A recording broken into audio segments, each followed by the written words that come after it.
Yeah.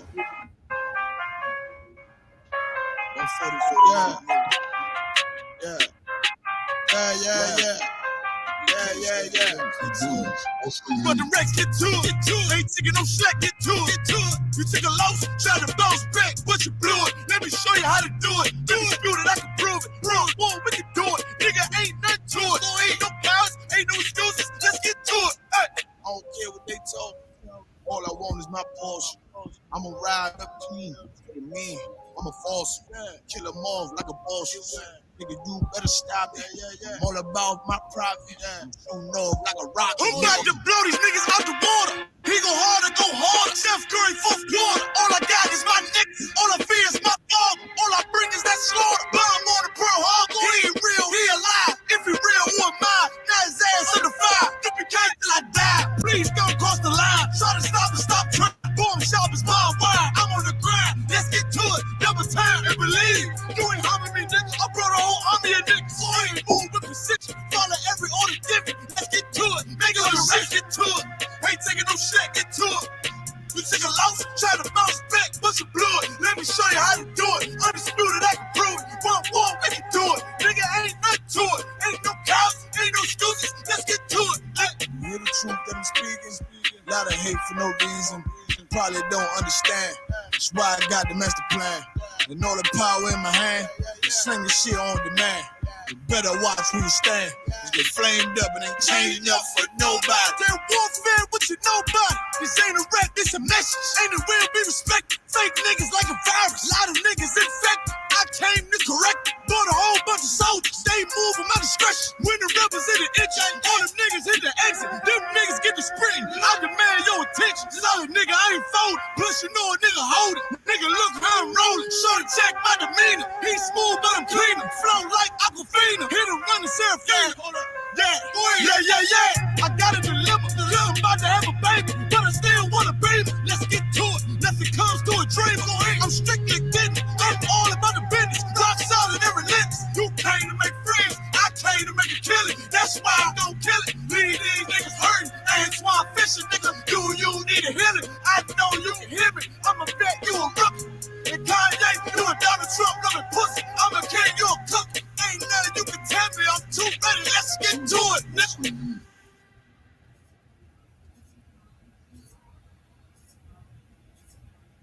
Come on. Yeah, man. One Nation set apart in the building. APPEARAL Battle Axe. We're gonna drop this video on Modest Clothing. Is my screen sharing Battle Axe? It's gonna be a real quick one, and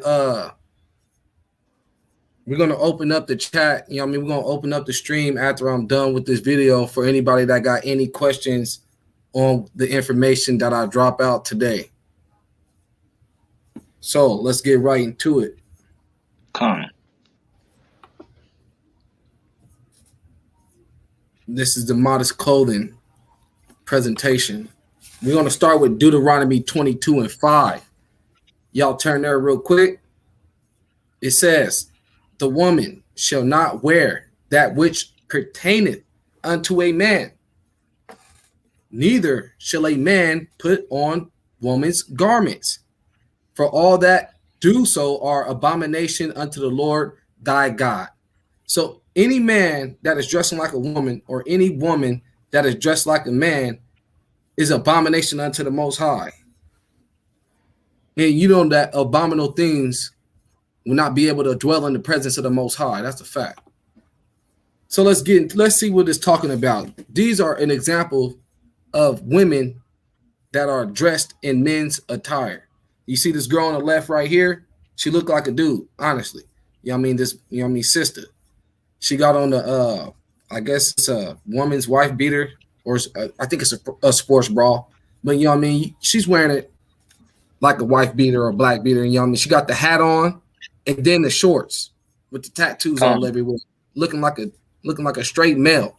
And then we got the generous on the right here. This ain't really Ellen, but this is the Ellen lookalike. You know that they both look like males? Man, this lady and Ellen look like just straight males. Most High said that's an abomination. We ain't supposed to be having women dressed like men. Con. So abomination to the Most High, man. Really? Yeah. And this is the dudes right here. This is an example of what we're not supposed to do. We're not. You see this dude on the left with these tight pants on, and the thing wrapped around the waist. That's how the women are supposed to be dressed. Women's modest attire is supposed to be right here, and this dude right here is dressed like that. Con. It's an abomination to the Most High. Man. And then we got this guy right here with the wig on and the nails. We're not supposed to be having no wig. We're not supposed to be having on no nails. We're not supposed to be wearing no makeup. We're not supposed to have on women attire, period. These are two examples of a violation of the commandments of the Most High God. That's in violation of Deuteronomy 22:5, man. These two dudes and these two women violate the commandments willingly all the time. They know deep down in their heart they ain't supposed to be dressed like that. When they put those pants on and they looked themselves looked at themselves in the mirror, they knew they was wrong, but they still did it anyway. For real, man. These are two examples of how we are supposed to dress. This man right here on the left and this woman right here on the right. You see what the woman's wearing? Look at this guy. Why is he dressed like her? This is a woman in modest apparel. She ain't got nothing showing. She got everything covered. Yeah, she got pants on. Oh, pants. You know what I mean? You got some people that be like, you got some people that are like religious nuts. That's what I'm gonna call them. That say, oh, women aren't supposed to have on pants at all. Like, what about the tight pants that women wear? That men can't wear. That's a woman's attire. That's a man attire right there. This is a woman attire. That's real. She, you know what I mean, and she got her bottom covered up. That's why that sweater is around. Because she knows how to present herself when she walks around in this world. So does this lady right here. Here's another example. She got on tights, which is woman attire, with a long shirt on. So everything can be covered. Her, you know what I mean, her cleavage ain't out, her butt ain't out. This is an example of how the Most High wants the women to dress. This is, you know what I mean, this is allowed. This isn't unlawful. This isn't against the commandments. Don't let nobody lie to you and say women can't wear tights or women can't wear pants. Yeah, they can, as long as, you know, as long as it's their attire and they're covered up, they're okay. You can't, you know what I mean, you can't try to put that burden on the women by saying they can't wear pants and tights. Because, you know what I mean, men wear pants. And then tights are like a form of pants. You're stretching. You're stretching and you pulling. We got to stop that, man. This lady right here is an example of what we should not be doing. Our women should not be doing. You know what I mean? She got the tight pants on, no cover up. That's against the commandments, period. She ain't dressed modestly. It's not a modest attire right there. This brother right here, though, this brother right here, he got on modest appearance. He ain't got not one piece of woman clothing on. This is how our people should be walking around. You know what I mean? Not with those tall little short shorts. You know what I mean? You know what I mean? That. Come on now, let's not play. Look at this brother right here. You know what I mean? I'm just giving you guys examples of attire that we're supposed to wear and attires that's not cool. Like this brother right here. I don't know what this dude got on, but all I know is he's trying to look like a girl. That looked like some type of dress. He got on the I don't know what the hell. I guess what is that? Come on now, and then this gold thing on his chest. Man, that foolishness is not allowed. The Most High, he looks at that dude and he knows that's an abomination. When we look at this dude, we know he's not to be messed with. That's abominable. Abominable, you know what I mean? To sum it up, abomination is just not to be messed with. That's real. Ain't nobody, he not getting invited to the damn barbecue. Go with your, you know what I mean, people and whatever. Leviticus 18:29, man, let's get there. Let's see what else, you know what I mean, is in the Bible, because we got what it says about how people shouldn't be wearing, how men shouldn't wear women's attire, and women shouldn't wear what pertains to men. So Leviticus 18:29 says, "Do not prostitute your daughter to cause her to be a whore, lest the land fall to whoredom and the land become full of wickedness." Now, you see these chicks right here, there, you know what I mean? Those are the pop stars and stuff that our people be following. You know what I mean? I'm not saying that this white girl is, but you know, the Nicki Minaj's and the Cardi B's and stuff like that. Our people be following those type of chicks. You know what I mean? Our women and those type of chicks dress unmodestly. They dress like whores, dress like prostitutes. And this is an example of a prostitute dress. This little mini skirt, you know what I mean, and the shirt. Mini skirt and shirt. You know what I mean? About not even half an inch from something being shown, man. Some type of cleavage being shown. And that, the Most High said, that's prostitution. We ain't supposed to be allowing our women to go out there dressed like that, man. These two women are examples of dressing like prostitutes. And this woman right here to the left is dressed modestly. Yeah, she chose to wear a dress. A dress is also modest too. But all the showing of the butts and all that, you know what I mean, and the breasts out, you know what I mean, with the cleavage, that's, you know what I mean, that's not allowed. Our women are supposed to be going out here looking like prostitutes, looking like they ready, you know what I mean, to earn some money from you, man. That's not how we supposed to be doing that. I mean, we ain't supposed to be letting our sisters out there like that, man. And we ain't supposed to allow that. We're supposed to say something against it. That's why I'm saying something against it right now. That's why One Nation Set Apart is dropping this video, because our women are going out here dressed like this. Now let's go to Proverbs 7 and 10. Why did Akmalak go to Proverbs 7 and 10? Let's see. And behold, there met him a woman with the attire of a harlot. Hold on. There it is. This is what when it says there met him a woman with the attire of a harlot, this is what I'm seeing. These two women right here. This is what Akmalak is imagining that the Bible is talking about. And subtile of heart. She is loud, and stubborn. Her feet abide not in her house. Who's loud, stubborn, and their feet don't abide in the house? They quote unquote ratchets, quote unquote hood rats, quote unquote, you know what I mean? You know what I mean? What people call baby mamas. Come on, man. They the ones that's loud, stubborn, and their feet never abide in their house. Why? Because they out here doing this, clubbing, partying. They always go, never with their kids.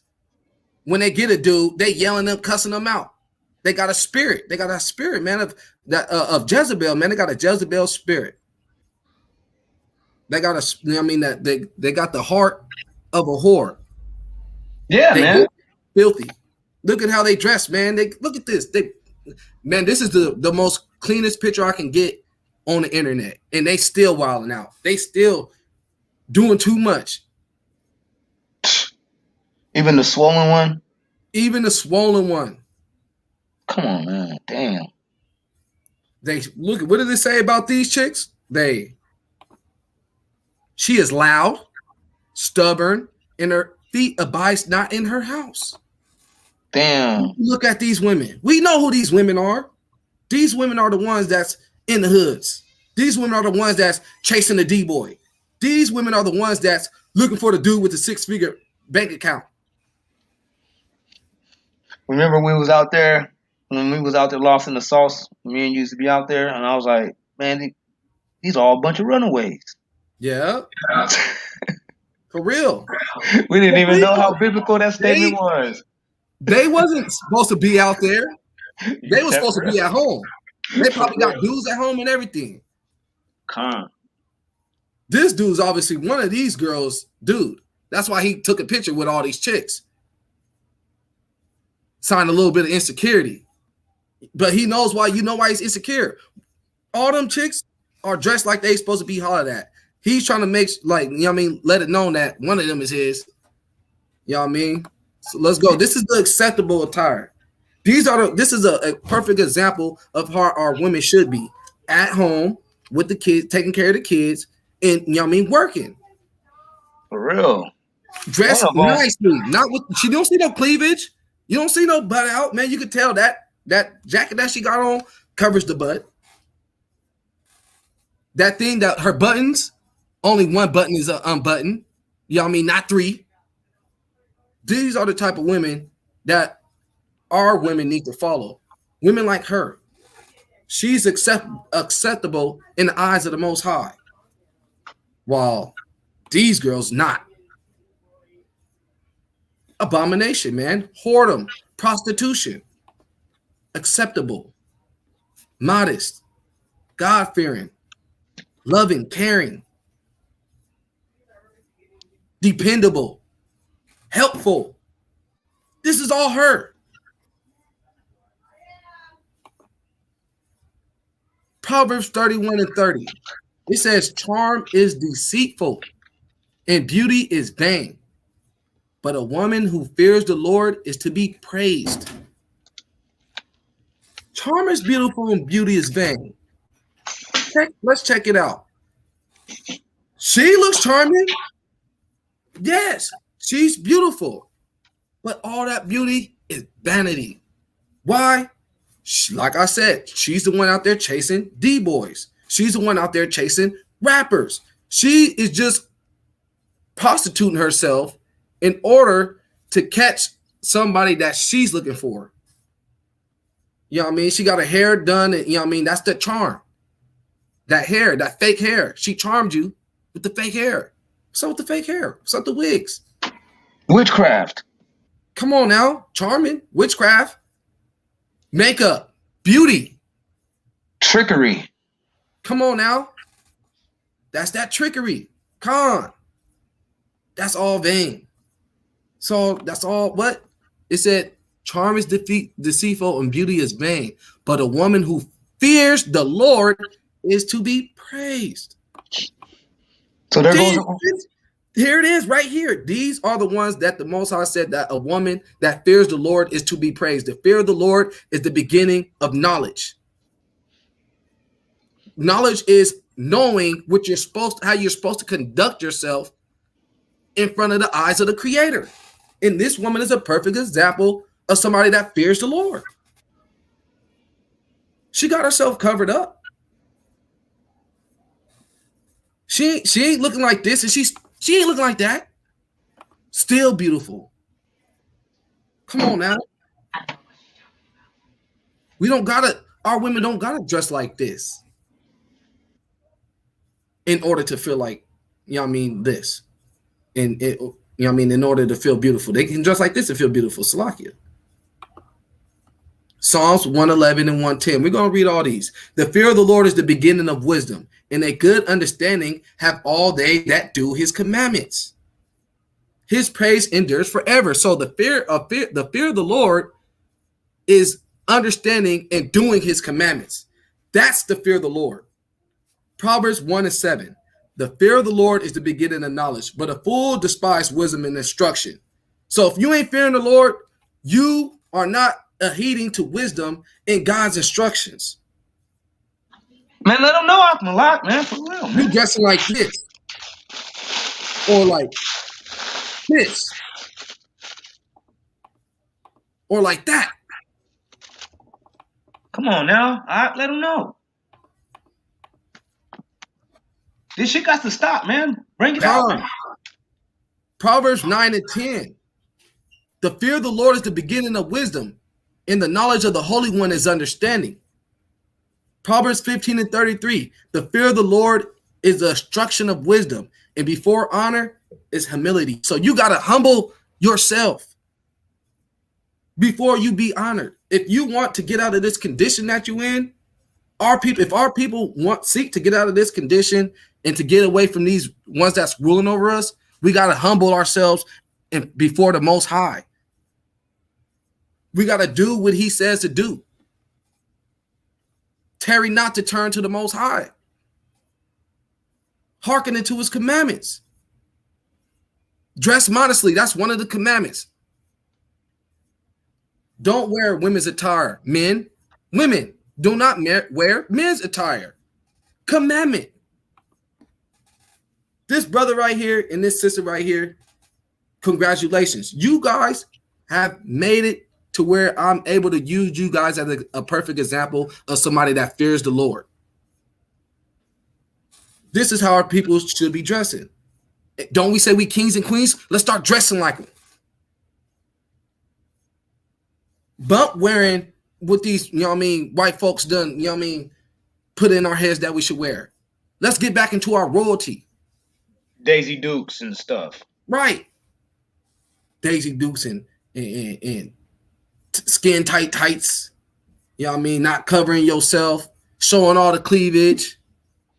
Men dressing like women, got makeup on and nails and all that stuff. Our men ain't innocent. I'm on both of us. I'm on the man and the woman today.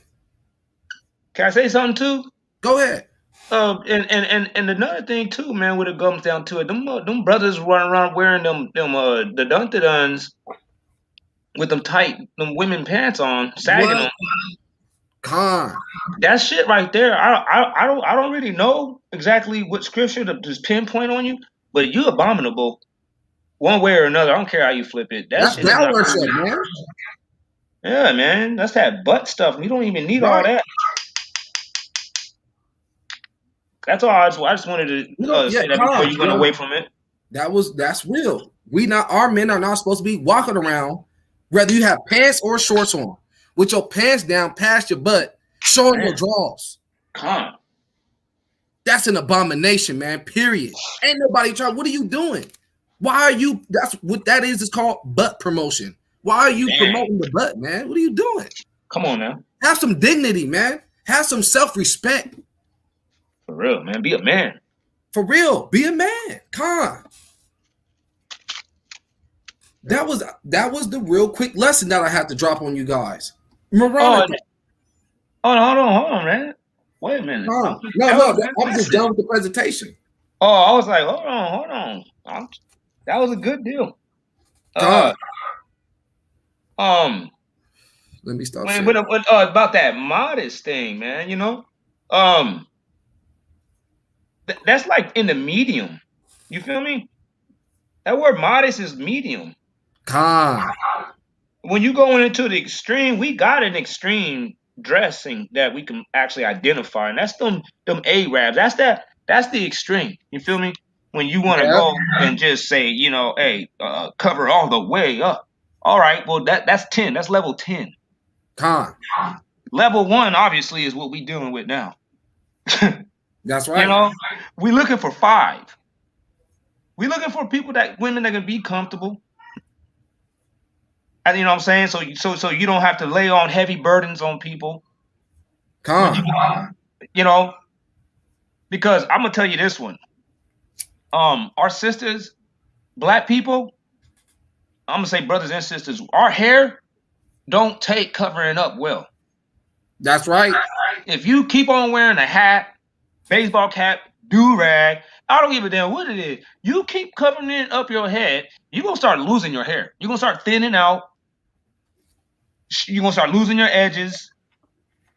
Shit like that. The only reason I'm bringing them things up is because I'm like, wait a minute. There's an extremity, and then there's a medium level. You could get into that medium and fall right in and still into the good. You don't have to be running around trying to look like an Arabic woman, but at the end of the day, we got to cover this stuff up.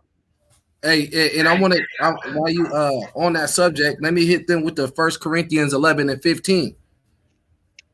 Oh, I thought you had that in there. No, I didn't. Because I was showing how women, those black women, they was having their head covered. I don't believe that they have to wrap, one nation set apart. We over here, we do not, we know that women do not have to literally have a covering on their head. 1 Corinthians 11:15 explains that to you. It says, but if a woman having long hair, it is the glory to her, for her hair is given to her for a covering. That's how their head is covered. A woman ain't supposed to be rocking the ball. You know what I mean? That's the man attire. They ain't supposed to rock the ball. They supposed to have a covering, their hair is their covering. They're supposed to rock their hair. Right. But what if God cursed them and their hair fall out? Like Oh, you yeah. said, Come on now. They're forced to, you know what I mean, they did not choose that. That path was already set for them. So we cannot condemn somebody that is naturally bald. you know, alopecia and Right. patchy hair growth. I mean, can we be that critical? Can we expect? No, we're not. We're not sitting there, you know what I mean, saying that if like women, like people got certain hair problems that they cannot just go bald. We're not saying that. We don't have to say you got to embarrass yourself for the rest of your life and walk around with a pushback hairline or patches in your hair. Okay. If you got to be bald, you got to be bald. What about they don't want to be bald? Can they wear a wig? Can they wear a wig? It depends. You know, I'll say like this. If the wig is still of her hair texture and color, and now this has became it has became a level of shame and reproof. I can't sit here and blame somebody for trying to take the focus and the shame off of their inadequacy. But it's when you start taking the wig, turning it blonde, having it straight like dog and horse hair, and then you pretending like you whipping it around and this is your real crop. Now it's two different worlds.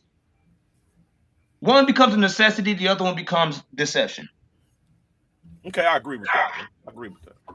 Con. Hey, now these booty shorts and stuff. Now these booty shorts, you can walk around the house with the booty shorts on, ladies. Don't let these niggas tell you can't walk around your man with your booty shorts on. Man, no, hey man, that lady was in the crib in a go into public. Con. Hey brothers, I got a question. What's going on, sister? Hey, what's going on there, sister? Hey, is there any way that you can go back to the pictures you were showing? I think it was like the first or the second picture where you said that it was Ellen. Oh yeah. All Are right. you able to show that? Yep. Hey, Nails. Hey, Lance. How are ya? You got me battle axe ready to share. Yeah, I'm trying to. I'm getting it right now.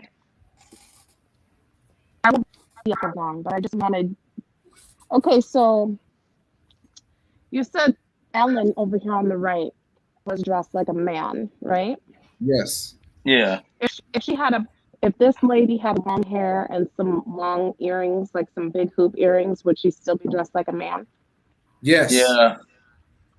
Okay, so now can you go on to the next picture over? Well, the jeans is pretty tight though. You said that he over here on the left is dressed like a woman. So what's the difference between? Okay, Con. So what's the difference between the picture before of dressed like a man? Because these two pictures look the same to me, right? So you're saying one's dressed like a man, one's dressed like a woman. Well, I'm a little confused because they both have almost the same outfit on. No, this dude right here has the same outfit as this lady. Right here. Bam, I passed it. This lady. No. Right here. This is him and her. They got the same outfit. What? Okay, those so are. That and that isn't. If he took off the waistband, off the okay, waist, then he would. I get exactly what you're saying. Okay, well, right there, what you see with Ellen DeGenerate right here on the right is Ellen DeGenerate, for the most part, is probably when it comes down to the tightness of those pants, that pertains unto women. That tightness, but waist up, oh no, that's all dudism. But I thought we said women can't wear tight clothes. No, we said they can wear tight clothes. They just gotta have themselves covered. Okay, so those would be like the leggings up underneath the leggings. Because there was a sister that was out there in the streets one time and said it to one of them brothers. She said, oh, wait a minute, how you gonna tell me that I gotta wear a dress? And the lady said, I've been raped. This is what the lady said. She said, I've been raped. She said, I'm protecting my bottom. She said, y'all run around, y'all bottoms is protected. She said, but I gotta be walking around here with mine's out like that. And the brother had to look and be like, well, if you had some pants up under the dress, then. And she's like, okay, then you can just say that. After that, I was like, that's the truth. You could wear something up under there. Even with my little girls, I got 2 of them, and I'm like, no, they gotta have pants. They only wear dresses, but it's like, but y'all still gotta have pants up under them because they don't But they even be know. running around and playing and jumping. They still Exactly. kids. So you gotta feel. Well, you know what I did with my daughter, bro? She 12 now. Her mama is influencing her in a woman way. It's hard for me as a man to say, hey, only wear this type of stuff. But as all the way from age 4 to about 8, she wore dresses in different variations that she can do. She did wear her leggings. But it's a battle, it's a struggle, man, because of the society and the culture that we actually are in. We're creating a subculture, which we do in homes. We come together as a people under the Israelite paradigm and try to adopt the old ways. I'm not saying that we shouldn't, but it should be a different attack, a different approach. And look at, like she just showed you, that dude has on tight pants. You said he's dressed like a girl. The girl has on tight pants. You said she's dressed like a dude. You feel what I'm saying? How it's some things that just stand out. And some things we just can't touch. Men always wear tight pants. No, but it's not well, for the dude, the tight pants was a problem. On this girl right here, it wasn't too much the tight pants. It was the upper attire with the vest, the shirt, wearing a vest. The vest, the shirt, and the top. No, they don't. Okay, I got a question. Not in that fashion though. She's wearing it in a fashion in a manly. So you saying that he got the short hair is purposely to make it look manly? You saying even though it's a woman attire, it could be a woman blouse. It could be a woman vest. You feel what I'm saying? But you saying the combination of her not having any hair and the shoes maybe is what adding to her actually trying to make it look masculine. That's the but no, the tie with the vest, with the shoes and the hair. The tie is what kills. Okay, so I have another question. I hit the gym a lot, right? Right. Now, maybe not dressed like the lady on the left, but do you have a picture of what you think, right, is acceptable for a woman in workout attire? You talking about this? No. The first, you know how they do that towel thing. I mean, they do the shirt wrapping around the waist thing. So wrapping around the waist is leave it right here. Go back to that. Yeah, you know what I'm saying, wrapping it around the waist. To cover themselves up because other people don't have enough control of themselves. To realize that the woman is okay. I got it. Okay, so because I seen a lot of chicks inside the gym. I seen a lot of women in the gym, and they'll have significant others, and some of them you'll be able to see that they're dressing a little bit less available. When you see them, they're wearing not like a super baggy t-shirt, but it'll be like almost loose fitted. But it still fits the woman and everything, but it'll just be her size. And then she'll have her waist wrapped. Available. Clothes don't make a woman available, bro. No, I'm saying dressing. Well, like in the advertisement, there's one way where women would dress where they'll send a signal as if like it will attract men to approach her. And then there's other ways where women will dress to where that's a misconception. Okay, so I have a question. No, hold on. I have a question. I live up in Minnesota, and it gets very cold, winter, snow. We wrap up. We wear pants. We wear heavy coats, hats, gloves, it all. Men still come up and try to approach because guess what? They can see your face. So, what do you suggest? Should women cover their faces too?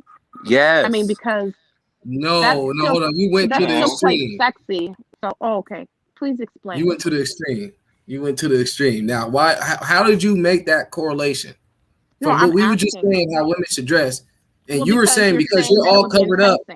No, the reason why men come to women that try to holler at women, even though they're all covered up, is because they like women. Bingo. Okay, so then it really, you're saying that it really doesn't matter what she wears, right? It No. matters. She just Well, looking at aggravated a man can look at a woman and say, "Hey, that's a nice looking lady right there. I'll approach her," or she can have something tempting on, and he can say, "Oh, I want to fuck the shit out of her. Let me get over." And that's a whole nother energy But that she's he's not projecting. dressing for that. That's your Nah, approach, no, bro. I think it's the truth. I think that, like, if you want to go to church or to a funeral, you know how to dress. Well, Right. Come on, most, man. many women. You have an But idea. this person would be dressing for the gym, though. Do you see what I'm saying? Like, she's somebody who's dressing for the gym, actually going to the gym. There's certain materials to, that is for sweat and keeping your body cool when you're at the gym. So, But Finna has already gave you the answer to that one. But just because someone wants attention doesn't mean they want you to like harass them. No, that's just some people don't want that, and some people are looking for certain ones to harass. But when you dressing like that, Women don't let me know say, the way let me say, when you dressing like that, it doesn't still necessitate what you're doing. Even though you might have some people might have an innocent demeanor when they're trying to do this and all that, it doesn't send the correct signals for people in whole. It's a bad signal, and especially when you're supposed to be royal, we're supposed to look a certain way. Sure, I understand that. Okay, so what do you suggest for a woman to do when she is modest and cover, maybe say a long summer dress? Her arms are out, it's hot. She's wearing an airy summer dress and it's still enticing. What is the responsibility of the man? Because she's not sitting there trying to, be, seductive or anything like that. But is there a responsibility on the man's part in that? Of course, Like, the man is not supposed to be walking around lusting. chasing women. Men chasing women is not what we're supposed to do. It says right here in the book of Sirach, chapter 9, and it That's says, in the Apocrypha? look, chapter 9 and 8. Listen, look. Oh, chapter 9 and 7, I'll start. He says, "Go not about gazing in every lane of the city, neither wander you abroad in the streets thereof. Turn away your face from a beautiful woman, and look not upon the fairness of others. Many a man has perished through the beauty of women, for through it the desire is kindled as it were a fire." Lust. That's the Okay. Apocrypha? Yeah. So I have one last question before I jump off. Now, say you're going to a country where their culture, they might follow some of the laws, the biblical laws, but as far as the women, their breasts may be out because to them that's not something that is sexual, right? And their hips might be out and they might dance a certain way because that in their culture means something completely different. Now, does God hate them or disapprove of them because their culture is different? It's not that about God hating them. He never gave them the laws because I they're was just not about royal. to say that. Con, So the Most High don't deal with none of them. right. So when they're running around looking in those type of ways, that right there is a lower level type of an existence. But when you are been ordained as a royal people by the Creator of heaven and earth, you're supposed to carry yourselves the exact same way you see like presidents and ambassadors and all them other things. People in professional fields, they don't dress provocatively. They all dress modestly. But See, that wouldn't was a that be good That was answer, based but I off could hard, of hold you bro. some, perspective? bro. That was Wouldn't hard, bro. Hey, no, but check it. because You got wouldn't to that teach be them. wouldn't that be based on perspective? Because they might wear certain clothes that cover up, say, their ankles are something that is seductive in their culture, and then you're out there wearing shorts where your skinny ankles are showing, and they might look at you and say you're of a lower nature. We ain't worried about Well, them people. We talking about right. how God people always have been. Wow. Brutes. God Hey, people somebody said send the always. link. Dotalac, send the link. The link out there. Oh, That's what I'm saying. Why ain't y'all teaching them people too? Like y'all got to teach them. we here in America. How can we teach somebody we not around? That's a crazy question to ask YouTube. somebody. And plus, they already Brother, cleaned up. You can't clean up somebody else's backyard when yours is dirty. Yeah, that's true. Our people, we in the negatives. You know what I'm saying? Everybody else, they kind of, you know what I'm saying, they scoring up there, kind of breaking even with each other. It's a real good competition when it comes up to them. It's just Yeah. us. We playing catch up, and nobody is actually sitting around here trying to give us no cuts and no corners. You know what I'm saying? So it's our job to make up for all this lost time and all this lost space, man. And we got to look around and see how these things are going when it comes down to everybody else too. We can't just get inside our own box, even though because we always been boxed out this whole time. But now that we're coming into identifying ourselves and actually going about building ourselves up, we're still looking at it from a box mentality. And it like you can look in on other nations and see how it goes. Most Yeah, High actually tells us that in Jeremiah 8. He says, Jeremiah 2:11. He says, look at them. They don't turn from their God. Check it out. yeah. Hey, Nels, I implore you to tell those heathens to get with One Nation Set Apart. Like, have them join so they can stop thinking ankles are seductive and stuff, and they can get the real word, and they can live according to the Torah. Well, Huh. according to the Torah, you're not supposed to be eating cereal live on air with plastic spoons and paper bowls. So, And soda pop.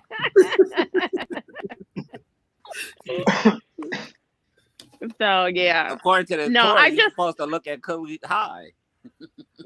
I think Yeah, that's a really good point that he made. That a lot of times when you see people in their natural state, they're considered to be a lower state. And since we've been so-called civilized, that's the perception of the masses. When you look at how presidents and how kings and queens and all of them dress, they are very modest. They have even dignitaries, or even when you look at You talking about white people now, but I think all people, bro. Well, you know what? So it's based how on many tribes in Africa run around naked? Answer me that. Listen, even the king of Congo was dressed dignified. And a lot of the things that these royals are looking towards these quote unquote indigenous cultures for answers, because they're going back to earthing, where you go barefoot because of the health benefits. Not everything that you say is of a higher nature because you're covered up is actually the right. We've been indoctrinated to think certain things are of a higher nature when really we are supposed to be exposed to the sun. Certain people are supposed to get sun vitamin D. We lack that. And we're not going barefoot. And just because somebody's yard is all cut and perfect and sprayed with pesticides, that's not a higher nature type of a people. I think we need to get out of like. I understand. It's not that part. It's the part of what is considered dignified to date. And if you dress what's considered to be sexy? Like, why do people find different ways to wear clothing? Why do they wear clothing for certain occasions?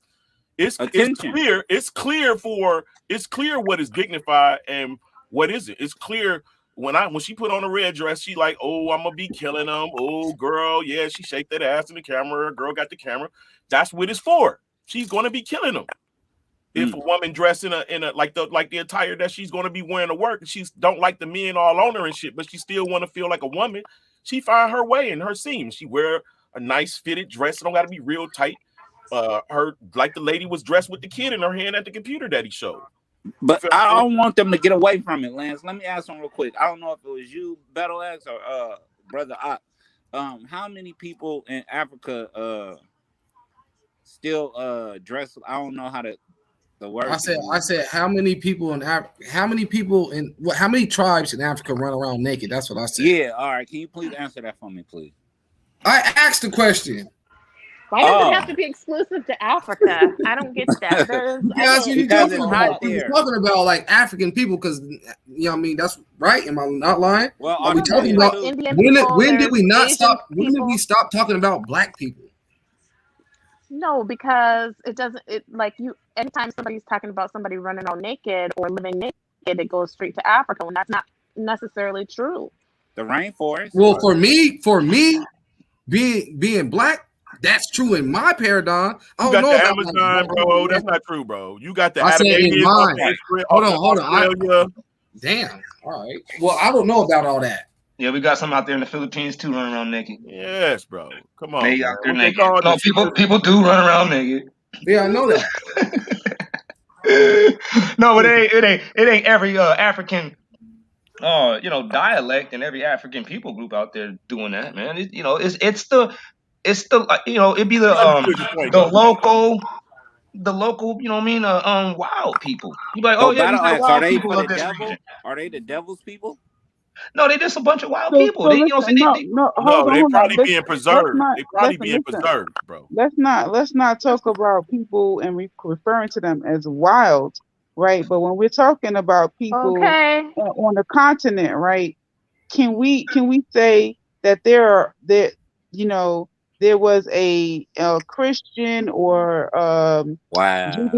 Judaism invasion? There's an Abrahamic or Arabic invasion, right? And there are people who were adopted into the Arabic belief system and the Arabic faith, as well as the Jesus or Messiah Abrahamic belief system, right? To whom do we owe the So Nah, glory? it was hold it on, was hold just on, some hold wild on, ass niggas. hold on. There was no period. There was no period. What I was just saying. I was gonna say in conjunction with that, right? There's a whole host of belief system, ideology. There's a rule, a dietary rule system. There is a cultural dress system that comes along with that, right? So Correct. when you're looking at the continent and you're saying currently what people practice, you can't exclude what their cultural spiritual practices are, right? So if someone is a Sufi Muslim, then they're not going to walk around quote unquote naked as you are referring to them as, right? And when you're looking at on the continent of Africa, when like 54% is either Muslim or 55% are Christian, right? That question doesn't even make much sense. It really doesn't. And it's really a kind of derogatory as looking at Africans as walking around as negative, as naked. When if you go to Sudan, if you go to Morocco, if you go to Egypt, if you go to Tanzania, if you go to Gambia, they all have on clothes. You That's understand what what I'm we're saying? saying. Like that That's exactly really, what we're that's if saying. you go to Nigeria, if you go to Ghana, if you go to Cameroon, they all got on clothes. Like it's The Twa really don't wear clothes. very, very, very derogatory to even make a statement like that when the minority of people on the continent this day in 2021 are not either Christian or Muslim, right? Right now, they've been completely and totally colonized and converted by these belief systems. So for you to make that statement is freaking Who? crazy to me. You Who made it? misunderstood the reason he made the statement. Who made No, God. it? who? Wait, who though? Whomever called the people in Africa as being naked, You don't didn't play No, stupid listen. here. hey, Don't play sister, stupid. nobody did. Let's I not play asked the stupid. question. You didn't listen I to what I'm he said, just said. saying. I'm just saying. If you ask the question right without knowing that almost 50%, like let's say 40% of Africa is Christian and 40% of Africa is Muslim. So don't ask crazy questions without doing a little bit of research. Come on well, I now, know that, Bro, sister. hold on, That's right? hold on, why hold on, hold on, I hold asked. on, hold on. So don't even Hold ask on, I the hold on, hold agreed on, questions. with his hold point. on. So We don't Wait, even wait, agreed wait, with ask his the man. point. questions. Ask Lance, some real hold on. questions. Ask some Hey, real brother questions. lady. I was asking a question because somebody was saying something about people being naked. You know what I mean? And we were So talking how about many nothing. Hold on. African So I asked. Americans don't Hold on. graduate high school? Do Wait, you sister. know how Hold many on. African Americans don't Huh? graduate high school? No, Do she you just know gonna how go many? and go. Do you She's know gonna what be the talking for percentage nothing. of African Americans don't graduate high school? Do you know that? Come on, ask a real Listen. question. No, Ask I a real wasn't. I question. wasn't You asking missed that his question point. in a disrespectful way. I was actually All making the right. same point as you. Well, I'm saying it sounds really disrespectful. It did. I'm just telling Nah, you. not big. I I If want it to feel come talk. you. down with Well, Africans, that one nation set apart, we fucks with the I Africans. feel you. I'm just Yeah, we telling fuck you with the how it Africans around here. sounded. That's why I joined the panel, because I'm on listening to it. I'm just telling you how it sounded. If that's not what the intent was, I'm just letting you know how it sounded. That's all. Oh, okay, all Oh, right. okay, you gotta be able to word with your question better because the sister didn't like the way that the question was posed. It was Yeah, not cool. It came left up it tripping. left it didn't leave much leeway for them being anything else but naked people. That's what I got out of what she was saying. I get it. I'm like, okay. yeah. And melanated, before you go, what is the proper way in your eyes for a woman to dress? Is she looking for sex if she dressed like, I don't know how to say it, like with Man, less just leave that clothing? alone. Well, Ask her the I question, mean, bro. listen here. You asking melanated goddess, you're gonna get the melanated goddess answer, And right? give it to So the people. my answer is this, right? I feel like there are decent people and there are indecent people. But the reality is that whether you call it the Most High, the universe, the ancestors, whatever you call it, men and women both are created to procreate. Men want sex and women want sex. Let's keep it real. Women are not created to hide their desire for sex, and men are created to conquer and force them into sex. No, we got a beautiful clitoris because we enjoy sex as well as men enjoy sex, right? So that's melanated goddess's answer. So when a woman wants to be desired and a man wants to desire her. She wants to be feel sexy. She wants to be attractive. She wants all of that. She likes it, right? Men like it, we like it. It goes together like peanut butter and jelly. You know what I'm saying? It just goes together. Now, all this other rape shit and all this other extra perverted stuff, right? That's an extreme. That's an extreme of something that's natural. We have Right. a natural desire for one another. Perversion.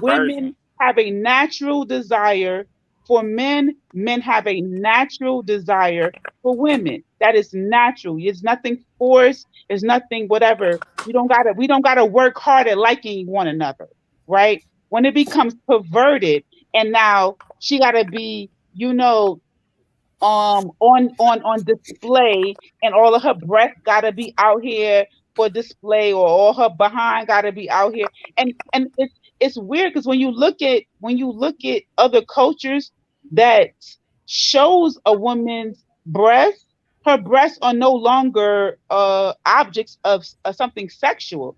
Her breasts are actually objects of reproduction, and her breasts are looked upon as what you feed the child, the offspring with. So men see titties all day long and they not looking at it like, oh damn, it's titties out here. Because in American culture, women start breastfeeding 1 month, 2 months after giving childbirth. In other cultures, they breastfeeding for 3, 4 years. So when men see breasts, they don't look at them as sexual objects.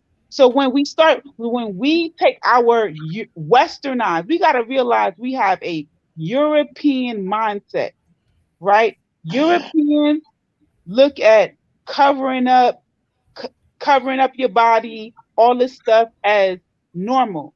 Anything outside of that is abnormal.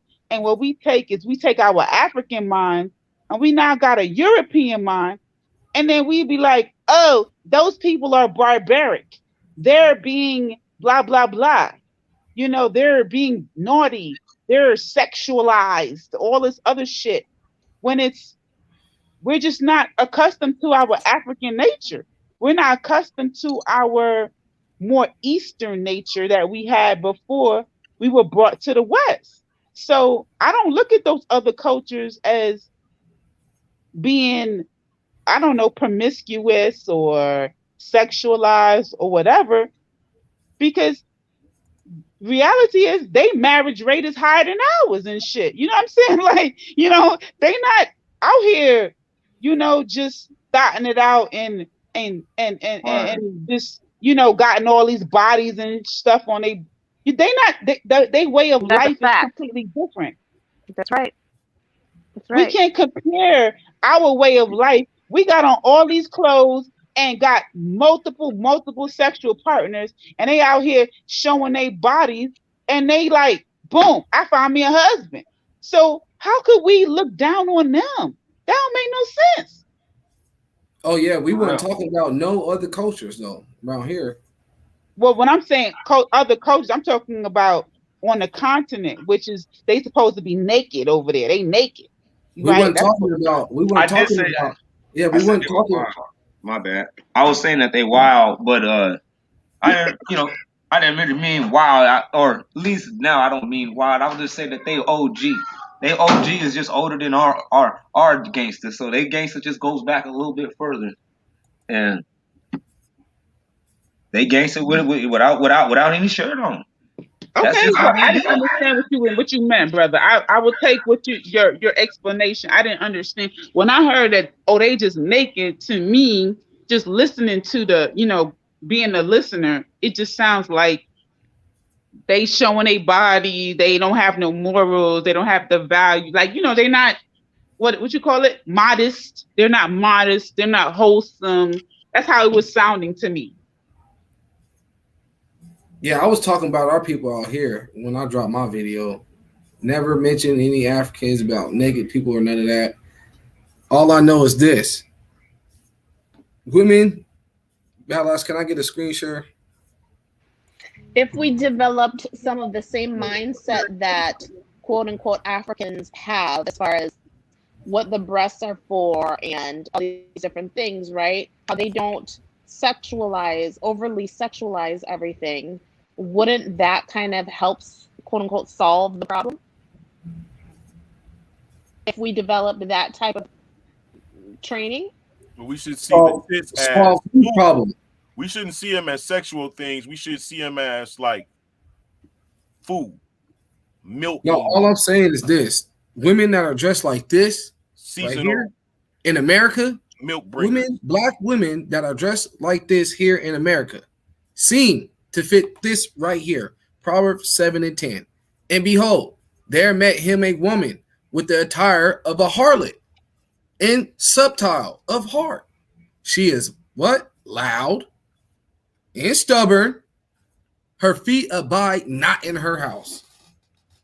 That's just the fact.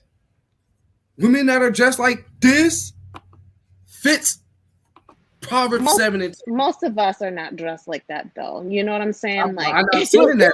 Wait, you know what? That's a little Mills. How many? Okay, listen. Show me put that that again. picture. Put that picture up one more time. Akmalak. Put that picture It's up one still more up. time. It's up. Put that picture up. I can't see it. I see Proverbs 7. Okay. No, the other one. Mills. I'm gonna keep it real. I'm gonna keep it 100. I see 1, 2, 3, 4, 5 female faces, and I'm gonna tell you, my experiences is that one of those chicks, one of those women is single, and the rest of them got men. Plain, period, point blank. I'm serious. I don't know too many women. No, listen, Akmalak. I don't know too many women that look just like that, who look ready to have a child. They hips is showing. They look fertile, right? I knew you were gonna say the word. Hold on, listen. They breast is plump and nice and they look fertile. I don't know too many women looking like that don't have a man. So all of these covered up women, them motherfuckers is single, right? So listen, so you need to holler at your boys. Holler at your boys and tell them to holler at the covered up women, because that shit's not happening. And if you want women to start covering up, all of them chicks that look like that need to be getting no attention. Trust, women will follow suit. They will follow suit. But as long as that is the stuff that get women cuffed up, that keep them wiped up, that's what's gonna happen. because they don't want to be single. So they fucking impersonators, melanated. They not even, they fronting like they single, but they so confident that they don't got to deal with no niggas with the way they looking, because they got a nigga at home. They can dress like they want to. I mean, they man is not complaining about it. I gotta be honest. I wouldn't dress like that. No, I'm not saying I would either, but I'm just saying it. I'm just saying that that's not a deterrent. Like showing a picture like that. We confused now. No. What I'm saying is that right there is not a deterrent for them. It's 5 women, right? Let's say it's one other woman that's on the sideline. She couldn't even get in there because she's too covered up. They didn't even put her ass in the picture.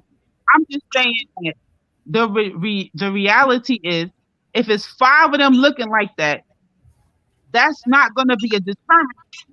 But the majority of them, if they was all single with nobody wanting them, they would say, damn, we need to cover up because ain't nobody trying to be with us, but when they got a man, when they got a husband, when they having children, they over here procreating.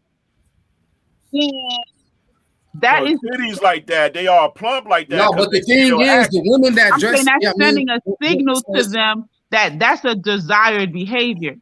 I would say, I don't dress that way, but I don't got 5, 6, or 7 kids. You see what I'm saying?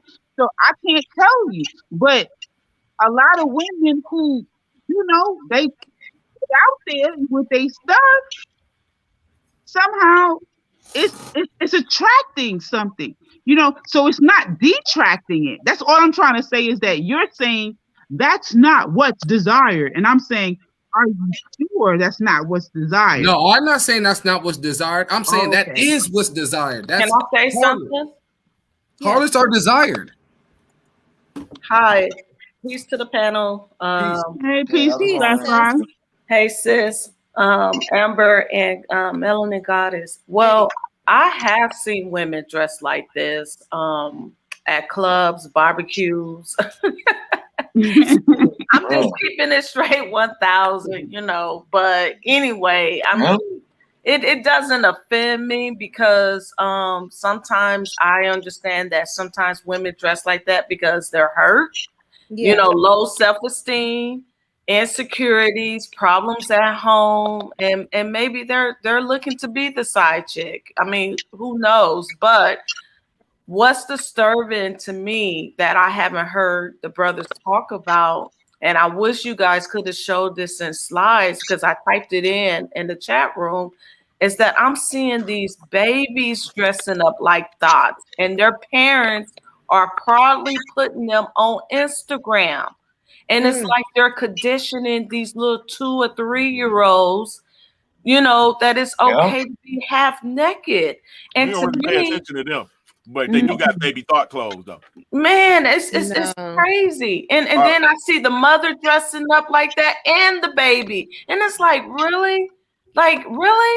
No. Well, you know what? Yeah, okay. I went to the store to Target with my female cousin, who she has daughters, and we went looking for swimsuits, and she could not find a swimsuit that she found appropriate for her daughter because they had what they call it, tube top, like with no straps. Yeah. The top, they had like the tube top swimsuit or bikini ones, obviously. Even for her 13 or 14-year-old, she wasn't trying to put her 14-year-old in a bikini. Boy swim trunks for my 12-year-old daughter. Yeah, so she was like, but you don't want to because the thing about it is, if your daughter started acting like a boy, that would be a whole nother issue, right? And everybody would want to be all boy swim trunks in the pool. No, I understand. Listen. But even as a young woman, you feel like a young woman. You don't feel like a young boy. So this is a struggle that parents feel face, because I wouldn't want to have to wear boy clothes in order to be covered up. I want to still be a young girl, You wear right? boy clothes in And soccer, I boy have to clothes in choose gym, because, like, what boy it clothes in basketball, Yeah, boy if you clothes in sports. when do boys have to wear girl clothes? Let's flip it. They don't ever, right? So no, So they don't like wear what? boy. They So don't wear. what? you don't. Yeah, they do. So, They be wearing so as a skinny boy, jeans. No. so as a So what? man, you So what? never We don't know have what to. it is to feel like it is, right? So as a man, you never know what it is to say, you know what, I'm just gonna wear this girl girdle for today. I'm just gonna wear this girl What? bra for today. I'm just gonna wear this girl thong for today. No. That's So insane logic. a young girl, a 13, 14, 12-year old should never have to Do you have a wear. 13, 14, 12-year-old? Hold on. She I've, like, hey, I've been dudes past wear that, skinny boo. jeans. Listen. That's girl clothes. Yeah, Skinny I jeans, totally agree. Boys and Oh my men, goodness. they wear skinny jeans and they they call wear. it they call They it a wear skinny European jeans, but cut. I'm They call so it a European cut, and I'm like, how is that No, a hey, look, European check this cut? out. Watch what this though. sec- Check this out. I had what a section cousin. do they buy their clothes in? Hold on, in the girl Sasa? section. No, Watch this. no, it's in the No, men's they section. don't. It's No, in No, the let me men's tell you section. this Don't though. start. there Don't are I start men's can't lying. either sections though. that are No, they selling buy the skinny same jeans. clothes. It's I've in the seen boys it for section. myself. Yep, it's in the I boys got, hey, section. They are in the listen, boys section. Boys I'm wear. in I Macy's have a right now. cousin. When skinny jeans first came out, one of my little cousins, man, he was wearing skinny jeans, and I was telling him about it. And then one day, I caught him with his sister's jeans on. But that's him wearing his sister's jeans. They look just like skinny jeans. Hey, they look just like skinny That's jeans. his, So all it is that's just him wearing they his took the sister's woman jeans clothing on. and But they put a man name to it. See? I'm just saying that, yeah, but you Why? don't have to go by a male's a male's bathing suit is just a male's bathing suit. It's not a female's bathing suit. And all I'm saying, my whole point was that when they were bringing up that young girls thinks it's a little bit too grown, I agree with it. And unfortunately, the only alternative is for them to wear male clothing as opposed to it just being more age appropriate. And there's a danger to it being male clothing for you to put your 8 or 9 or 10-year-old in male trunks, because the minute she start acting a little stud like, now you all upset that your daughter's a butch. What the fuck? You know what I'm Well, saying? she's still a female and she's 12. I'm and not. she's doing No, it. that's why you don't tell her, you know what I mean? That's why you don't, you know what I mean, put harsh, you know what I mean, judgments on your kids. You can, you know what I mean, your kids can still wear. Listen, your kids can still be kids. Just make sure you teach them to always cover themselves up. I worked in the middle school, Akmala. I worked as a staff person in a middle school with not high schoolers. I'm talking about 8, 9, 10, 10, 11, and 12-year-olds, right?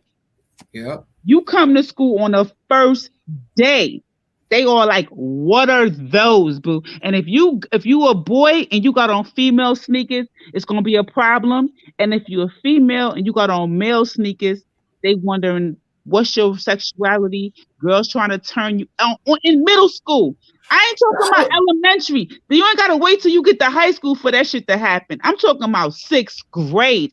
They are like, look, it's happening. In America, unless you got your child in an African centered school, a Hebrew centered school, a Muslim centered school, or whatever, right? You know what I'm saying? Like, according to your spirituality, if you got your child in a regular public school in these United States of this America, you better stand by about what your child gonna be exposed to. Because in 6th grade, they talking about busting cherries, popping that coochie. They talking all in 6th grade. Girl, we was doing that in. Yeah, hey, but that's why you hold on. Therefore, there shouldn't be no discussion about your child.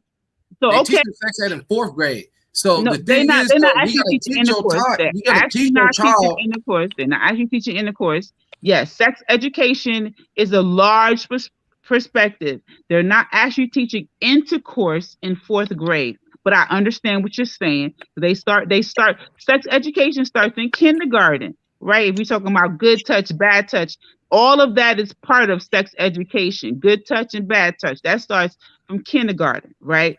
In the curriculum. I got you. I'm in the school system. I understand exactly what you're saying. But they're not teaching intercourse, penis inside the vagina in 4th grade. No, that does not happen in 4th grade. Dang, that But happened in 3rd grade for me. in school, Yes. Yep. It happened in what 4th. state It is happened in that? 4th. Hey, It definitely happened in 3rd, 4th, oh, hold on. and What 5th. state is that? I'm in Michigan. California. That That shit was- is Hey, abuse. but listen, Yeah, they showed a Nope. diagram in it. You know, they're Yep. What state? No. You, man, I they teach forgot you about out drugs there. and everything You in out school. there They with teach the you snow. everything. Where you at, sis? Nails, you out there with the snow. Where you at? Minnesota.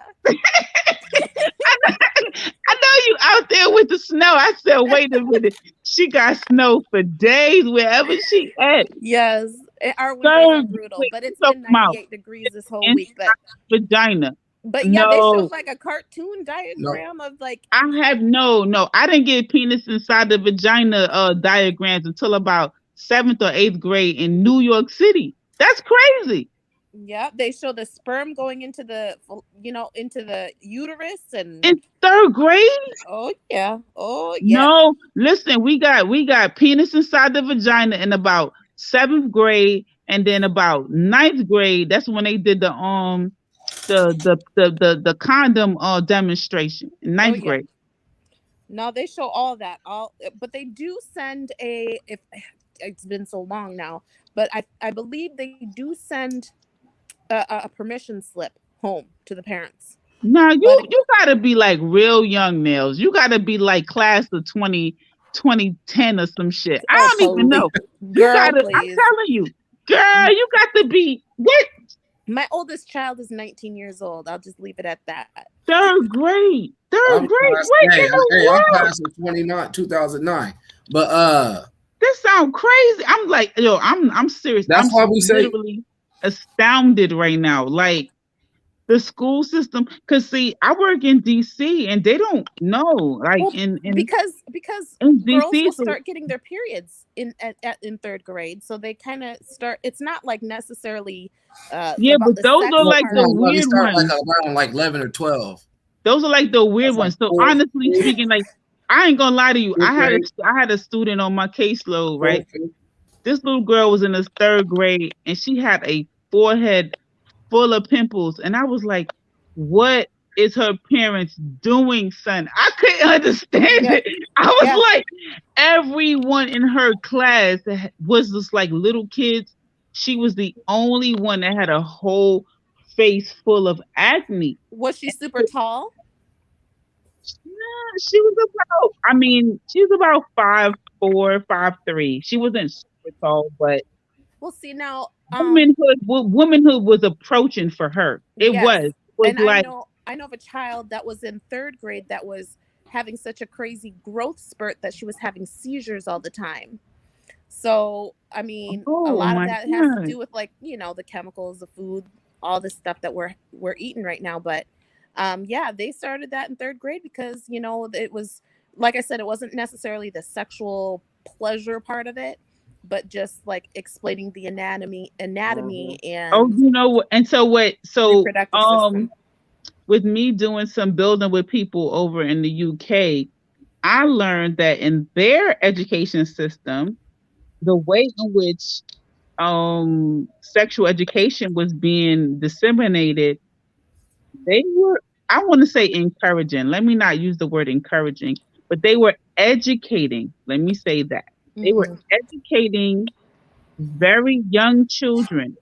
I would say maybe grades 2 and 3, that masturbation was pleasurable.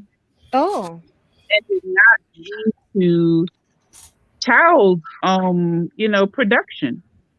I was like, wait, what the hell? like they Well, were.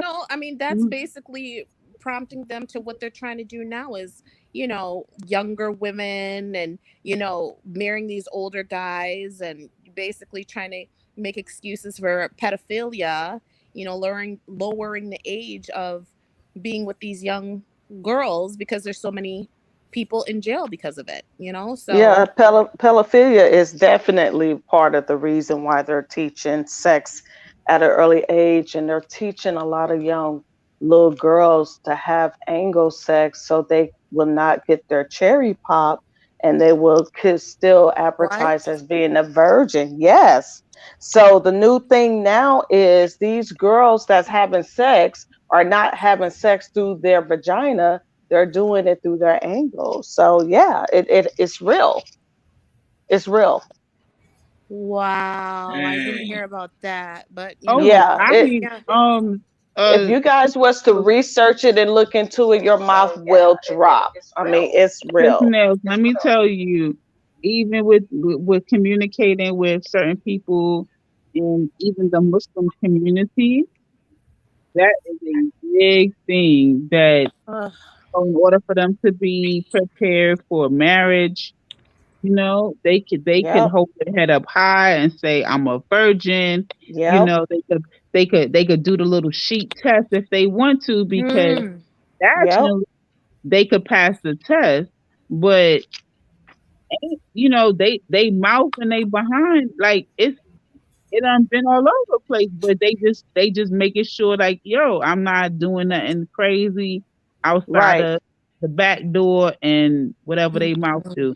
And And not only that, they're even encouraging oral sex because they're saying oral yeah, sex is not it's regular not sex. sex. It's not sex. Yeah. Uh-huh. So these young, It's that's crazy. that's how they kind of get away with um this whole being holy and righteous and pure and all this other stuff. You know what I'm saying? Like, I don't knock anyone for aspiring to those type of things. You know what I'm saying? Because I believe that the origins of that is comes from a good place. I think when we get to the place where we start finger pointing and saying, "Oh, I did this, so that means you could do this, and you should do that, and you should be this way, and you should da da da da," or whatever. I think it kind of ignores, like, I think a young man inability to respect women, I think it comes from a place. It comes from a place of the way he was raised, what he was exposed to, the women he was exposed to. We got to understand that and maybe teach and educate, expose them to something different. But the judgment doesn't suit us any good. Just Well, like the problem. just like a promiscuous woman, if she's promiscuous, she's showing her body, she's showing this, she's leading with sex and all this other stuff. Why is she doing that? And once Well, you understand why, that answers a lot of questions, and you deal with there. I think that would bring about a better, what I'm saying, understanding. But go ahead, sis. I'm sorry. okay. Okay. Well, part of the problem is the society agenda back in the 60s was to kill the alpha male. And that's what we're seeing taking place in our generation today. And I think this is another reason why women around our age and younger are dressing up like sluts, because the alpha males are either locked up in jail or they're at home and they can't get no job so they can provide for their families. And then a lot of kids are being brought up in a single household without the dad really being there. Whether the dad is a deadbeat or not, the dad, being in the child life have a, a strong influence on how to teach a little girl how to grow up to be a woman, a yes, desired woman for a good man, and vice versa of a little boy how to grow up to be a man and not, be no beta male, yeah, with the attitude and argumentative towards women. Because what we're seeing now is we're just seeing that it's a wave that's taken over, especially here in the United States, where you know we do see black love, but the numbers are declining big time as far as the household goes.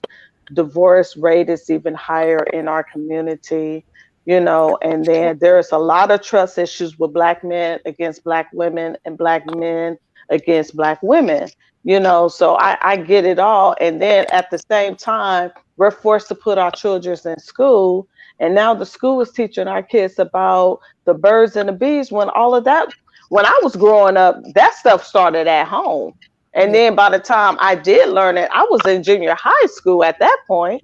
You know what I mean? But they're starting it off in kindergarten and shit to talk about kids about anal sex and blowjob, and this is what that is, and that is, you know, all of this other craziness. But I just think there is an attack on our generation, and that's what we're actually seeing in full form. And it's not just attacking the black community. It's a lot of other communities that's being attacked with the same shit. It's just that nobody ain't really talking about it in this way. Let me piggyback. Can you guys hear me?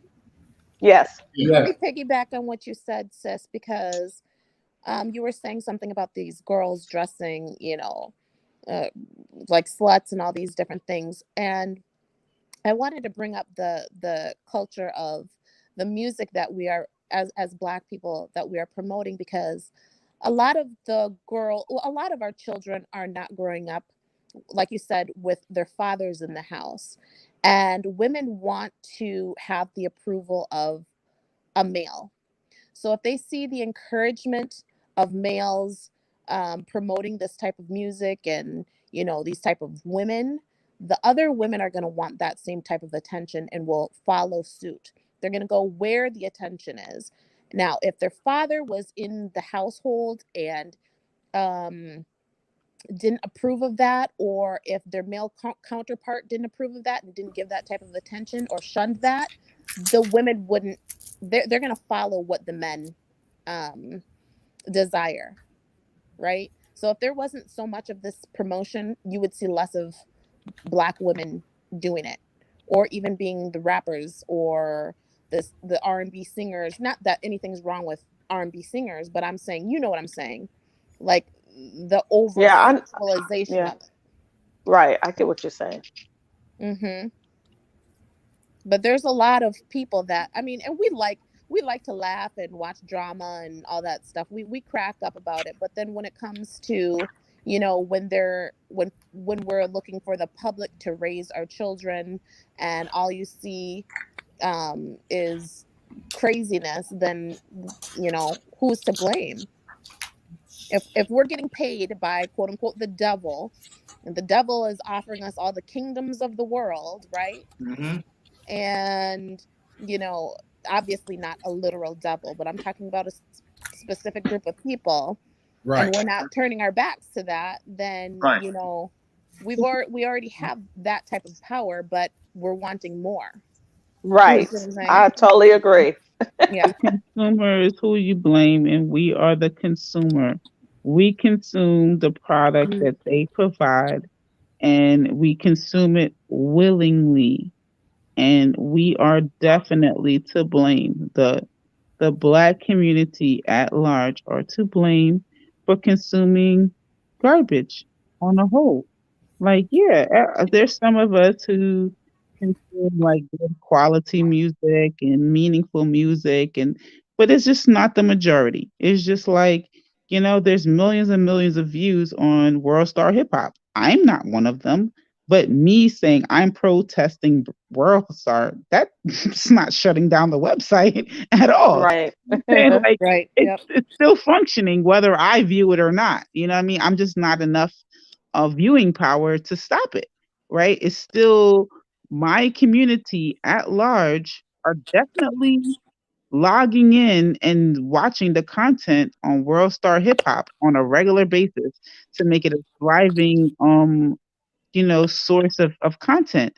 So I think it's the same like what you're saying about the music that kind of perpetuates the same thing. And you know what, it's interesting like this conversation we're having when we look at like one aspect of our culture, like are our women overly sexualized, or are our men overly I don't Yes. know, feminized or whatever. When we look at like concepts like or aspects of our culture like that, it's easy to say yes, they're overly sexualized, or yes, they're overly effeminized, or blah, blah, blah, blah, right? It's easy to say that. I tend to, have a very blanketed thing that says that a lot of our problems are interconnected, and that means that we have like an interconnected solution. Like you cannot look at one aspect of the problem without looking at other sources, like the cause of that problem and what are the causes of that cause. And there's like it's so multifaceted of Mhm. why, when a woman, even when her father is absent from her life, what were her life experiences? Was she molested? Who molested her? Was it a family member? Was it a stranger? How does it affect a person when their family member violated them? And what does that do? And what happens when someone is quote unquote overly sexualized? Are they guarded, or are they promiscuous? What's the result of either or of both of those dynamics? You know what I'm saying? Like our community faces all of these different things.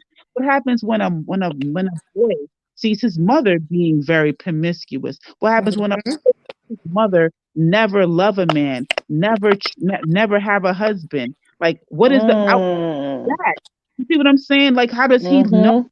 how to like it's so multifaceted that when we try to just put one label on shit, it's just like that's not real. I mean, that's an answer, but that's not the answer. You know what I'm saying? Like it's just Right. it's it's just crazy. You're right, Right. sis. That's real. Man, You we look at took the over the music too, show, man. right?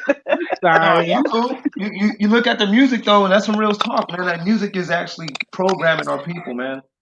Oh yeah. Programming our sisters, programming our children, programming the brothers to be vicious, to be And you know what, selfish. man? It boils down to us not keeping them laws, not being taught them, our parents not being properly taught them, they parents. That's what it all boils down to. Now that we pointed it out. Good job, Melanated. Nails, I mean, I sexy. don't know about the laws and all that kind of Let me stuff, tell but you why. Let me I tell you why. Let me understand tell you what why. he's Hold on, talking hold about on, with the hold on. music. When he's talking about with the Hold on, music, let me finish. Let me finish. Let me finish. Let hold me on, finish. listen, listen, listen. Hold on, hold on, hold on. I'm You a can't sister. interrupt me and Hold say on, let me wait. finish. I just want Let to me say I finish. don't Let categorize myself me as a Hebrew, but finish. when these brothers here on this channel post their videos and they start playing their music, even if they got 3 viewers, I'm one of them 3 viewers, and I'll be sitting there for about 45 minutes just listening to their music because you want to know what? That shit is some good content. They talking about some stuff. If they talking about the Most High, they talking about doing right. They talking about their children, they women, whatever, doing business, being black. It's nothing. It's no words that they're saying that is going to be contrary to what I subscribe to be as being a good person, whether I consider myself following Yahweh Shai or Yahweh or whatever. I don't have to listen to any of the music they play on this particular channel on what is it, one nation set apart, I'm sorry, on their channel. They play music on their channel, and I just tune in and I listen to it and I vibe to it because it's good music. Like it doesn't matter if it Yeah, vibes with my belief system. So I just wanted to give the brothers, their props while they could hear it. Now I'm not trying to cut you on, Brother Lance. I just wanted to get that out because I wanted to know, to be encouraged to continue in what you're doing, because people who do not even be like believers in your faith, we listen to the music, we listen to the content, Bible, we the goods that you're giving out there. That's all. Con. All right, Wow. cool. Hey, that's tight, man. Because I was wondering if anybody was listening. I was like, I wonder who's listening. Anybody listening I to be this? listening, brother. I be tuned in. I be like, yo, that's dope. This song is dope right here. Man. Hell yeah, it is, man. All right, cool. Thanks for Yeah, telling me that. that's For real, though. good. That's real. All praise to the Most High. I appreciate that. That's No tight. problem. Yeah. I've Encouraging. never listened to You never listened to it before? it. No. Mm-mm. In the beginning, before they start like really going in on the scriptures and stuff, they just be playing music for like at least like an hour, like Is it 45 stuff that you minutes. guys have written? I don't know No, whose music it no, is. it's not us. It's just Israelite brothers. Oh, I see. It's a lot. We have thousands of songs. Yes, it'd be like mad songs. Yes, I heard some of those songs. They go real hard with the beat and everything. So Mhm. Yes, yeah, don't sleep on it. it'd be like trap music. It'd be like trap Jesus Hebrew music. You know what I'm saying? For real though.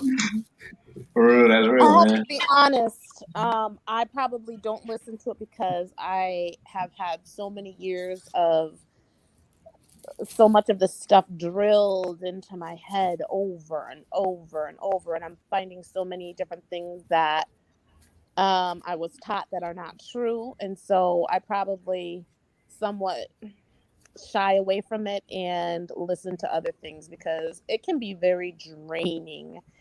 You know, I mean, Mhm. Who my said that? experience. Say what now? That's Nails. Yeah, You know what? I agree with you. yeah. I got to get away I from agree. it. That's why I don't. That's why I didn't comment. I don't listen to the music no more, or because it's like once you start learning the truth within the truth, and you hearing them saying the same thing over, you can't say nothing about it. Like that's a lie. Like you can't. It's just like annoying. So I just don't listen to the music. No, But all you gotta do is chew the meat and spit out the bone. My kingdom, my that's real, savior. man. You know, Yeah, you got to pick through the bones. I'll be like, man, I can't listen to this, bro. I tell you though, you gotta have. If you get you get on One Nation Set Apart on that when I do that channel, you'll hear that. You know what I'm saying? You're probably gonna hear 90% songs that you've never heard before. No, I've been on there plenty of times. I make Right. time to listen. Yeah. Oh yeah. Yeah. You're right. You be on there. So these are songs that people ain't never heard before. And I'm telling you, there's over 3,100 songs that I have like that. It's you know what, bro? Like I love, like let me tell you something. Gospel music, or at least back in the day, a good gospel song will send chills down my spine. You know what I'm saying? Now it come on in the radio, man. I just get annoyed. I turn the shit off. It'd be good music, but I just can't listen to that. I can't put that in my head. I know better now. And that's what and I'm just thinking that's maybe is that what Nell saying. If that's so, then I can relate to that because that's my issue with it. Be good music. I don't listen to any religious music at all. None. Mm-hmm. Me neither. Now, if I want to listen to something motivational, then I will, or I'll listen to like an audio book or something like that, or like if I'm at the gym or whatever, I'm gonna listen to something that is uplifting to get me motivated. But the whole like So what you listen to at the gym, Nails? Well, I need to know what's in your workout. And get you moving. What's in your workout track, Nails? Oh Because man, I Kanye West. Kanye West she workout. be listening to some booty music. She be like, what? You got to get motivated, shoot. Listen, it is what it is. Okay, it gets. I hear you. But you know what? You know what? I have not gone to church in probably over 11 years. But I could listen. I see the thing about it is I can now I got to a place where I can separate spirit from the actual like indoctrination. Yeah. Where I listen to it and I truly appreciate.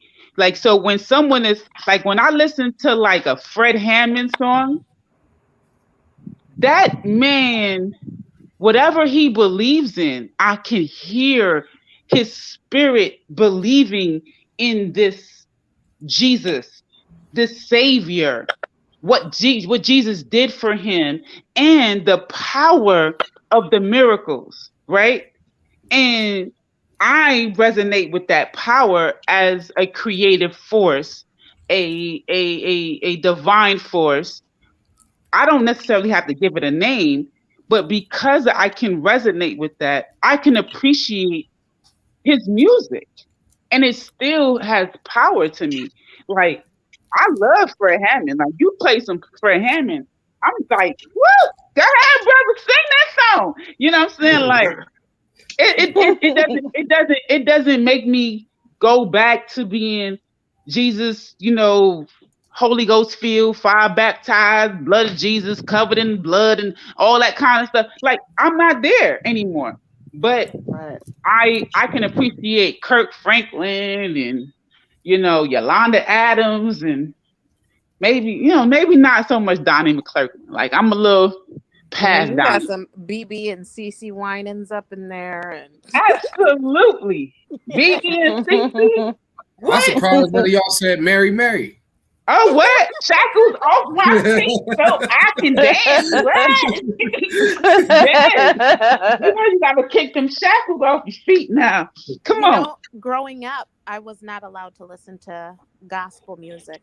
Oh my goodness. I grew up a Jehovah's Witness. So gospel means good news. No, but Jehovah's Witness is serious. Yeah, Jehovah's Witness is like the Marines of Christianity. Hey. Yeah, you ain't lying. Yeah, because growing up in something that was like so very organized. I mean, everything is very like pristine, organized, perfect, like this, that, everything, like all the JWs on this day learn the same information all around the world at the same time. But did you know that the Methodists, like that's how other, like, I didn't know that other denominations were somewhat as organized. Yep. Like Methodist people. Yeah. You go to a Methodist church. Do it too. You go to a Methodist church and try to sit down when everybody else is standing up, and they be looking at you like, we supposed to be standing up right now. Right? And then you're supposed to get down, and then you get back up, and then you lift your right hand up, and you better say the confession, and then you better do, like, you be like, what am I confessing? I don't even know we're supposed to be confessing. What's going on here? It's like if you go to a Methodist church in New York, and then you go to a Methodist church in Georgia, I'm gonna be doing the same thing in every church, and I didn't know that. Wow. Because I was coming up, I was kind of in Baptist kind of environment. So I didn't know nothing about this Methodist stuff. I was like, this is crazy. Yeah. See, now my mom grew up Baptist. She grew up in Mississippi, and she sang in the choir, and she knew about all that stuff, and then left home at 18, left Mississippi at 18, came up to Minnesota and started her life, and she was into the whole, like, the Seven Baptists, and then, the Jehovah's Witness thing for like over 40 years. So now that she's out of that, she wasted 40 years of her life in that thing.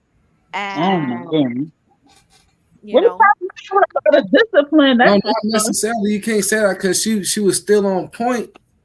Yeah, I mean, she was still going from the biblical perspective. There might have been some things that she found out that was wrong, but that doesn't mean that she wasted her 40 years. Well, that was just a path that the Most High chose for her to go through, man, because he said he tries us with affliction. Let me ask you this, Ak. Let me ask you this. How do I want to put this? Okay, let me deal with the JWs. They will basically, if you ask, I can relate this back to during like slavery. If there was a smart person that started asking questions, started reading, started, thinking outside the cloning of the rest of the slaves, they would make that one smart, quote unquote, smart slave do basically scare the rest, right? They would cut off his foot or cut off his tongue or, make a spectacle, right? Now, that's the same very thing that Jehovah's Witnesses do, is when the Jehovah's Witness slave, quote unquote slave, starts asking questions. And I know firsthand because I started asking questions.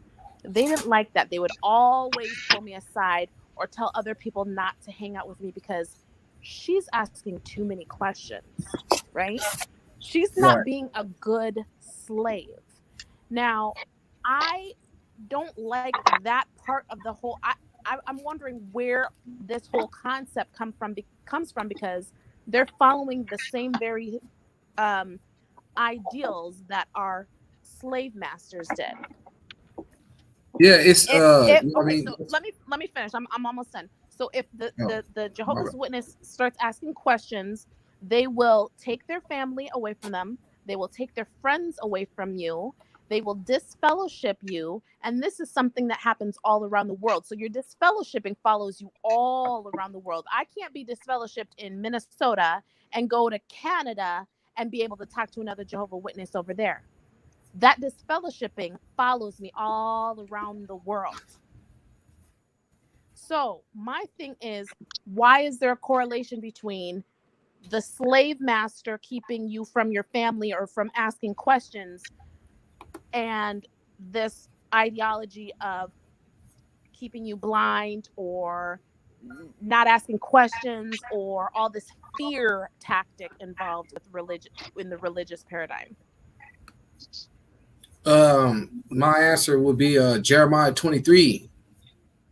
Those people, those are just the ones that scattered the lost sheep. You know what I mean? And the sheep that did not adhere to their voice, that's like the black sheep within the flock. So they want, you know what I mean? That black sheep ain't welcome.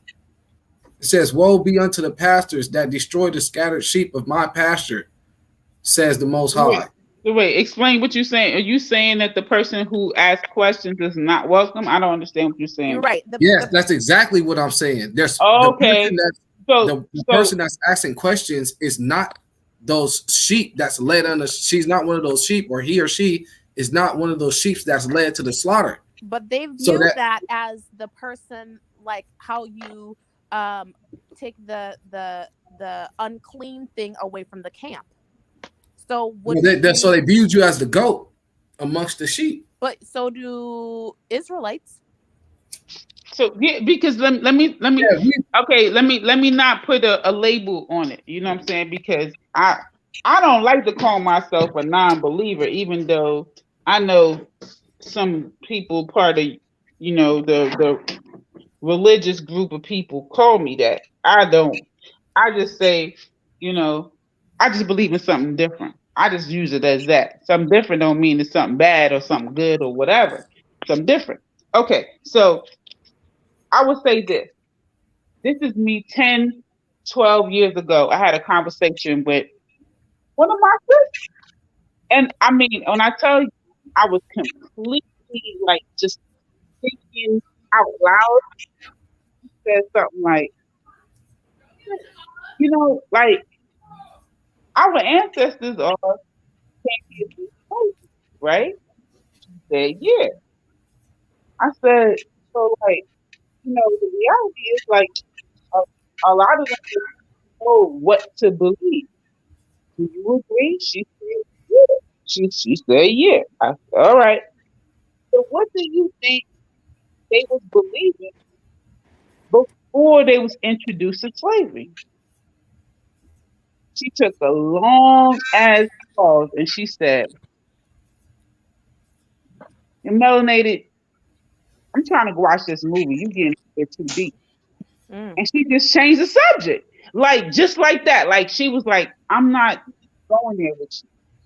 And I was like, this is the reason why we're in this place. Yeah. Oh, I would have.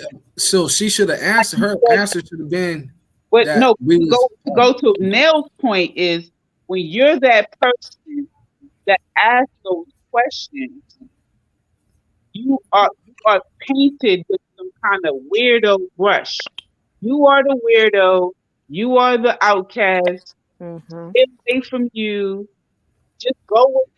Why are you even going there? We listen. Father, Son, Holy Ghost. Father, Son. This is what we do. In the name of the Father, Son, and Holy Ghost, Spirit. We crucify. We born again. Blah blah blah. Why are you asking all these damn questions?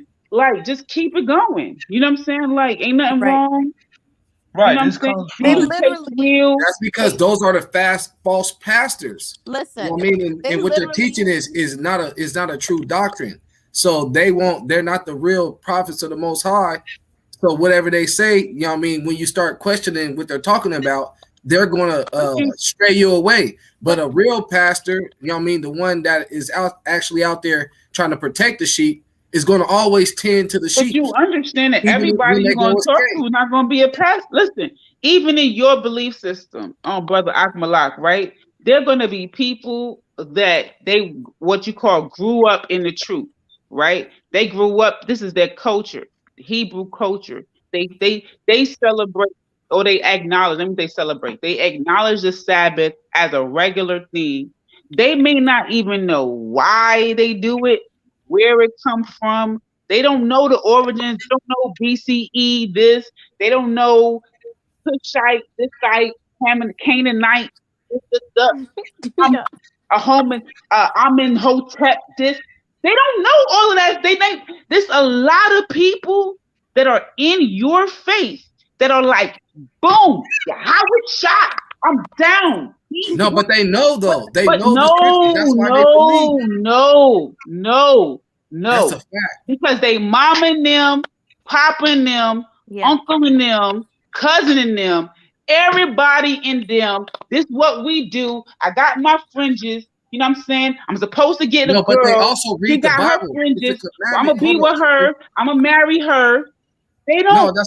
that's not true because it's a commandment to read the Bible and teach your kids so they know No, why they're wearing the fringes. I They have know not why been they to keep the church in Sabbath. 12 years, It and I can orders quote it. scripture to you right now, brother Akmalak. I can quote it. Don't tell me about quoting scripture, brother. I You know know. how many kids in Easter Sunday they up there reciting shit, and they know it. That don't mean that they gonna be 30-year-olds with the word written on their heart. They're not gonna be with What? If you know them knowing it is breastplate of being written on righteousness. their heart. They're not gonna have their breastplate of righteousness and they sword of this and they no, come on. They're not gonna be demonstrating the fruits of the spirit. That's not true. I'm not saying they won't. I'm saying that just because they quote it doesn't mean that they will. I'm not saying they won't. I'm saying that because they can quote it doesn't equate to the actual fruits of the spirit. And what I'm saying, okay, if somebody can recite something, doesn't that mean it's on their heart? No. it means it's on their mind. Okay, if they're reciting something, rocking the fringes, keeping the Sabbath, is that not it? The law, it's habit. Hold on, it's habitual. You don't know what habit means? Wait, can I say it? Can I finish though? If go somebody ahead. is sitting there keeping the law, statutes, commandments, wearing the fringes, keeping the Sabbath, doing the Passover, all the feast days, all that, and quoting scriptures and reciting it to you, is that not the law, statutes, commandments written in Doesn't your word say faith without works is dead, right? But they are putting in the works. They got the work. Where's the faith? You don't know they got faith. You know they got work. Reciting it. It could still be dead. It could still be dead if all they got is works. If all you doing is you going through the motions. Okay, here you go. I'm not gonna turn on my stove right now. It took faith before it got. Before you work for something, you gotta have faith. My mama don't turn on the stove. My mama not cooking. My daddy not cooking. So I'm not gonna cook. That don't mean that when they get a girlfriend 15 years later, and she be like, baby, come over, and she cooking. They're not gonna be like, oh, how you cooking on the Sabbath? They're gonna be like, oh, that's great. Yeah, boy, give me that food. See what I'm saying? Like, a lot of you can see the works though in when my they religious wear paradigm that were doing the things that they were supposed to do. Go to meetings 3 days a week, and then on Saturday go out in service, go knocking door to door. They were doing all these things because their family was doing it, not because they wanted to. They didn't want to lose their family. Tell it. Because you know what? And I'm not trying to like change the whole complete subject, but I do know because this, I don't want to limit it just to the Israelite community. You know, being the pressures of being part of a religious culture that is outside, like she's saying, she's talking about Jehovah's Witness culture, right? If you are a Sunni Muslim and you just wake up and be like, yeah, I don't believe in Allah, they might want to kill you, son. That is, you are apostating. You look up apostate laws and see what they are allowed to do to people who apostate from Islam. They can throw your ass from a building if you say there's another God besides Allah, right? So if you are in Iraq and you say, you know what? I believe in Yahweh, they could kill you and nothing could happen to you. Do you understand what I'm saying? So it's a bit different. It's a bit more than just, oh, you're following, yeah, and you're doing this. No, it's a lot of culture. The culture of the people plays a lot into why you go along with certain things. Sometimes it's out of survival. Fear. And Fear. That's the whole thing. Fear, scared, and always the fear of the Lord God, is the beginning of knowledge. Always using the Creator, heaven and earth. You're gonna get killed if you don't do this. You're gonna get killed if you don't do that. I have to keep it real. Hey, don't you fear your dad? If your dad, I don't fear. Hold on. Your dad is not the Lord. Your dad is not the Lord. Your dad is not the Lord. Akmalak, it's a bad example. Sister. If your dad tells you to do something and you don't do it, and you know there's a judgment, aren't you going to fear that judgment? He's just going to be disappointed at me. But my dad and God there's a judgment that comes to you if you don't do what he tells you to do. Aren't you going to fear that judgment? I'm not a little bitty child, so my level of reasoning is going to be different, Akmalak. So my level of reasoning now is that my dad is just my dad. He's not God. So he's going to be upset at me, but he's not going to like kill me, right? Like it's different. I'm not going to view it that way. Well, check it out. God, he didn't kill you. You've been here before. You keep coming back. We've been slaves and all that shit. It's just that this time right now we made it through enough, and we've been purged enough throughout the system. I mean, throughout this process to where now we made it here. We made it to where everything is real easy, to where when we get into our kingdom, it's going to be ushered in real fast and real smooth. That's what that is. Maybe it's not meant for us to be in the kingdom right now. You've been punished. But maybe what if it's not meant for us to be in the kingdom right now? It is. That's why you look at the pinnacle of society when it comes down to its technological advancements and with it recording and storing data. There ain't no going down from here. What I mean by that is I'm talking about like with the knowledge and know-how. We know how to record permanent information, and you don't have to chisel it inside of a stone. When you say we, who are you referring to as we? Mankind? Yeah.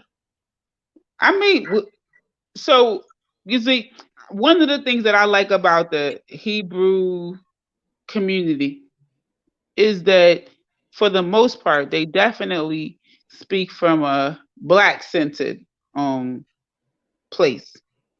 So when I ask certain questions, I'm really speaking from a Black-centered space.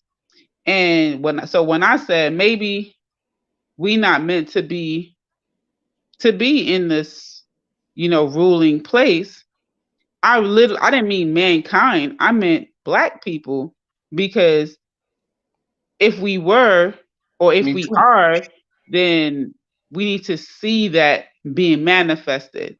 And if we are in this place of dominating from a technological perspective, then I need, because right now the white man is dominating. So we can't take credit for that. That doesn't even make any sense. It's not to take credit is what I'm saying. It's to utilize the resource. That right there now is something. I say that now because now that we have technology and we have computers to record all this information, and we can make things a whole lot faster than we used to. The so-called black man having his own kingdom in the fashion as how he imagines it can be done now way more realistically than it ever could have been in any time before. I mean, I think that some of the debates that have been had about capitalism and how do we use capitalism, I think there's a place for that. I'm I guess I get called a capitalist or whatever. But if you're saying use the current system that we're in and make our situation better, I 100% agree with you, right? I agree with you that we should do that. There's just this, group of people that are like, if we capitalize on this system, what we do is we make this current system stronger, right? So what are your thoughts on that? Capitalizing on this system?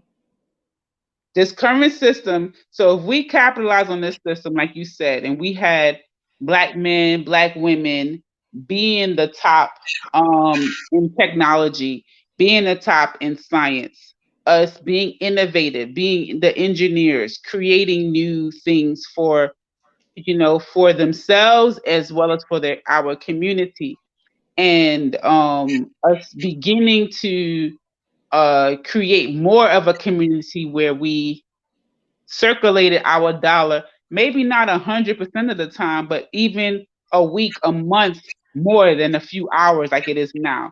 Let's say we got to the Black dollar circulated in our community for a month before it came out of our community. We got to that point. Okay, so this is what I say about that is that in this system that right there would only have a minute effect, just for the fact that this system right here would work as a buffer, because no matter what, we're going to be going through a third party in everything that we do. There's going to always be who they call Uncle Sam, the white man's Uncle Sam. That's Let's welcome pulling the these other person things. on the panel too, by the way. Huh? What'd you say? Let's welcome the other person on the panel too, by the way. Hey, how's it going there? Peace. Miss M-I-S. M-I-S Israel. Shalom, shalom, shalom. But yeah, it would work as a Shalom. just like on a minute scale. But if we did the same thing, and then but actually work towards a conscious means to do this, saying somewhere else, or doing it in an autonomous manner, while this country still stands using their capital to capitalize off of it, that would make a lot more sense. That actually would help out a lot, and it would basically kick in that kingdom that we're talking about. It would at least majorly assist it. That's what I'm trying to say. We be saying that over here at One Nation Set Apart all the time. Like, yeah, man, we got enough people. We got enough doctors. We got enough lawyers. We got enough people that knows how to do all the little things that we worry about.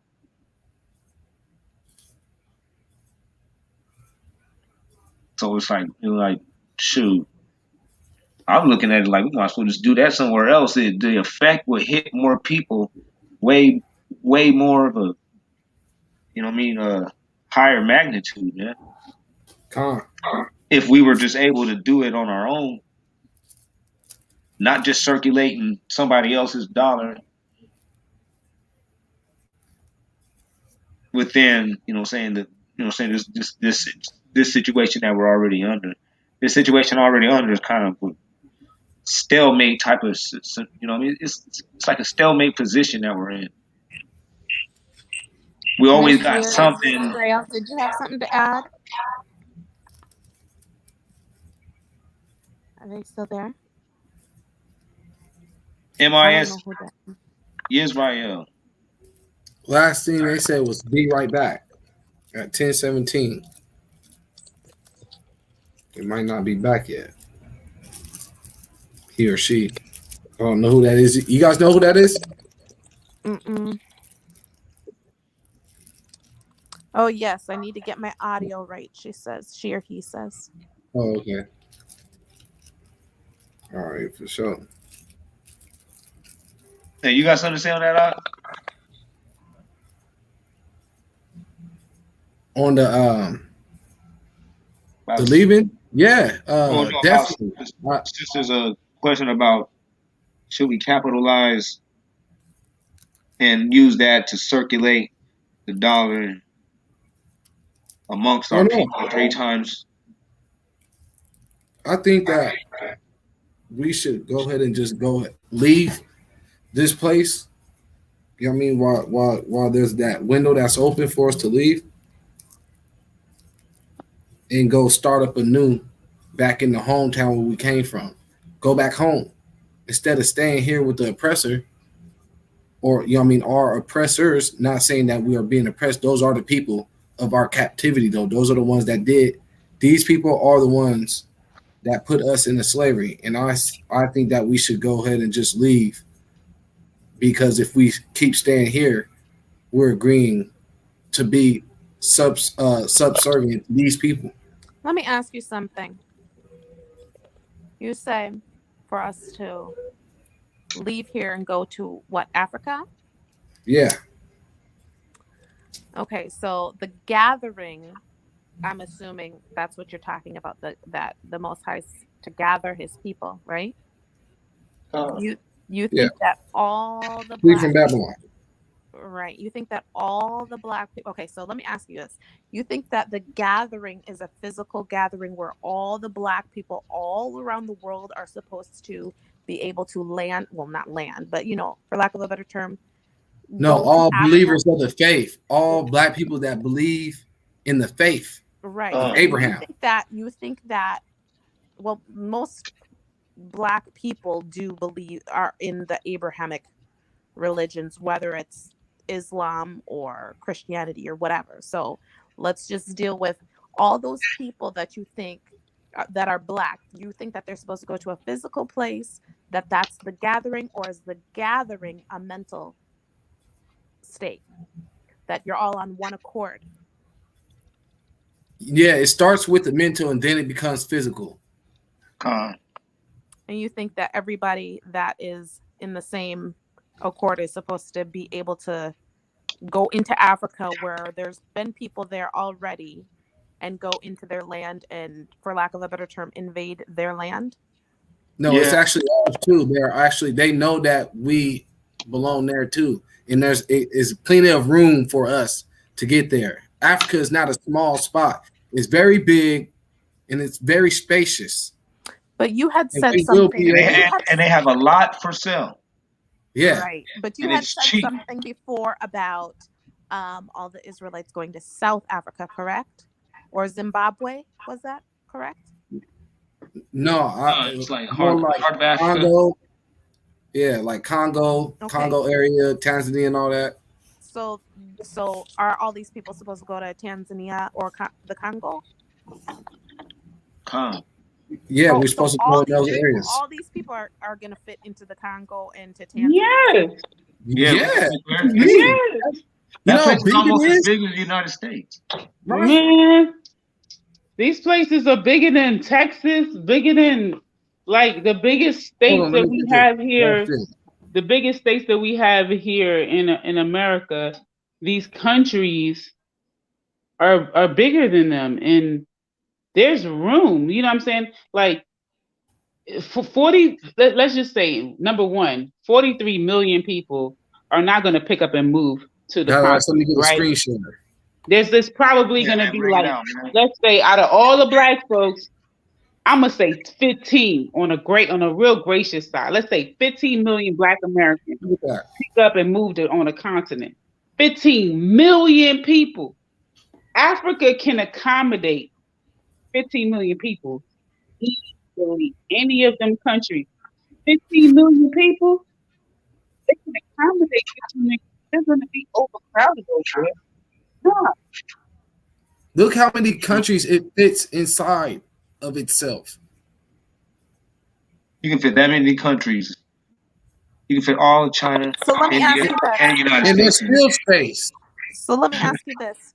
Earlier you said all of the people that are of the Abrahamic belief, right, should go there? Yeah, the ones that... Well, you got to pick what country. I said Abrahamic faith. The ones that, you know what I mean, seek the kingdom of heaven. Those ones. Okay, so but don't Doesn't Islam and Christianity, it runs rampant there, so they too believe those things. So if you were to go over to that land, wouldn't that continue the wars? No, Because it would be No, fighting where over you the going? religion. It No. ain't gonna be heaven. It ain't gonna be pretty city. We're gonna have to build up the old and wasted places. It's gonna be work. It's gonna be Con. our job, our land to till, and it's What's gonna be the but what kind of adversities, what kind of physical adversities did the Muslims in Timona in Israel, what did they face? Were like physically abused, or did they have to go to war?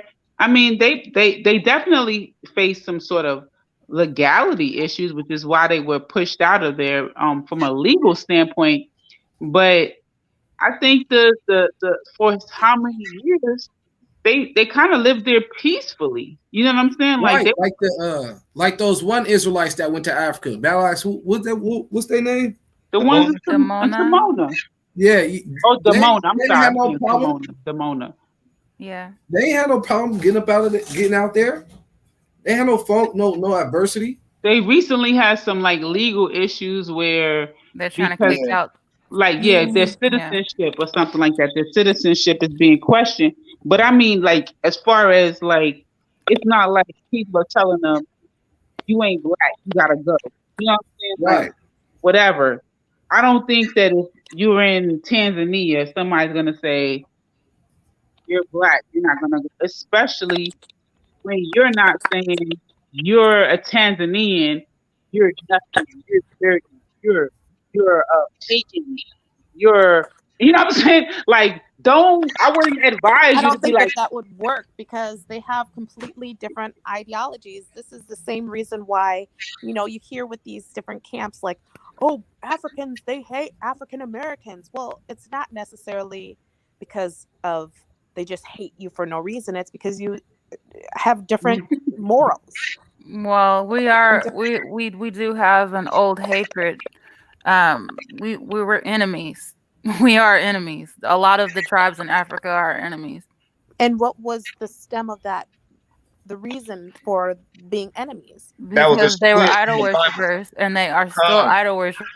Ex- con. right. That's what I'm saying because we have different ideologies, right? We have different religious beliefs. So then if a bunch of African Americans go to, what they say, the Congo or to Tanzania, those still same beliefs that we had or have here or with the Israelite paradigm, but that's not who going to change their perspective and who they're going would to be still better? quote unquote hate. But we're not in where But who they're would at, be and they're better? not where we're at. So we not Who tripping would on be them, better Yeah. to and they're live not among? tripping on us. But who Wait, would say be what? The better Most to live High. among people of Because a see, different what we gotta belief do it. We system got than a person from America? If you have an Israelite in America and they are currently living amongst other people of different belief systems, those should be the most prepared to live amongst other people of different belief systems. They shouldn't be intolerant at all because here they got Buddhists, Huh. Xanists, that's what. But this this, is every damn is. They but got this is what. Israelitis, Kemet, But this Well, the is what Most I'm High, saying. He's Christianity. gonna get rid of that. The Most High is getting rid Yeah, of all of that, though. But until he con, does, yeah. it ain't done yet. So then, like, just wait until it's done and just stay still, right? Be still. Vengeance says the No, Lord, right? Just that's it. Just chill, no, right? Well, we I can. think No, Don't we go can there and actually. just start killing folks and be conquering people because then you know what I'm saying. Like, just chill. Don't go to somebody else's country. So you, if the Most High don't get rid of it, do that shit in America. I Go think we ahead and have this kill whole all the idea. non-Israelites. Go ahead and do it. This Let's whole see it start it. this Go right ahead. this whole idea that the Most High is going to do this and the Most High is going to do that. We have to Exactly. realize that if we go by the book, one day is 1,000 years to the Most High, right? It's the people doing the work. It's not like this poof, God, vroom, magical thing. It's people doing the work, learning, putting in the work. It's you actually doing the Con. work. That's So right. we That's need to right. get rid of this whole like, hi sis. I'm not trying to get on you, but and I'm not directing this towards you, but I'm talking about in general. We need to get rid of this whole like overnight magical idea of how the creator of heaven and earth works. Things take time, and creation is still happening. Knowledge is still being increased, right? So Absolutely. right. So with this whole like I lost my train of thought, but going back to the whole, the Most High is going to take care of it, and the Most High dwells in the minds of people. So the way we maneuver and work with even other people of other nations, that's how we get to full understanding. Does that make sense? We gotta take it to the scriptures for it to make sense, though, because we can't dwell in our own hearts and go by our own understanding of things. It makes sense to me what you said, Sister Nels, because when I think about like, in our lifetime, the lifetime that we're living in, right, which is different than the lifetime 400, 500, 1,000 years ago, when some of these scriptures was written, and we don't know what things will be 1,000 years from now. But when we're talking about in this lifetime, right, the way that it works now is when you come across very forceful and authoritative and domineering about your belief, it's probably going to be met with a lot of resistance and aggression and all of that, right? So yeah, all the prophets were. Every prophet was. I mean, yeah, and if that's your trial that you're trying to take upon, then by all means, take the aggression. Take it. If you want it, take it. Ain't that what Rihanna said? Love me. That's what you want. You forget it. You know what I'm saying? Like, if that's what you want, you're gonna get it. But I'm just saying that there's other people who speak about the same system in a whole different way, and they are met with a whole different energy. It's just something about the way in which they speak about it, right? And I truly think that people of that same system should take heed to that and look like, why are these non-believers actually listening to them? Why are these non-believers actually, like they whole vibe is different. Instead of saying, oh no, when you get the non-believer upset, that's the good thing. All right, that's what you think. I mean, that's what you want, Cheerios to the kingdom for you. You know what I'm saying? Like, if that's what your goal is, but I'm just saying that you might want to pay attention to some of the vibes and the energy about thinking about certain principles or certain kingdoms or certain that literally, like, if I was to tell you about my Budan kingdom, that's not going to mean nothing to you. So when you're telling me about your kingdom, I mean, you might as well be telling me about Casper and his friends. You know what I'm saying? Like, it literally, and I don't mean it in a disrespectful way. I mean it like that's not the way to get a message across. It's just literally not. It's like, if I want to speak to you, I'm not going to speak to you in Creole. I'm not going to speak to you in Spanish. I'm not going to speak to you in Yoruba. I'm going to speak to you in English if you speak English. You know what I'm saying? That's the only way to get a message to you. So the dialect and the communication, the way you speak to me and the way you speak to Sister Nell, there needs to be a difference. Otherwise, the message is going to be off. It's going to be off in the story. That's all I'm trying to say. Right. I just want to make a statement real quick. You know what I mean?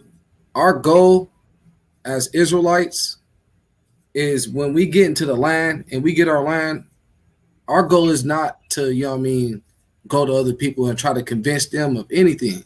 You know what I mean? Stop them from believing whatever they believe in. None of that. Our goal is to build up our nation and be a light unto the Gentiles and let them see how we get down. Our fruits are going to show who we are, and that's what's going to attract everybody to us. And that's what's going to make people want to change, is by seeing how we are and how we got it going in our kingdom, and realize that their kingdom is messed up, and then they're going to emulate or want to follow after us. You know what I mean? All our goal is to do is build up our own and take care of our people. Live under the right law, statutes, and commandments. That's respect, brother. Can't nobody fault you for that. Like, and that right there is the reason why I don't throw no shade on Hebrews, because I do see that in the way they conduct themselves, and that's the reason why I don't throw no shade on the Nation of Islam. That's the reason why I don't throw no shade on African spiritualists, or I don't throw no shade on even Black Christians. You know what I'm saying? Because truly, a real Christian, they don't want to see Black folks on drugs and hoeing, and a real Christian is not about that stuff. All them fakey, you know what I'm saying? Like they want the good stuff. But my grandmother wasn't on that. My moms and them wasn't on that. You know what I'm saying? Like, it's just the real talk. So like, anybody that's about whatever it is they believe, and that belief is causing them to live righteous, they're not hoeing, prostituting, they're not lying, they're not committing adultery, they're about their family, they about their people. You could tell that they live in righteousness.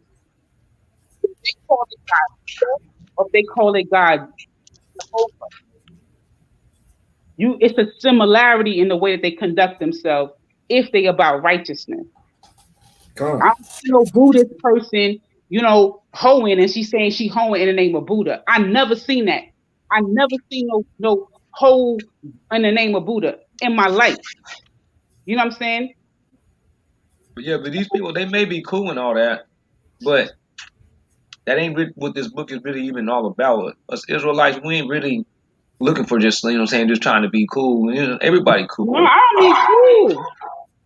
I don't mean cool. I mean, like, you know what I'm saying? Like, if you got a woman and she conducting herself properly, like you want to talk about modesty. Let's say she's modest and she's a woman onto her husband and she's dedicated to her family, but she's saying she's doing it in the name of Buddha, right? Well, I mean, that's good for her, meditating because if she's doing all that, then she has more of a chance of turning to the Most High than those people out there that are not doing that.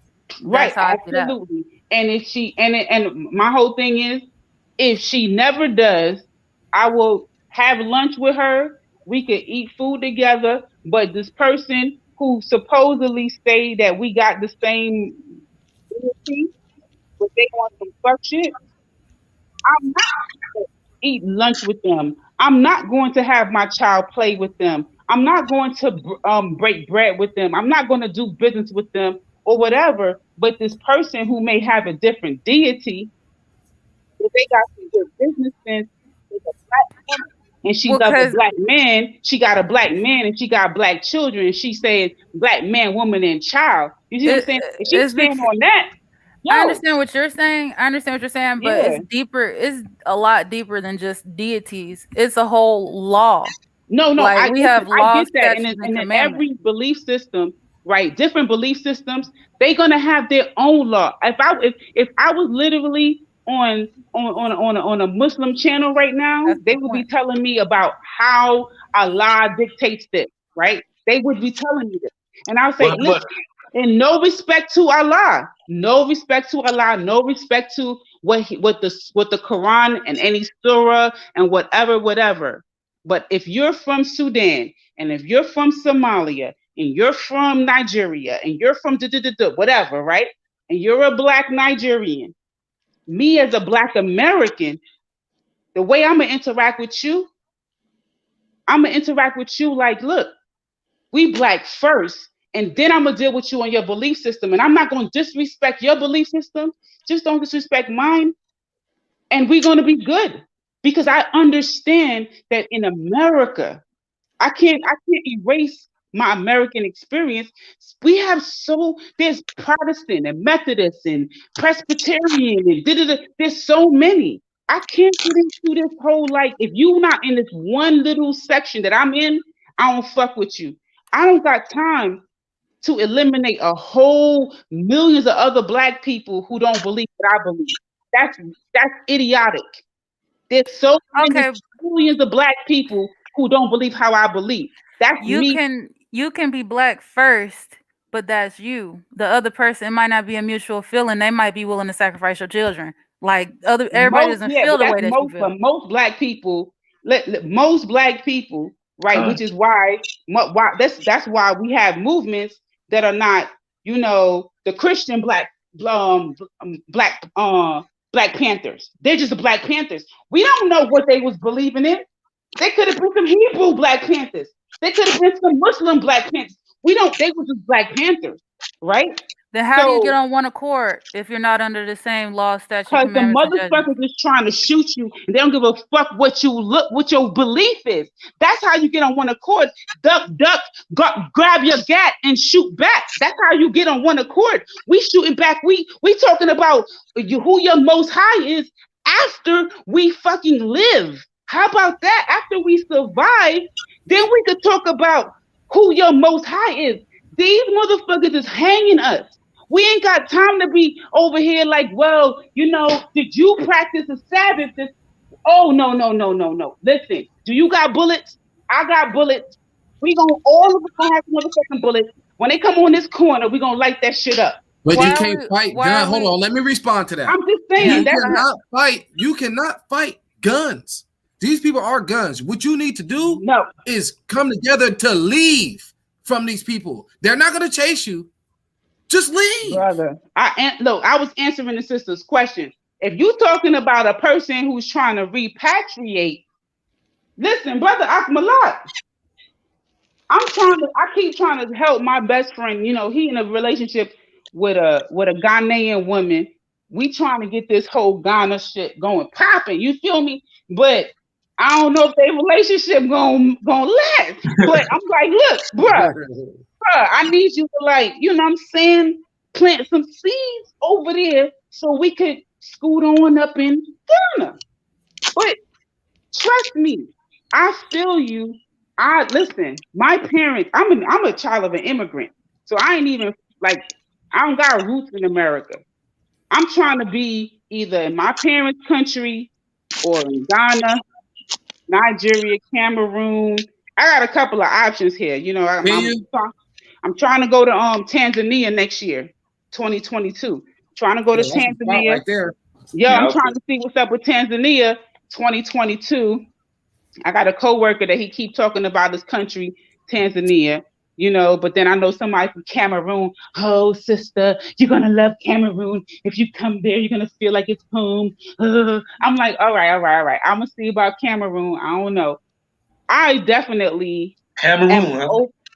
Yeah, Cameroon. A lot of I wouldn't just say just the people from the Caribbean, but a lot of people from the Caribbean they may have as well as the Congo. They may have that like Cameroon, Congo type of heritage. So if you're talking about going to Africa and migrating to Africa, do they not have the same melanated people attacking each other there? There's a lot of crimes against Africans happening with other Africans. So I mean, how do you separate that if you're black first? What's the difference in me moving to Chicago? What's the difference in me moving to Chicago? That's my point. So how do you get on one accord? What you mean? How I get on one accord? How do you get on one accord with being black first? I'm gonna tell you the same way that I do in my community that I'm in right now. Right now, I work in Washington D.C. and when I meet with young people, you know what I ask them? I say, "What? Let me ask you a question. What's community to you? What's your community?" You know what they tell me? They tell me about their block that they from. Well, you know what? I'm from New York. I know how they go. Oh yeah, I'm from 21st. Oh, I'm from 35th. Oh, I'm from 45th. I'm from 43rd. Well, where the hell is 35th at? 35th is in East Flatbush. Or if you're from St. Mark's, you in from Crown Heights. That's a part of a bigger community, right? I'm adding vocabulary to their language. And then I'm getting them to see. So where it starts is through the education. It's through the encountering someone like me. So you can get the people on one accord. That's what you're saying. You can get the people on one accord. People You by like me, yourself. not just me by myself. Of course not. I'm definitely not an anomaly. There's a lot of melanated goddesses. There's loads of us. I'm not a goddess, but yeah. And I big up all of the goddesses. I big up all of the melanated goddesses. I big up everyone with my energy. Anyone that shares that same energy, that same fire inside of them, to speak to the youth, to not be afraid when you somebody who got a gun charge or something like that, and you scared to talk to them. So what?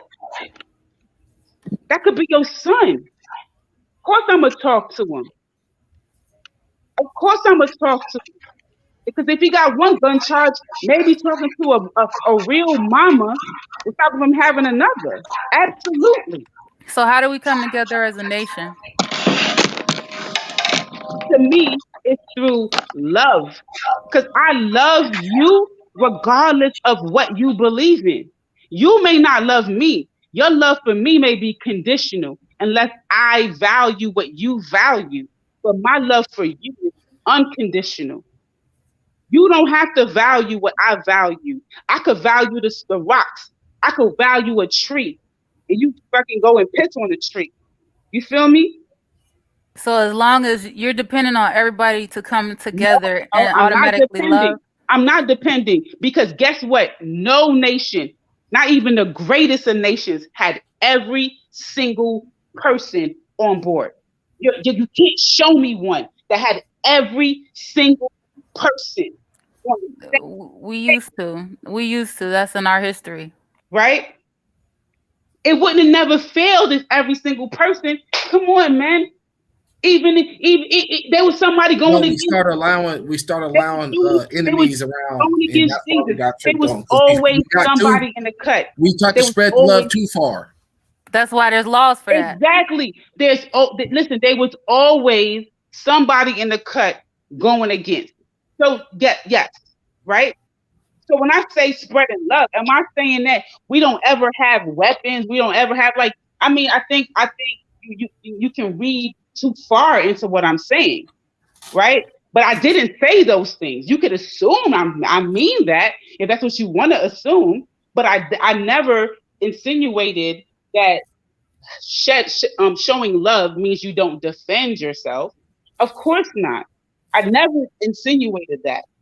But I'm not saying that you don't. What I'm saying is that the way in which, for me, I have seen that I'm able to.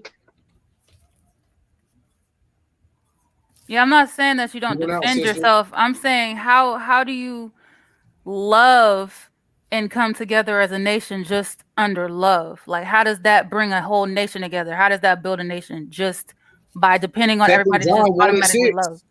To love is to keep the commandments. Yeah, exactly. That's to keep the law, statutes, commandments, and judgments. That we know that, but I'm saying, how does love alone? You know what I'm saying? Like what they define as love is not how we define love. You know? Yeah. Con. True. Yeah, from I see what you're saying. So from her perspective of love, how does she think that just by loving is going to accomplish anything? Exactly. Okay, she fell off.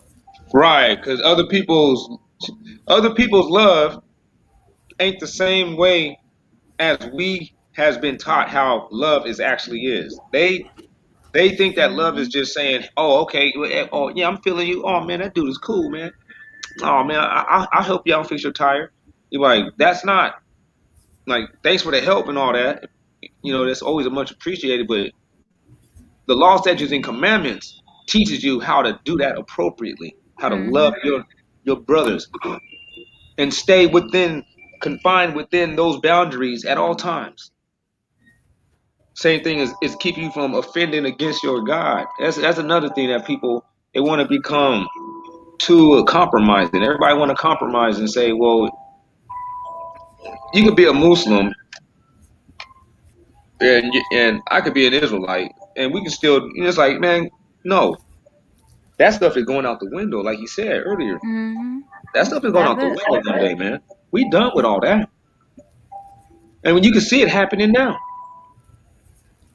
You ain't gonna ever get us Israelites to ever go back into anything false. Our kids ain't going back or anything. But how do we get our people to see that? Because most of our people can't see that. They don't Yeah, but understand. 2/3 ain't gonna make it, man. That's just the truth, man. Yeah. Only, like I said earlier, man, the ones that have faith and hope and better, those are the ones that's gonna go. The ones that's already getting ready to go. All our Yeah. people is already talking about it, man. We already getting ready, man. It's coming. All Well, I guess Too they many love. prophecies are telling us to leave. All we can do is warn the people. Which is what we're doing. We being the watchmen and sounding that trumpet. And then after that, man, there's going to be a time to where, Israel flees. Mm-hmm. That's What real. And it that's is. why I agree with the sister Amberisms, what she said earlier. It does happen on a mental level first, and then like Brother Phineas said, when we come together physically, like it has to happen that way, and it's gonna happen that way. That's prophecy. That's right. Right. And when we get up on these panels and all that stuff, this is one level of it, of us coming together, man. Come on. But we gotta just keep at them works. A lot of people, they ain't gonna have the faith and the belief, man. That's just one of the things that we're gonna always have to, as Israelites, just have to accept that one and just be ready for that. Just some people, they just not gonna see it sometimes because what we saying ain't enough glitz and glam. They don't have. Our people are like, they're like a show people. Mm-hmm. You know what I'm saying? They really they like to watch a lot of shows, but they want to be in a show too. You know, if it ain't if it ain't no show and tell, you're Right. If losing it their ain't attention. impressive, they ain't trying to hear it. You're losing their attention. It's too much work. It's too much realistic. It's like, what you mean? What do you mean? I gotta actually like adjust, change my ways. Like, no, I mean, I want to just like go and do. I want to do what we doing right here, but just without nobody, what I'm saying, breathing down my neck. That's just basically what Mm-hmm. people are saying. When you're like, no, no, no, you don't know what the Israelites are doing. We're going to put the whole world back into its proper order. Right. Come on. And the so-called black man and black woman will be the ones that's going to always be at the top of that. And that's just what it's going to be. And if anybody that don't like it, we ain't gonna have to do nothing. The Most High, He got a lot of instruments and ways on how to make these things happen to where those things ain't gonna be popping off. Islam's and Buddhists and all that. Mm-hmm. No, that stuff offends our God. Come And that's the on. thing that our people got to keep that one in mind too. Like, no, we have a God, and He wants things a certain way. I know that the homeboy over there, he might be a Buddhist and he probably can cook a real good barbecue. That don't mean that ain't gonna fly. That's not gonna fly in the kingdom. We can't operate like that. Like you said, one person might be thinking about, sacrificing your kids. Right. Exactly. It's Mm-hmm. like you don't know. Some might think that it's okay to do you in some type of ill manner because their religion allows it. Mm-hmm. We ain't got time for all that foolishness.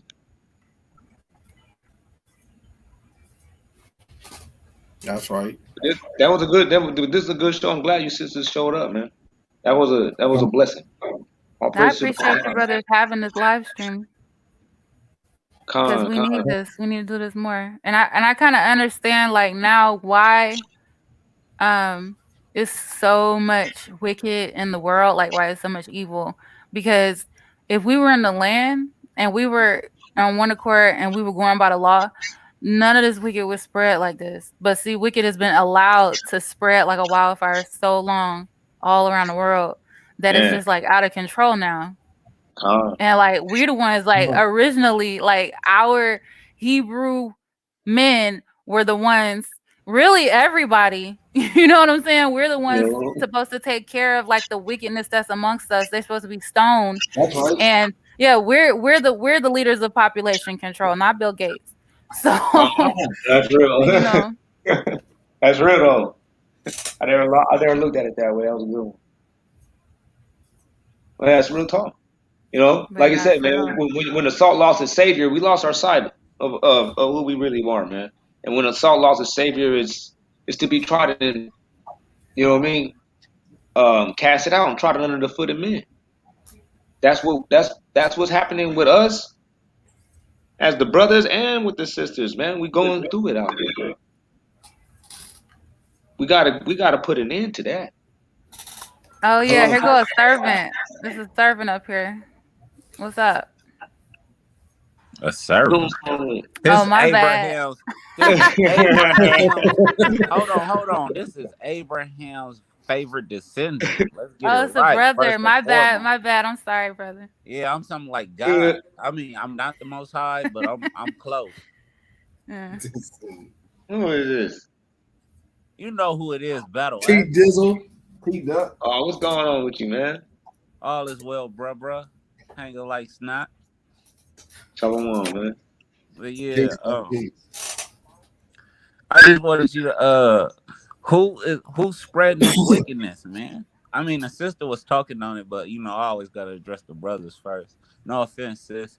Like, who is spreading this wickedness? It's all people, all nationalities is a spread of wickedness. Wickedness is just, you know what I mean, anything against the commandments. Everybody that's teaching you anything besides, you know, not saying like anybody that's trying to teach you any type of exemption from judgment is trying to teach you wickedness. You know what I mean? Besides, if they're teaching you an exemption from judgment without keeping the commandments, they're teaching you wickedness. Yeah, man. Another version of wickedness too. You know what I'm saying? On another level, to add that is with the music, with the television media, with the false hope of being a D boy and or you know being a gangster. All these things, man. These are all wicked things. Being the you know for real, being the stripper on the pole, making it, bringing it home, all those things, man. That's man. To tie that in with Christianity and all these other false doctrines that people are being hit with, man. We being bombarded with everything, man. It's coming in all angles. That's the thing. Our people, there's a silent war being waged on the so-called black man and black woman, man. Silent war being waged, but this war right here, it is coming at you from ways that you don't even think about. Just like little commercials and you know, just regular television shows, just saying some weird stuff. Watching the TV and little kid just you know just bust out of nowhere in the middle of the TV show, halfway through the TV show, talking about was you and Whoopty Whoop doing it? Did you guys ever do it? Like little undertones like that. These are all little seeds. That's all they need to do. Doing it with Disney, having little sexual undertones, doing it with the schools, doing it with the sissies, the faggots. Yeah. Then with the TVs making people making everybody that believes in God look like a crazy cultish freak that took the Bible so far overboard that he's ain't nothing but just a dangerous loon. You seen that with the movie Noah. You seen that with the movie Children of the Corn. And there's a whole list of them. The list just goes on. Okay. All right, sister, no, she using her little Israeli lingo, I would call it Israelite lingo. A Yeah, servant. this is So when you hard. say a servant, are you saying a servant of the Most High, or are you saying a servant of Israel? Yeah, your profile pic and name kind of threw me off because I thought you were like a white dude or something. So that's why I said that. So My Oh, you bad. thinking I'm I gonna didn't know. serve you? I knew Yeah. exactly what you said. Oh, she think the rapture coming, huh? Wow. Damn, that's Where'd you get that crazy. from? What are you talking about the rapture? Huh? Nah, she talking about the rapture, and then you know when they become servants. So she thought I was a white boy, so she was like, "I would be serving." I serve the Most High. I am a servant, but I mean, who's really gonna serve it? I mean, who do you serve? The Most High, or do you serve Israel? Like that's the question I got. I serve the Most High. Con. Uh, so what are you to Israel? What am I to Israel? Yeah, I'm a daughter of Zion. that's it. Good answer. I mean, what else do you want me to say? I'm gonna help build my nation and the position the Most High puts me in. And how do you do that? Well, if you must know, I do have a channel, but I'm not You finna say don't need my a channel on channel to here do that. Help to her out, spread the bro. word. How do you? Yeah, okay, there you go. Now we getting Right. somewhere. Yeah, it's really simple. If you listen to these brothers enough, I mean, even though I don't share every single view with them, like Yeah. I like the fact of the simplicity of it. They don't try to make it sound all fucking articulate and shit. They just give you that raw nut cut. So yeah, Yes. We break it down to the layman and simplified terms, man, because we ain't trying to sit around here and impress anybody with all that other stuff. We want you to actually know. Right. That's but all. That's all. We just want you to be able to, you know what I mean? Send a message as easy but as we was, you know what I'm saying? Easy as in the easiest way possible, man. Right. but we gonna have to bring Akbalak back home. I think Judah is making an impression on Ak. I think Ak about to start hanging with Israelite elect. Hamite ass.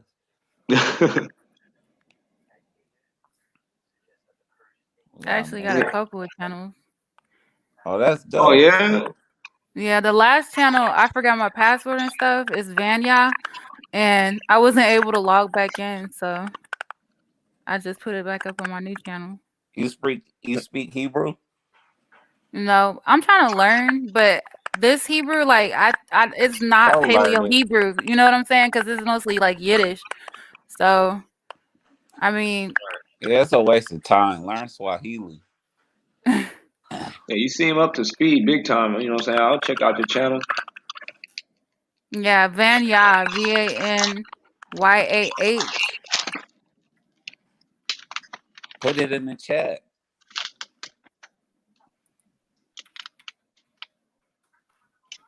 It's on That's the one YouTube. that, yeah, that's the one that I forgot. You got content and stuff all up on there. Yeah, I only got one video on this one. You have all your teeth. What? Hey, I gotta ask that because if you don't know this one brother, is it okay? Oh, I can't say his name, but yeah, it's this one brother. He be having a whole bunch of like clingers on his panels and stuff, and they be like missing teeth and look like they ex meth addicts and shit. Oh no, no, Yeah, I no. don't rock with them like Klinger Israelites. Like, yeah, I Mm-mm. like the real deal, real sisters. Yeah, I never heard of them, but yeah. Have you? So, what do you guys think about? What do you think about Antarctica? It's Because every cold. time I bring this up, people be like, "Oh, we ain't gonna talk about Antarctica," but I'm like, it's one of the Most High's works. Like, what is this place? Like, I did some research on this place, and I'm like, it once had like, um, vegetation and human life and animal life, before it froze over. You know what I'm saying? And so like I'm trying to figure out what is this place? Like what is that place? It's not going to be like that forever. You know what I mean? Yeah. It was probably something that was, you know what I mean, a whole lot more built up, you know, Yeah. well, back in the days before the ice age, Right. you know, and maybe even pre-diluvian before the flood. You know, it sounded like the world was, you know what I mean, a whole lot more life sustainable. People were living longer. There was giants. So it sounded Yeah. like saying like it was a different climate also. Yeah, it's so interesting. And it has 85 or 80% of the world's fresh water comes from Antarctica. Dang. Yeah. And it's in the center of the earth. And it's just like really interesting to me. But Yeah, that's a trip. I was thinking, from the flat Earth perspective, that it was the mhm. boundaries of the Earth. Yeah, I don't know what it is. I just know that it's interesting. Yeah, but I really, what I mean. I never been there. We all just speculating. Is that melanated goddess? No. No, Mm-mm. Ain't no. no This is love in that. this the daughter of Zion, Who that MIS right there? Israel. Who just hopped on? Lance. It was good. Oh shit, I gotta go. This motherfucker. Y'all said giants and flat earth. You know you about to go in. You say what? What'd you say, bro? I'm sorry. I didn't hear what you said. What'd you say? No, don't hurt me, Mr. Big Bad Israelite. I said they was talking about flat earth and giants in Antarctica. So I was like, I'm about to bounce because I know you about to weigh in. Mm-mm. Uh, No, I'm Well, just bouncing up. I didn't even hear. pseudoscientist university showed up. What's going on there, Lance? Hey, did you see his little commercial thing he got? He crazy. Battle actually seen it? Nuh-uh. Hey, y'all know legs get wet, right? I get What? wet? You get wet. Like sniff cocaine, nigga? Nah, like sure. Yeah, but I ain't talking about Why sure. you doing that? No, I don't do none of that shit, nigga. Were you Come crazy? on, T Duck, man. Where you going with this? How else is he supposed to see all the shit he be seeing? He gotta be on some type of mind altering hallucinogenics. I'm gonna tell you the truth. I guess I guess it's time to go to bed. I'm gonna tell you the People truth. starting to get angry. It's like when a baby, been up too long, they need sleep. You gotta shut it down. Yeah. When I was 17 years old, bro, I was a Christian, right? Straight up. And I had wanted to know the truth because I had asked my pastor, what did it mean that a holy city coming down that's tall as long as it is wide? I said, that sounds like a cube to me. He said that the holy city is the church. It ain't coming down. It's some excuse he gave me. And I had prayed. And I said, you know what, Most High, I want to teach your people. I want to know everything. I don't care. Just teach me everything it is you want your people to know and let me be the mouthpiece. I was like at 17 years old. Was you GMS? Ever since then, everything been clear to me. No, if I just got a hunch about something, I can go look it up. And pretty much what I had a hunch of, it's an extensive research done on it. It's plenty of scholars that believe the same thing that I had a hunch about. You ex-GMS? I'm a what? Are you ex-GMS? What camp was you with? Camp Yahweh, nigga. What you talking about? I ain't with no camp. Wasn't no camps in Detroit that I knew of. Hey, Battle Axe and Ak, y'all used to be IC? Nah. GMS? No, we wasn't part of any camp. Oh, okay. Wait, what was you? Camp YouTube? Nah, I wasn't part of no camp. I'm an Israelite from the church. I ain't an Israelite from some dude talking about that part. No, me and Ak, we do our own thing. You know they got churches though, right? We one nation set apart. Churches. We be out there. One nation set apart and do the footwork too. Hey, did y'all see those UFOs supposed to be shaped like pyramids, bro? Yep. Nah. Couple of them. Yeah, a couple of them. Like it was a lot of them in the sky. It was a lot of them. It looked like a lot of pyramids in the sky that they showed. Dude, Yeah. be polite to the sister. She just said, nah. Can you please explain it to her? What you talking about? She... We were talking about it. Oh, go ahead. My bad. Oh, sorry. You ain't seen that? You an idiot, bro. Miss Israel, you didn't see that? No, I didn't see or hear anything about that. Oh yeah, it went down. Pentagon. It was 3 big ass pyramids by the Pentagon, and then there was a lot of pyramids surrounding some type of fleet, some type of ship that was on the water. They had showed a couple of videos of it. It's like they release it more and more as you go. But the thing is like this stuff people been saying for years. Like all them YouTube videos y'all was saying was fake. Them shits was real. Who gonna create a pyramid UFO? All things to make. I think they got an Elysium. Y'all know about Elysium, right? Nah. That's a strip Nope. Nah, an Elysium, where all the elites go up in the clouds and they build like a space station or whatever, and they just stay and they just dwell up there. Like I think they got like an Elysium thing happening. Yeah. Oh, for sure. That's what the elite monies. It's almost like a hotel in space while Michael destroyed the Earth, hoping that it blows over, that they can make it through the blowover, like their ancestors did when they fled into the mountains. We thinking they talking about into the mountains, like on top of it, but they really went into the buildings that's in the mountains. Mm-hmm. And now they're actually in the clouds. They got that big ass that vessel that the Avengers got. Samuel L. Captain of Admiral of or whatever. Oh yeah, I seen him. I seen him with my own eyes. You talking about the mother plane? What's that? That's what Faircon call it, the mother plane. Yeah, Elysium. Y'all gotta watch that movie. I'm putting in the chat. Yeah, that's basically like about the elites fleeing into the clouds. They built Elysium. Wow. And they Yeah, did I a want to see that. Bohemian Grove. What is that? It's like on Netflix? I don't know where you can get it. I think I watched it in the theater.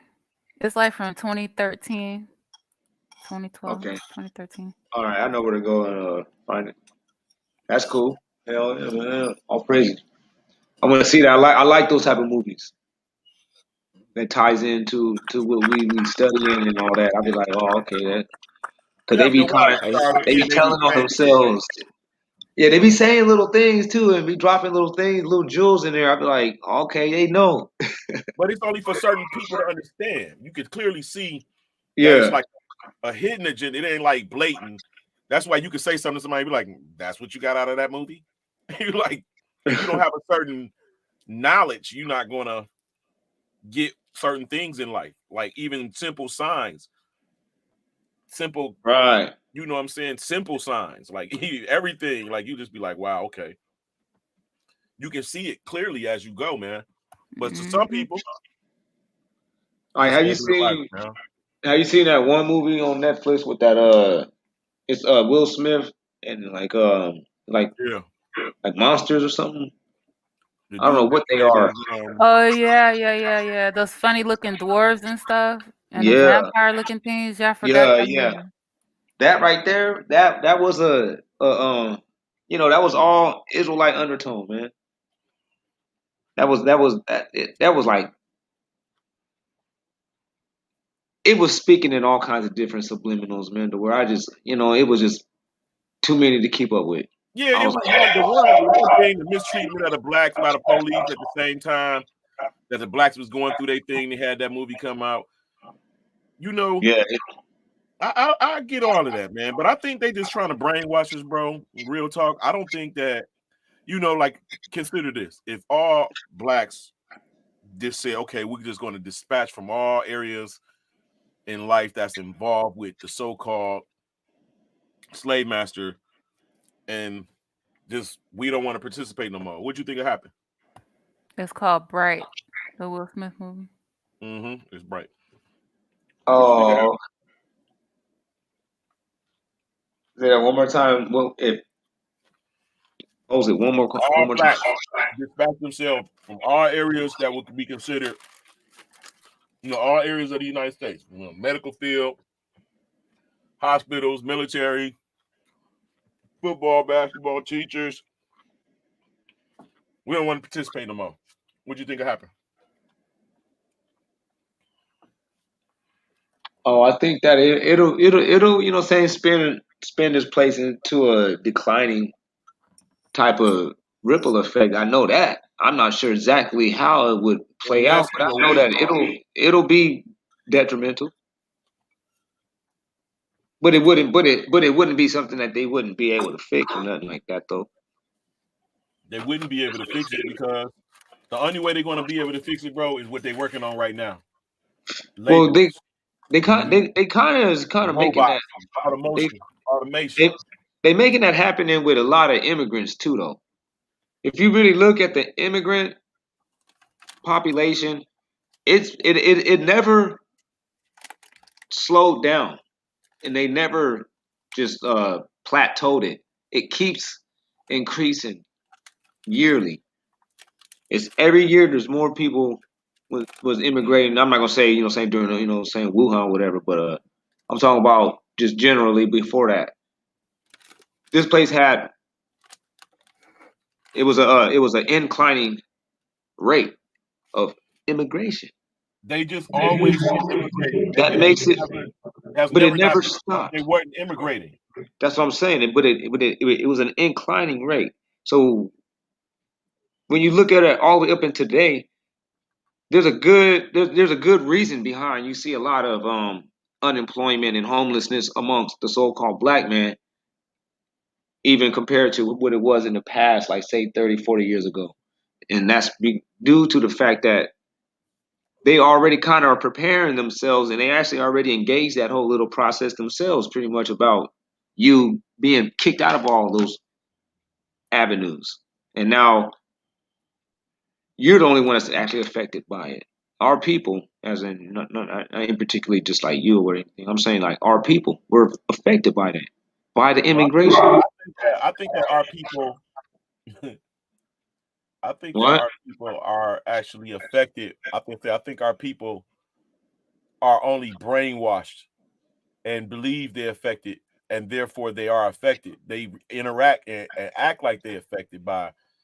You know what I'm saying? Like, you would hear a person say, always believe in yourself, just keep going. And all of the people that's successful, they persevere through it can't happen, or there's a slave master, or it's something keeping me down. Like, they always be the ones that persevere and tell you you have to believe and keep going, right?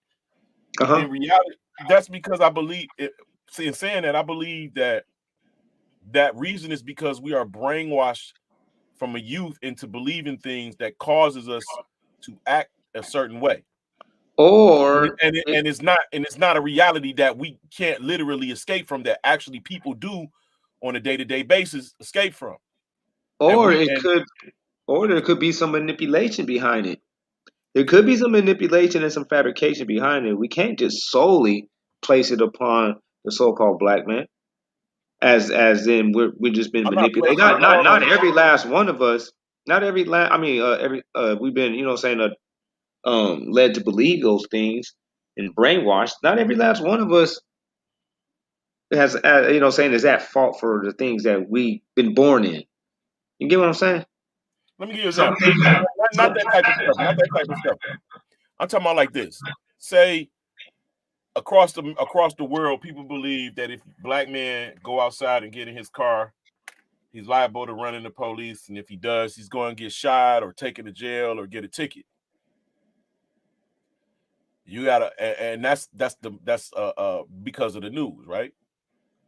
Then you Well, got the people that actually start to believe that and start to move like they're being hunted because of what's being reported on the news.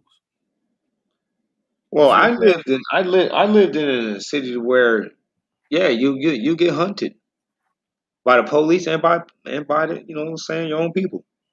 They'll hunt you. I've been hunted. You don't understand what I'm saying, bro. No, I'm just saying. I'm like, no, it's for some people, like you saying, like, yeah, it ain't the case, and some people just believe, and I've seen that happen. Some people psych themselves up and believing that their life was, you know, saying a whole lot faster than it actually really was. Or a whole lot slower, a whole lot worse. Like, you Right. know, people that live in California, you know, complain about being poor or something like that, but then, well, God damn it, try being poor in the wintertime in the state of Michigan. Right. No, I get you on that. Y'all can pop in any yard any moment. There's some damn oranges on the tree somewhere. You can get some type of food.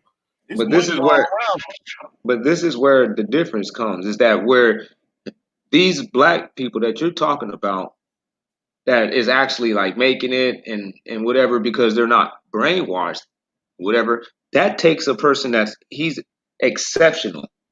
All right, he has to be exceptional to get what the mediocre other races can get. That's when you have a problem. That's when there's no longer just sole responsibility placed upon the blacks, Bro, I just for don't the fact about really those believe two Israel is real. elements.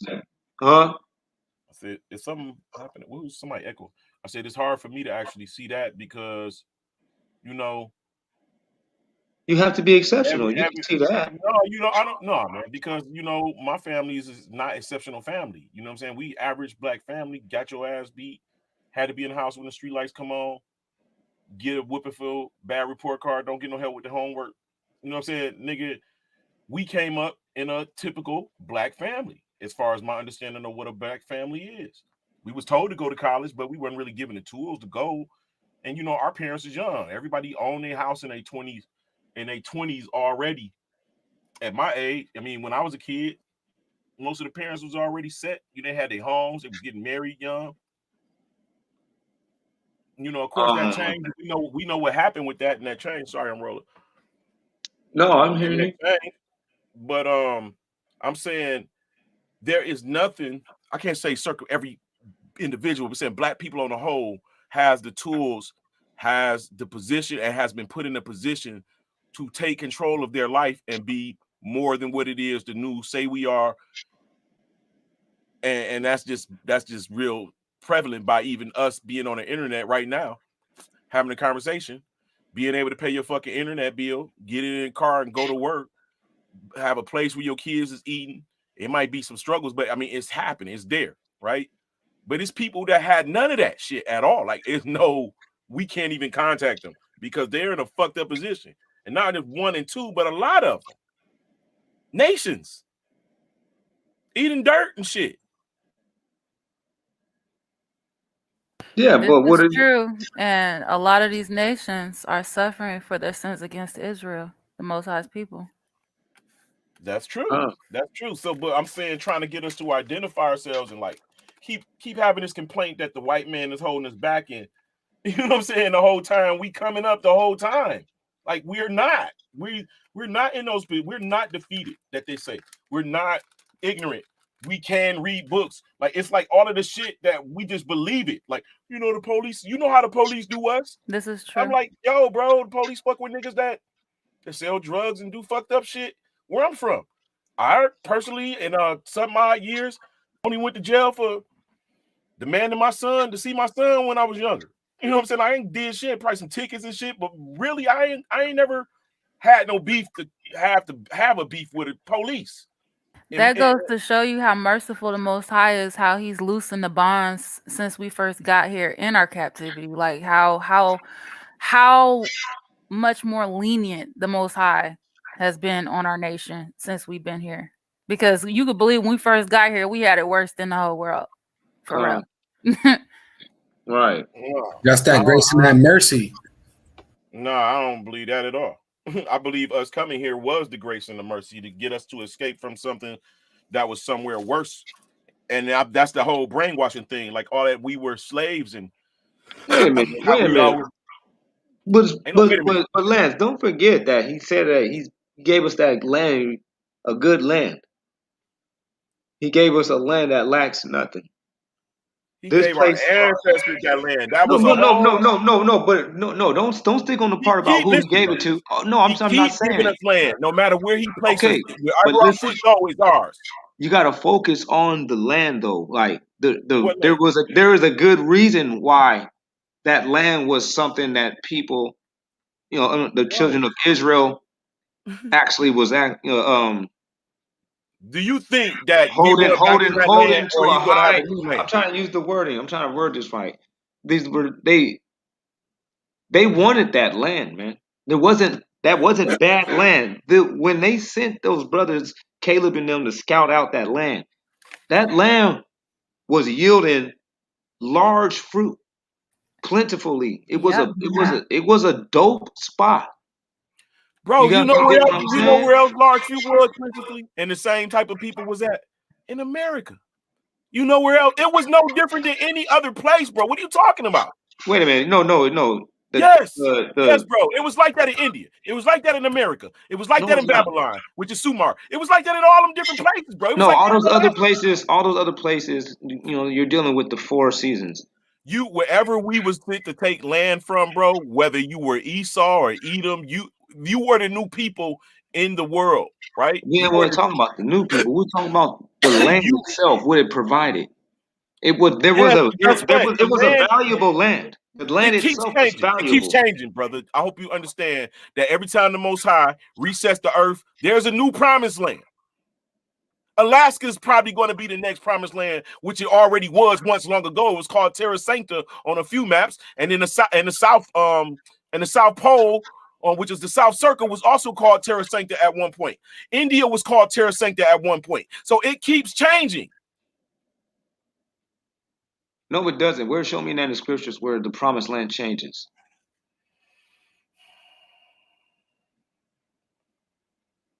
You said no, it doesn't.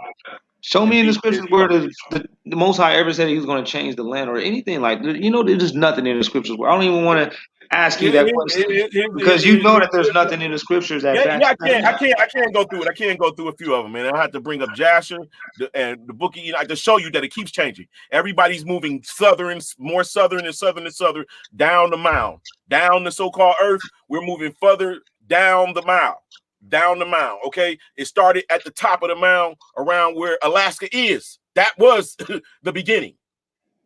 Then it moved to India. You can see why. How do you know? Because you got this thing called navel of the earth. Whatever nation holds the navel of the earth was what was considered the navel of the earth. Yeah, the beginning process. So Exactly. So it keeps changing. where is all the beginning processes being identified at now? They're saying in Africa. Nah, bro. Why Africa. is all Let me these tell you why. people? Let me tell you why, bro. Africa. Why and then when you look at Africa, it Africa matches had up white with people in what the these land people are more than saying listen, that bro. it Africa looks used like to it'll have be. more white people in the land. Africa I used to have castles. Africa okay, used to okay. have right. So it ain't see how the I'm castles not are trying not to take all that. I'm actually right. just So I'm talking about saying every no. time when he say I turneth over, when the Lord turneth over the world, making the world, he's making dirt cover land, and we're getting higher and higher and higher, and that shit is going lower and lower, and he called it Sheol. The people the uncircumcised that dwells in the earth, all of that shit is real, bro. But there would be no reason for the Most High to promise us a land that has less than the land that He already promised us before. Come on now, that doesn't even make No, sense. Why? Israel is going to be destroyed. Why are you going to promise me a Subaru Listen, when bro. I used to own a That's Bugatti? Nah, Israel is going to be destroyed. All of the You earth get is what I'm going to be saying, though? destroyed except a promised land, except one area that he has preserved. And that's where his people are going to be led. And that will be the navel of the earth. And everybody will spread out from that. And it'll be like it was, just like in different places, bro. Just like in Babylon, it happened. Just like Okay, in you say India, okay. it Let me happened. say that. In Okay, America, in Alaska, in South, it happened all. Look, Lance, proof of it that it happened plenty of times, bro. Lance, what does it mean to be in the faith of Abraham? To be in the faith of Abraham, to understand the promise that was made to him. Okay, And what was the promise that was made? Hold on, you gave it. What was the promise that was made unto Abraham? that is seed will be numbered as the sands in the sea, and the number of the stars, and that they will have rest, a place of rest. And where was that place of rest that was promised unto Abraham? Where was that at? That was promised to be what is known as the land of Israel today, or No, Canaan. it was in Africa, right?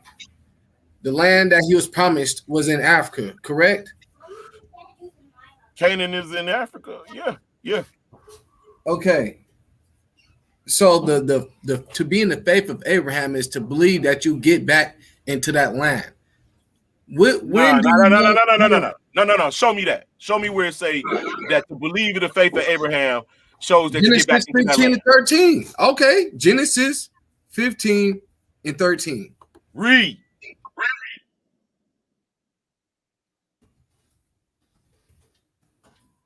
All right.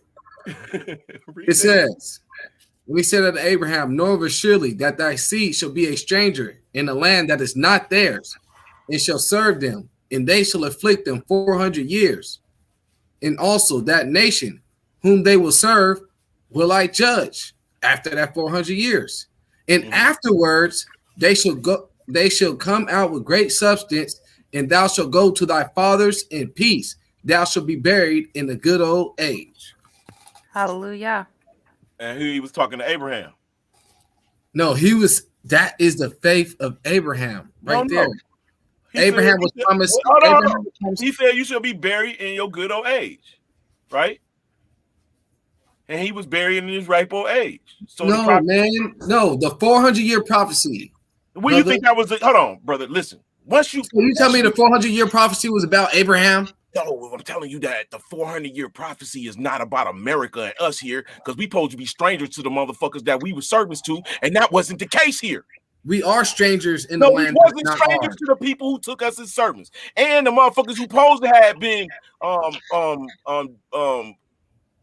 taking over us come from a land that they come from the ends of the earth. They don't come from next door. So stop with that shit.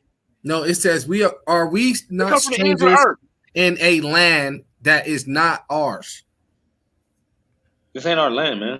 And we are strangers because of the condition and the treatment that we go through here. No, bro. That shit is a brainwash.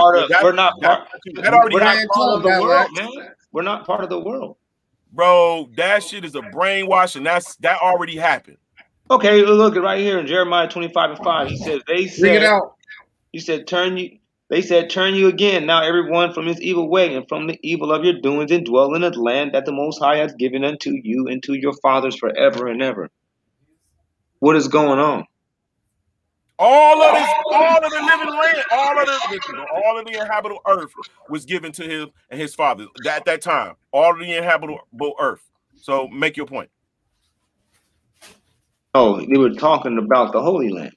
No, he was talking about the inhabitable earth. No, he didn't. He said the Holy Land. Why are you going to sit here and change that? How do you do that? How do you going to sit here and change that? What scriptures are you Let me tell you why I say that. Because change that. Because when you read in where was that? I think I brought it out to you once. One of them scriptures, it was like he's given Ham land, and he's given Shem all of the inhabitable earth. Well, look, right here it says in Ezekiel 37:25. Where say that?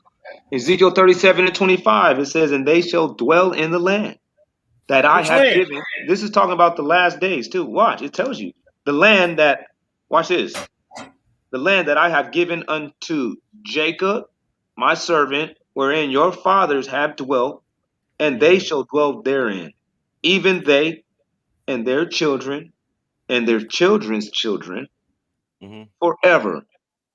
And my David and my servant David shall be their prince forever. Hallelujah. So now, did that happen, or is that a future prophecy? So that's what I'm saying. If they're talking about that land that's over in Israel right now, it can't be forever, because there's a break in forever, and we're not in it. But you know that Ezekiel 37 is talking about all the children of Israel coming back together. And I got that. And guess what? Galatians Guess where 3. we are? Guess what? We are in the new world. We're back. No, physically and going back to the place. And the children of Israel never did Bro, that. you They think never that what land is it that all the niggas in the world, 48 million people, can just dwell at? Give me a land. Africa. He just now showed it in there. And America can fit in Africa. So what if it was proven to you that Alaska was where okay, bro. I had to show you something. All right, bring up a video. It's called inundation. Or no, liquefaction. An example of liquefaction. The land vibrated and moved like water flowing. Right? A lot of the land is not where it was. How do you know? Because we got maps that show it. We got maps that prove that the land is terraformed. It's different than it was 3 different times. Since when? Oh man, yeah, bro. So since 2000, since 1300s, since 1 You're telling me that 1 AD. Hold on. But you need to understand that, and that's because these people, they didn't have aerial view of the land. So these people, they were going about by ship, and some of the people was even doing it traveling by foot. How do you think as they're mapping out these how places? do you think the air balloon is? Brother, not everybody was in air balloons, man, and they wasn't old. Then the air balloon is not that old at all. I'm not going to sit here and pretend like I know everything in the world, but I'm going to sit here and let you know that that is not something that people were using back in like the 1300s and the 1200s. They weren't using air balloons, hot air balloons, man. They actually were. No, they weren't. They weren't mapping out anything in hot air balloons. I don't know where you get in this information, but well, I do know you do call yourself pseudoscientist, so I'm not surprised that you're going to say all these things. I'm expecting it. But at the end of the day, Bro, you know that, you know that how them people got them maps. Those people were doing that stuff. Air balloons go back to the 200s, bro. From ground view. They mapped those maps out from ground view. Everybody knows it. They did. The cartographers did that by foot. Hey, bro, have you ever seen the Chinese air lantern? You ever seen the Chinese air lantern? How do you think those are? Oh. How big do you think they've made them? And how y'all don't have enough? No, it's not. It's you shouldn't be so. No, I'm just saying. Solidified in what you think you know, bro. Like, no, because you making up all of these assumptions based off of the knowledge that you have, and you lack a lot of shit. Hold on, wait a minute. To be so conclusive about your assumptions. Right here. There it is. Look at Amber. Busted him. Bop. That's exactly what I was gonna say. I was gonna say, even if ancients had hot air balloons, they didn't have hot air balloons here until the 1700s.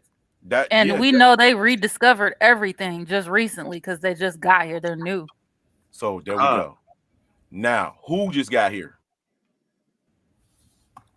White people. And where did they come from? Edomite Empire. Where they come from, sister? Leprosy. No, where did white people? You said they just got here. Caves, man. Leprosy. Caves. The Pels. So they came right out of caves to America with boats and cannons. Yes. That's basically how you sum up the process. And that's how your knowledge.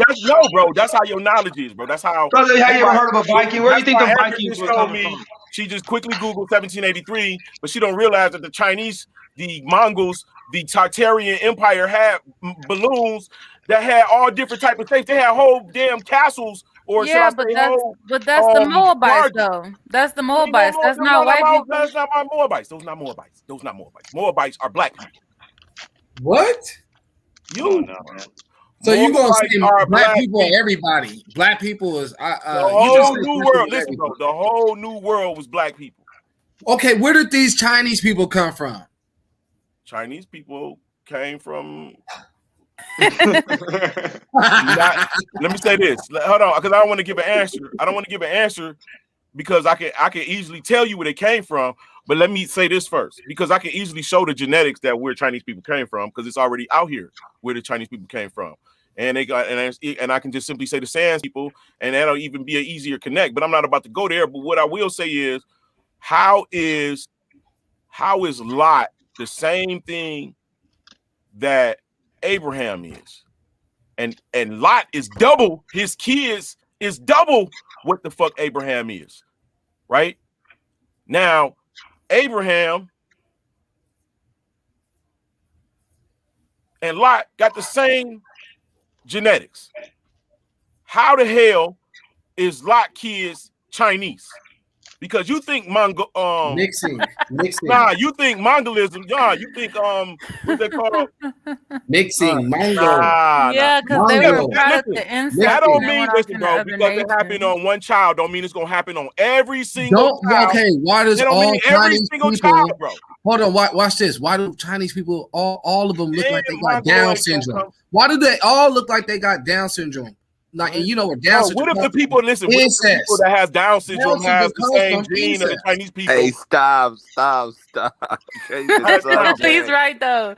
It's incest, dog. No, man. All right, let's see if incest cause. Cause y'all gonna Down see syndrome. Everybody knows marry that, his man. sister, Hey, though. type in Down syndrome doesn't come from incest. Type in Mongolism or bug syndrome.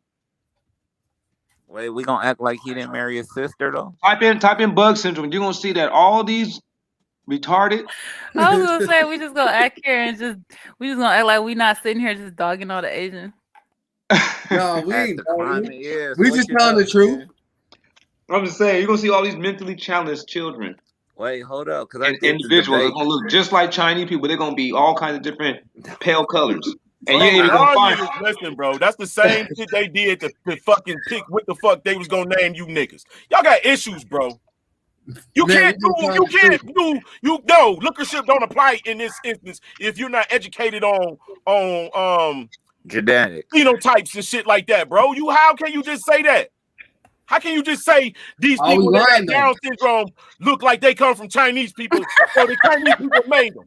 You sound crazy, bro. They do come from incest, though. Hey, y'all don't No, even know Down if this syndrome don't sister come from have incest. Chinese. Yes, it does. God, bro. Y'all do know the sister on the panel is half Chinese, right? Man, hey. No, she ain't. Man, she wasn't. She Israel all the way. What are you talking about? Yeah, right. I don't know what you talking about.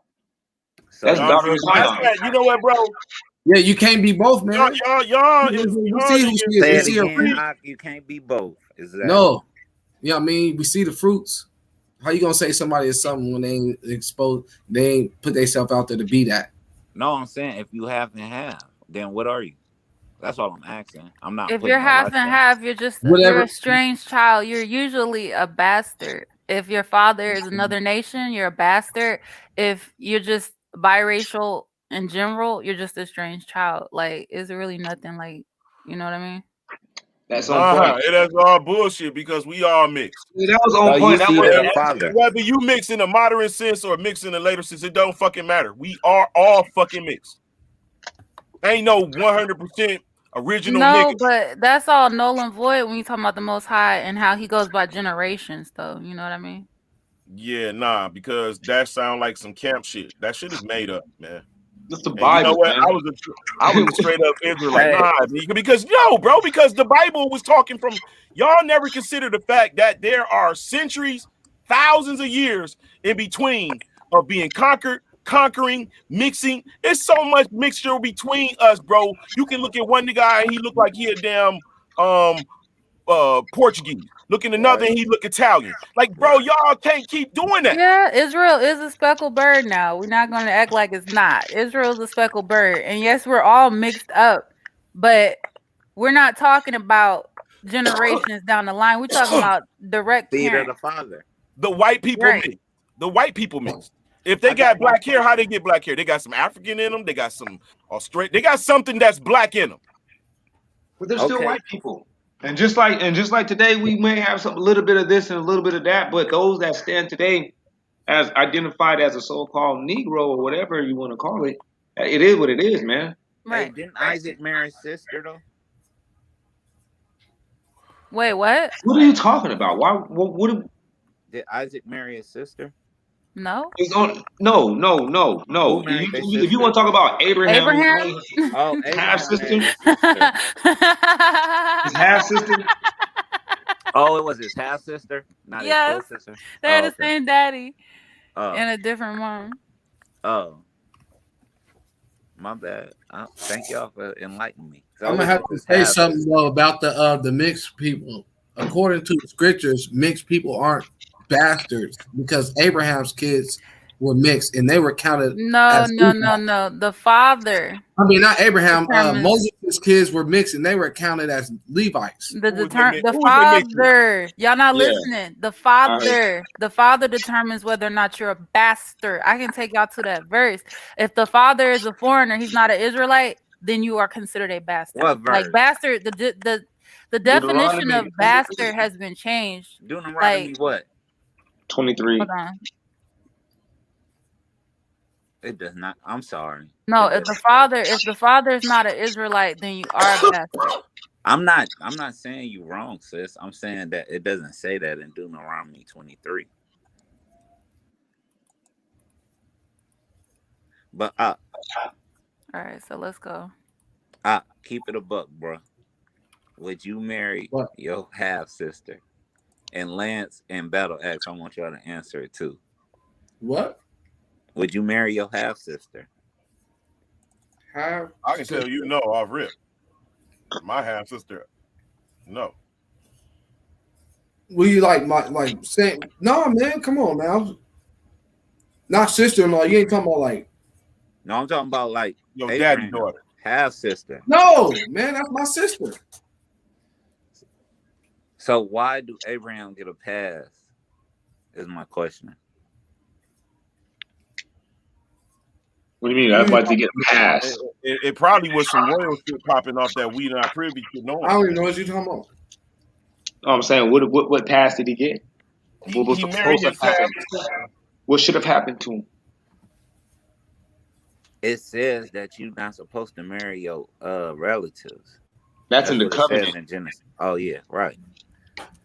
That's in the covenant when you're instituting the laws for your land. So you saying Abraham did it before the covenant? Yeah, Abraham wasn't in the covenant.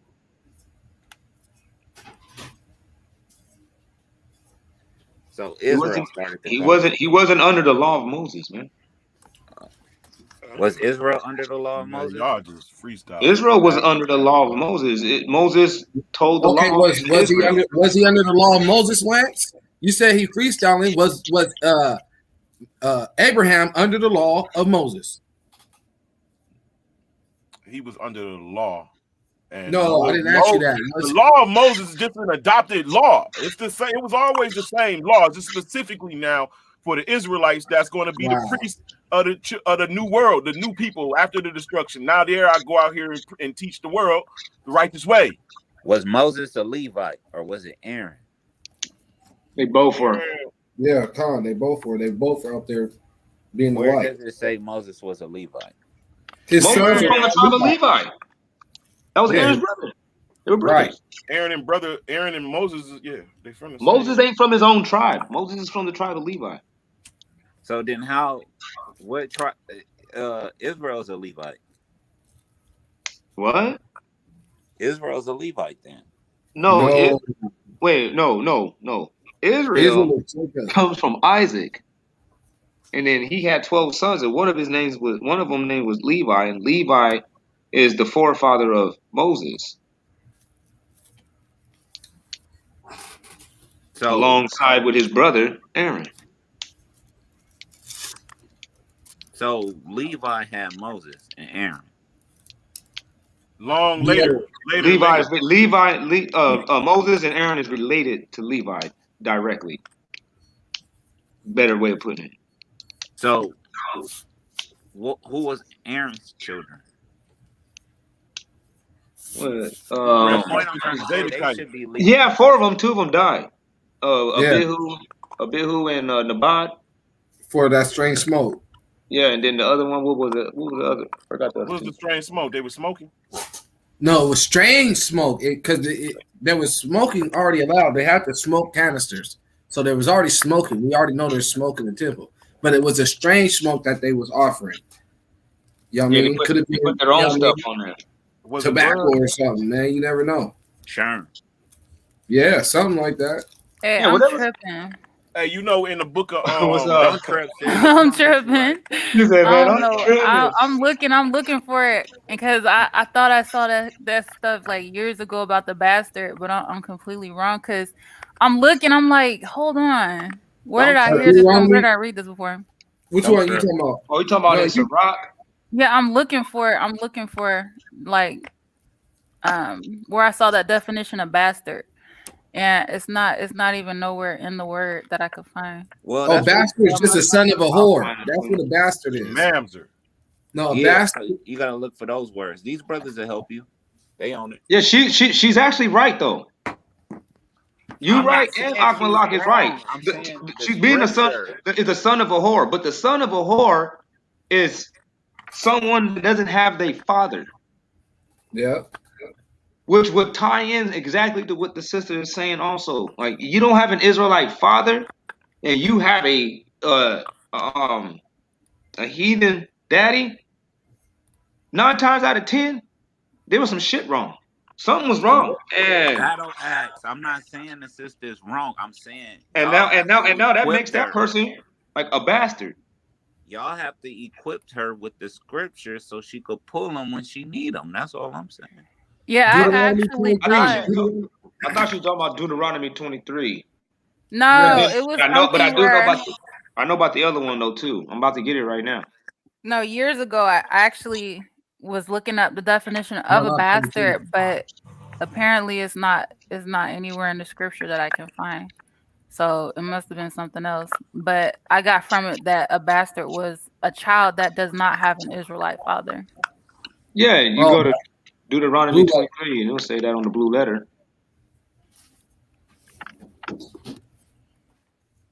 You know how to use the blue letter? A little bit. I don't Yeah, really got the better. just Man, click into the where it says verse and words, and then go to Deuteronomy 23, Mhm. verse 2, and then click it. It's gonna be blue. When you click it, it's gonna be the first word is gonna be bastard. It's gonna say mamzer, and then you click H4464. When you click that, it's gonna give you bastard, child of incest, illegitimate child, bastard, mixed population. You know what I mean? But this one says born of a Jewish father and a heathen mother, or vice versa. Okay, so I gotta put in the That was the, you know what I mean? Flip I gotta version. put in the actual chapter and the verse for it to bring the whole thing up, or No, you can just type in Deuteronomy 23. And then Blue letter. Yeah, the blue letter. yeah. Type up blue letter first. But so you trying Oh, to say okay. So it Ishmael? lays out all of them, but it still doesn't have like a definition or anything. It's just the word. No, you click now you click H4464. And when you click that, then it gives you all the definitions that applies to that word. Con. So y'all trying Oh, to say okay. Ishmael? I see it. Thank you. Cool. Yeah. Y'all trying to say Ishmael is a mamzer? Is Ishmael a mamzer? Mm-hmm. No, Ishmael is a Prince. well, no, he would be considered a bastard in one sense. He's No, not. he a Nah, prince. He's not he is not God's son. Let's think about God bless him hold and on. Hagar. I don't care. It don't matter. Nobody. Hey, man, he ain't God's son. He God blessed never Esau said. with the sword. Nobody. Hey, he ain't never said that he's God's son. So I don't know why y'all sitting around here Hold on. taking. Hold on, don't cut me off real quick. I don't know why y'all taking details of this story and trying to make them something else than what they are. Ishmael, he ain't got no clout coming. We can The go ahead and original just shut Ishmaelites that down. does. What? Show me in the Bible where the original Ishmaelites is denied the gates. I'm over here in the lexicon. You said show you where the original Ishmaelites are the Nog Are negates. denied entering the new world, the new land. I can show you right here. Just go to Revelations 21, man. What are you talking about? Where's that said? All right. Show you. Ain't no Man, 12. There's 12 gates. There's only 12 gates in Revelations. Yeah, no. Hey, That's the look, holy look. city. That's the holy city. No. Look. No, man. Come on, man. Man, this is the kingdom, man. Let's stop it. Ezekiel 44 lets you know that our kingdom is going to be outlined with this same stone structure, man. Let's stop it. Now look at what it says. It says at it's Revelations 21 and 12. My bad. All right. Okay. He says, and had walls. Check it out. And had walls, great and high, and had 12 gates. And at the gates, 12 angels. And the names written are the 12 tribes of Israel. It didn't say anything about Ishmael, man.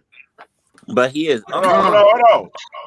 But when you read towards the end of that, it continues on, and ain't the kings of the world are allowed into the city to bring in their goods to the glory of the Most High. It has nothing to do with them being permanent inhabitants. It don't. That's right. It ain't got nothing with them. No. It has nothing to do with them being permanent inhabitants. Bro, I think you just don't want nobody. You just don't. No, you don't just get to be. You don't get left. The kingdom. The kingdom comes with land. The land is divided amongst. I want some Chinese people there. I want some Mexicans there with us. Yeah, they can be Ain't there. they Benjamites? No, they can be there. They gonna own land. They gonna own land in the kingdom. No, they can't own no land. That's our land. They gonna own land, bro. You can't say they can't own land, bro. It's up to God. How you gonna say what a Mexican can own in the new kingdom? Because the land is given to us. It says that we're not supposed to sell our land. It says it's a commandment not to sell the land. What are you talking about? You niggas really are brainwashed. Are y'all familiar with that you gonna be there to get some goddamn land? Your offspring is like the spirit of David gonna be in a new nigga. You will be. Stop believing that you even gonna remember this shit. Commandments to sell your land to another nation. That's more of a reason not to sell your land. I just got one question. Who is Issachar? Why y'all Who is Issachar? You talking about one of the tribes? Yeah. The tribe of Israel. Man, come on, man. Why are you coming over here with that? No, I just want to ask to give clarification to the people, because the people think that's why Lance is saying that. He thinks that Issachar, but I know different. And I just wanted you to. I mean, you don't have. Okay. Well, then who do you think is Issachar? Because you know you about to turn me up. All right, I'm not gonna turn you up. I think this is New Eric King speaking. I the think motherfucking Mexicans over there gang banging with y'all asses, the Issachars, like they said. See, why you doing this? I think all 12 tribes are black. If it was up to me, I would say all 12 tribes are black. The motherfucking white El Salvadorians.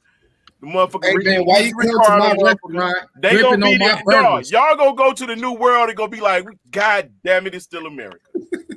It's still gonna be white people. It's still gonna be Mexicans.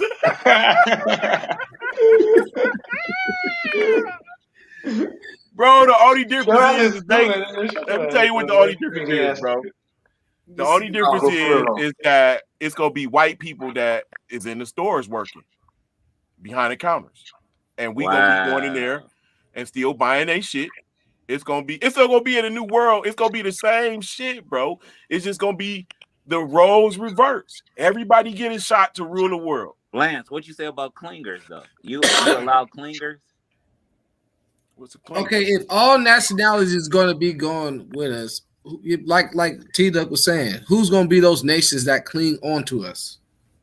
They're going to be all babies. They're going to be kids. We going to be the we going to be the adults, bro.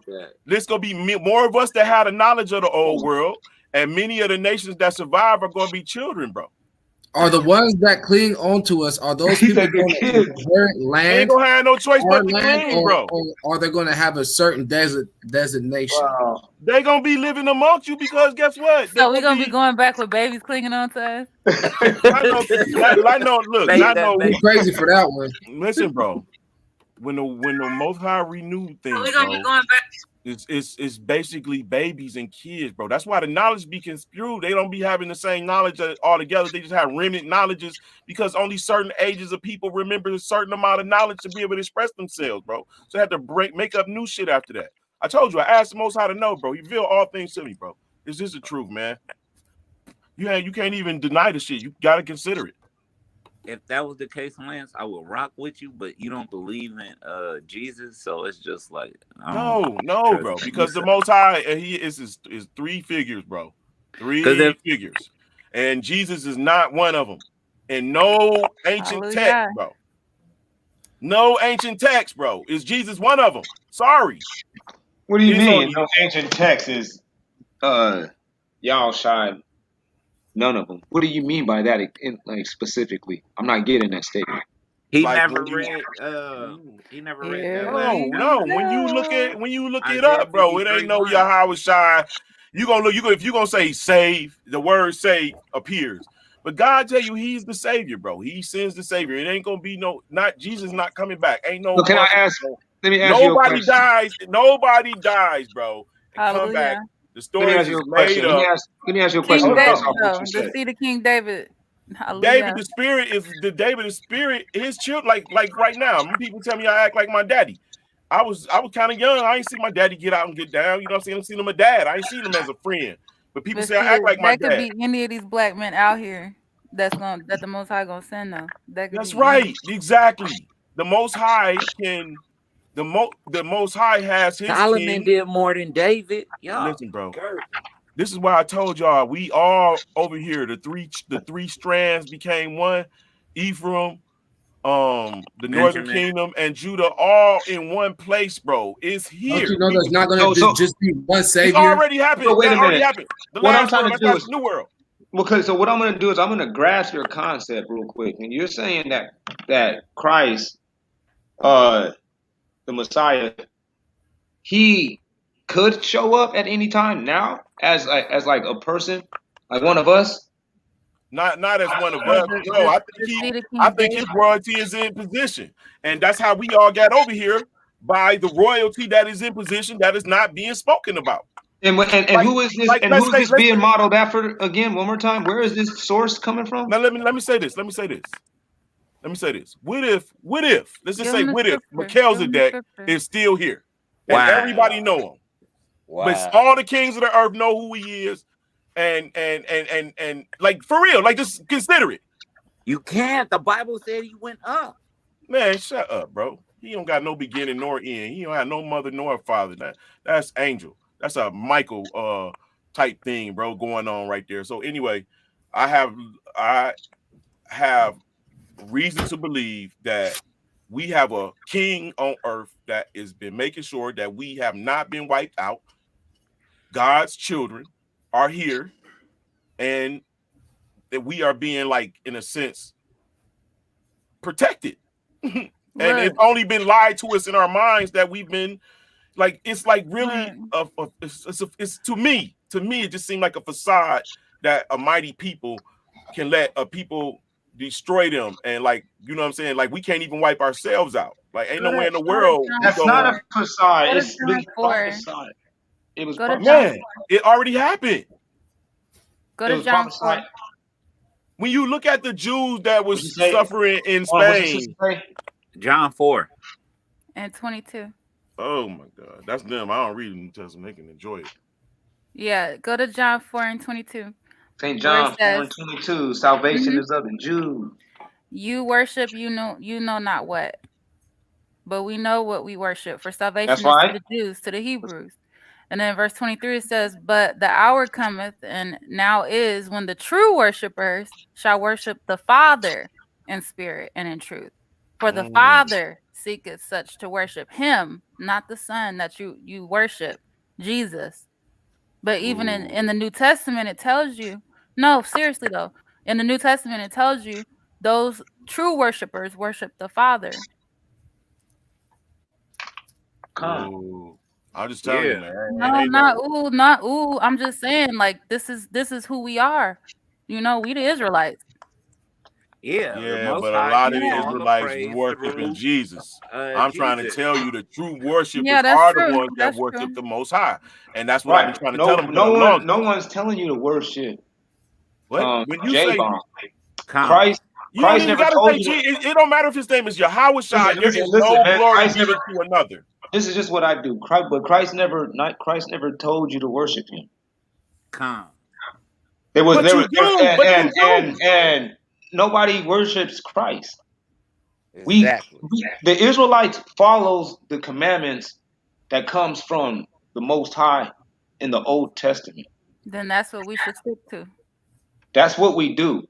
Christ did the same thing. It's just that there was a belief process that was instituted even in the Old Testament. There was a belief process that was highlighted that was a precursor to something that the Most High works with, that he was going to work with, and he has actually provided. There's a belief process. There's something that you got to believe in. The same way that he raised up that serpent in the wilderness. Bro, you know what, man? That right there, he didn't that wasn't an isolated act from God. It wasn't. That's what the thing that we are failing to miss. Listen, man, I'm trying to, because you got to hear these type of things from somebody, and you got to let them say it, because what it is that you're missing a full response. If you're this far in knowledge with the scripts, but you're still missing this much on that part, it's because you haven't let somebody respond. No, I was already a Christian once. No. We ain't Christians. Yeah, you are. You just don't know it. Well, we're not Christians. We believe that after the covenant was disannulled, there's no covenant that was disannulled, bro. That's the problem. How you gonna try to tell me that? Show me where. Show me. Was disannulled, man. Okay. Show me in the Old Testament. He wrote a bill of divorcement, covenant disannulled. Okay. Show you in the Old Testament. Why are you gonna sit here and make me do this and you're gonna take my point away when you know that this is something that we all already know? Why are you doing that? Because now you're saying, so he wrote a bill of divorcement, and you saying after Malachi, now he wrote a new one. Now he remarried him in the New Testament with Jesus. That's how you get back into the covenant. That's how I know you're a Christian. That's how. Listen. No, that's how I know you worship Jesus Christ, bro. Are you gonna let me respond though? You a Christian. But are you gonna let me respond though? Man, Jeremiah said, if my people who are called by my name shall humble themselves and turn from their wicked ways and cry out to me, I shall hear from them on high in heaven and come down and heal their land, which is the fucking earth. So you don't got to go Jeremiah, man. Anyway, well, whatever. But check this out. That was First Kings. But check this out, though. That's the same thing as Jeremiah. Brother, but that wasn't, he didn't say that in the book of Jeremiah. Now, anyways, we in the book of Jeremiah 3 and 8. He says it right here. He says, Judah, the unfaithful sister, and hers also saw this, namely that after I had seen the adultery of the shrinking harlot Israel, I put her away and gave her a bill of divorcement. What does that mean to you? He stopped protecting her and let the enemies get her at. Right. But in the covenant, he said that he was only going to do that after these people went into punishment, right? No, I don't remember that. We said after they went in. He said if you keep my laws, I'll protect you. If you don't keep my laws, I'll let them get you. Right, and I'm gonna turn my back on you and watch you be destroyed. Right. Right. And the new covenant comes in Jeremiah 31 and 31. That's when it comes. And that's when the new covenant comes, because the old covenant was already now made void from Jeremiah 3 and 5. I mean 3 and 8. So is the new covenant when it says when he says I shall make a there has to be a part in Jeremiah when he's mentioning that backs up and gives him reason to talk about a new covenant. He had to have brought up how the old covenant was broken and destroyed. With their The father. old covenant that was before the flood. let's stop using that before word. the No, listen. Let's stop using that word because it's confusing everybody right now. That word is throwing us off. We don't use it. That's not how we talk no more. Let's throw it away real quick. Let's interchange that word with arrangement. This was the deal. The deal was on. The deal was if we kept the commandments, he was going to hook us up. The land was ours. We was going to be protected. Nobody Listen, fucking we didn't keep our end of the deal, but part of the end of the deal was you're going to be punished, but you can get up out of that. But then that process was overused to where he was like, that's it, I'm done. Now he's like, I'm not going to kill you. I'm not going to wipe you all the way out. He's like, but now it's on like Donkey Kong. You about to go through Jacob's trouble. Ain't nobody about to Absolutely about to go through Jacob's trouble. And they went through Jacob's trouble? Yes. Yes, I believe they that's go the through Jacob's transatlantic trouble. slave trade. Hold on, man, because now you keep doing it. No, this is my party. This is my issue is. So you got Jeremiah, and then y'all jump all the way to the slave trade. They didn't go through nothing else that would line up with Jacob's trouble before the slave trade. No, because when it was prophesied about, listen, when you read the book of Jeremiah, it was talking about a long, extensive process. It actually talked about a long, extensive process. That's why when you get down to like Ezekiel, they're both talking about the reinstitution of the kingdom being an everlasting kingdom that they're never losing. Because this is going to be a long-term process. That's even part of the covenant when the Most High says in Deuteronomy 28:64, he's like, you're going to be over there for a long season. He's like, when I send you into this last final captivity where you're going to be taken from the one ends of the earth and brought onto another by people that you don't know not and you don't speak their tongue. He said, man, this one's going to be a long one. This one right here, that's going to be a hella long one. But before that, he already mentions two other captivities that they were going to go through. But on the third one, he lets them know, but after this one gonna be a long ass period, man. Y'all gonna be chilling, and that's where we're at. We've been going through the blues for 700 years, non-stop too, no breaks. I don't know, man. I don't believe that shit. I can't see what you're talking about. The Islam I can't people look at history and see that shit, even in regular history, bro. You're not telling the truth. Islamic people, what was called the domestic slave trade, which was took place in Africa, man, that shit went down. The reason you can't really connect Jacob's trouble to slavery is because of Deuteronomy 28. And Deuteronomy 28 talks about the curses. Yeah, that's talking about our whole captivity. But then when you go to Jeremiah 30 and verse 7, where it talks about Jacob's trouble, and then right after it says, but he shall be saved out of it, that's towards the end of your captivity. We ain't saved out of it. Not at all. Not yet. No. I mean, listen. How you gonna say after POW? I know we don't have our kings. We don't have our own king. We don't have our own land, per se. But isn't it a matter of like just voting? No, our people are homeless in the streets, filling it up, more and more. Our people are losing their minds, killing each other like it's sport. Come on, our kids are being turned out at the schools by homosexuals. Like, well, come on, like, no, we're not safe. Like, we're probably better, a whole lot worse off than we probably ever been. Okay. Is that happening in the devil putting in? Oh, and I said let him in. The devil putting in overtime. Real talk, man. Because now so it's no longer. So we are still in our period of captivity. We are still in our these period. People are no longer attacking us just from the physical realm. They're actually now attacking our salvation, man. But pseudosciences, just like you know that they've lied about a lot of things to us. You know they lied about the time marker, the 400 years. You know they lied about it because we are going through the end of Babylon. We are. That's right. So America's Babylon. The daughter of Babylon. The daughter of the Chaldeans. That's right. Babylon is a system. So what is Israel? Hold on, let's go back. Hold on, let's. What is Israel then? Let's get a couple things clear though. Hold on. Hey, bro, we talking. You can't just interrupt. I know. Hey, how you doing, I want to add to the conversation. Hold on though. We dialoguing about something right quick, nigga. Hey though, nigga. Man, go ahead, bro. Say what you're saying. You getting beat up. That's why you mad. I'm not getting beat up at all. I'm asking them questions, brother. Why'd you run from the divorce conversation? You talking to me? Yeah, I'm talking to you. I'm still right here. What do you mean? No, that's what you're running from, because they clearly showed you the divorcement and the need for the new covenant. So they right? We got past the new covenant. So now then you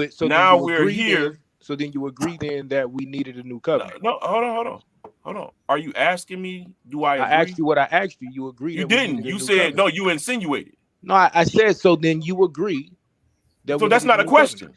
It's a yes or no. You don't like the way it's formed, but okay. It's not a question. Let me help you then. If you're gonna play coy, do you agree then that we needed a new covenant? No. So you deny Jeremiah 3:8. I don't. I'm saying you asked me, do I agree? Do we need a new covenant? That we needed one. Do you deny Jeremiah 3:8? Read it. Read Jeremiah 3:8, Battle X. All right, let me get it again.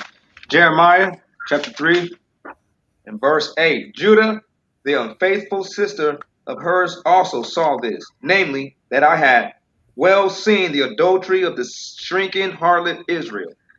I put her away and gave her a bill of divorcement. And where did she go? What captivity did she fall into? What land? What Assyria. You learn this when you go to 2 Kings chapter 17. Okay, so Jeremiah leads you to 2 Kings, so that led all the way to them going into the Assyrian captivity. So this is why when Christ comes, he says, "I come for the lost sheep," because what he's trying to do is reconcile. Hold on. Bro, I'm answering the question. Relax. No, you're not. You think you're teaching me that I don't know that the Israelites went into the land of captivity? And calm so your insecurities down, bro. No, well, we trying to. You're gonna take it somewhere else, brother. Let's just. I'm taking it where it needs to go. All right. So the yeah, Jeremiah 3 led him Yep. into 2 Kings, where the king of Assyria put him into captivity, but then he let him go back home. Hey, what are you talking about? They were from this point on. Watch this. So after the Assyrian captivity, then when you get into all these various captivities, number one. Oh, no, that's Persia. Okay, that's Persia. My bad. It ain't there yet. Relax, bro. Relax. Like, what you doing? Because the Assyrian captivity, they got slave revolts. They got a whole bunch of stuff that happens in the Assyrian captivity. Mm-hmm. Christ's blood was used to wash away our sins, just like the children of Israel when they was in Egypt. They had to use the lamb's blood to cover their sins. It's a little different. God will use no man to sacrifice. Hold on, right? So that's you out your damn mind. That's what I'm talking about. You are a fucking Christian. Hold on, no, hold on. Is he not the lamb that is worthy to be slain? Let me. No, bro. No man is worthy to be slain. Is he a man or is he the son of God? Let the bodies hit the floor. Is he a man or is he the son of God? Is he a man or is he the son of God? There is no man worthy to be slain, bro. For God, bro. No, nothing can. No, he wasn't slain for God. It wasn't. I know he wasn't slain for God. He wasn't slain for God or to God. That's not what Christ was slain for. He was the lamb, just like in to atone for sin, right? To atone when the children of Israel was in Egypt, they used us lamb to cover them from getting judged. That's what the blood of a lamb was. Right. He's the lamb to cover us from the judgments. So when the judgments come, Jesus Christ's blood should cover us from volcanic eruptions, earthquake, inundation, not at all. Floods. No. So what is he saving me from then? Sin. Can I help? Hey, How do you explain Deuteronomy 24? No man can save another from his sin. Hey, yeah, can I step in real quick? Yeah. How do you explain Deuteronomy 24 and 16? I really wanted to answer, but go ahead, because that was crazy. He getting emotional, so let's remove Christ from the conversation. Let's remove Yeshua. We say Yahushua, however we say it. No, that's your God. That's your savior. See, now that's important. Hold on, I'm trying to help you. I'm trying to open the scriptures up for you, bro. No, let them remove it. Let's get rid of it. Throw it away. Let's remove it for a second, right? So now we can deal with prophecy. So now we can go to Isaiah 53 without putting Jesus in there. That's where everybody get mad. Don't put Jesus in there. So let's remove them, and let's just go to Isaiah 53. Isaiah 53 clearly prophesies that somebody dies for the nation.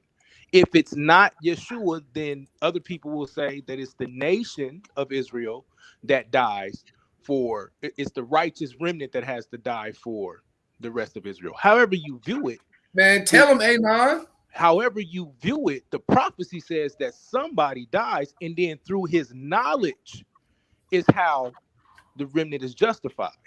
And that knowledge is the Torah. So this is why then we lean towards it being Christ, and we lean towards it correctly because he came and taught the Torah. So the conversation then removes from being an idolatry because we don't call him the Most High. He didn't call himself the Most High. The New Testament never calls him the Most High. All this is Christian rhetoric.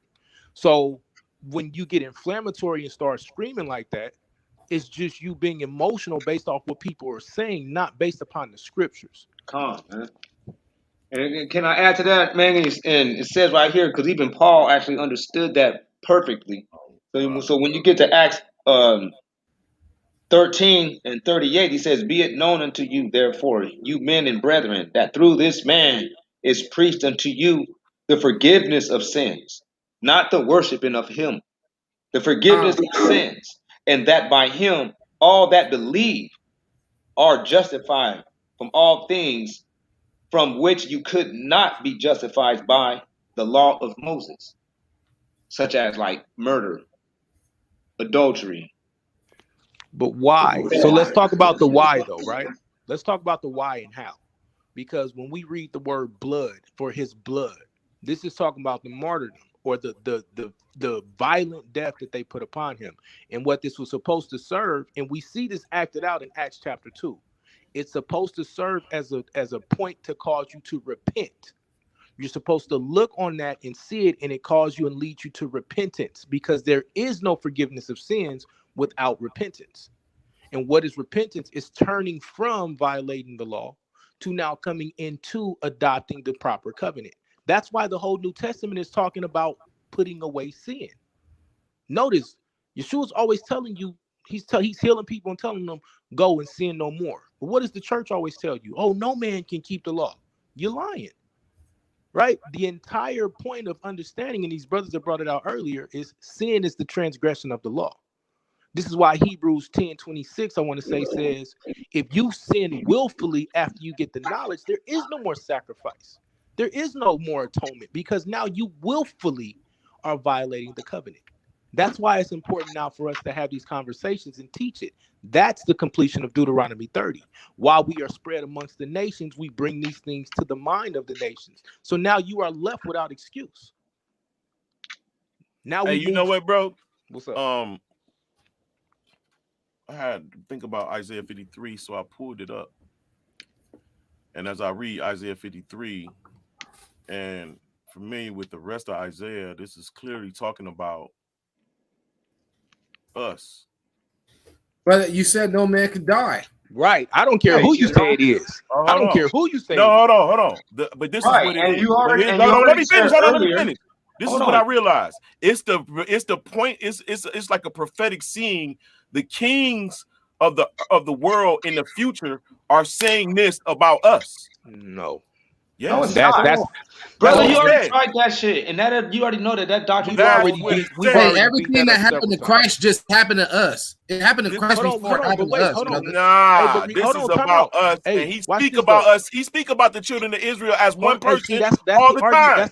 Don't fall into that. He speak about the children of Israel as one person all the time. Even call them one servant. Let him go. Nah, bro. So this y'all teaching hold on. Hey, watch this. Akmalak and Battle Axe. Y'all teaching false shit, bro. Hold on. Akmalak and Battle Axe. And this is how you deal with it. If that's what he wants to cleave to, then let him.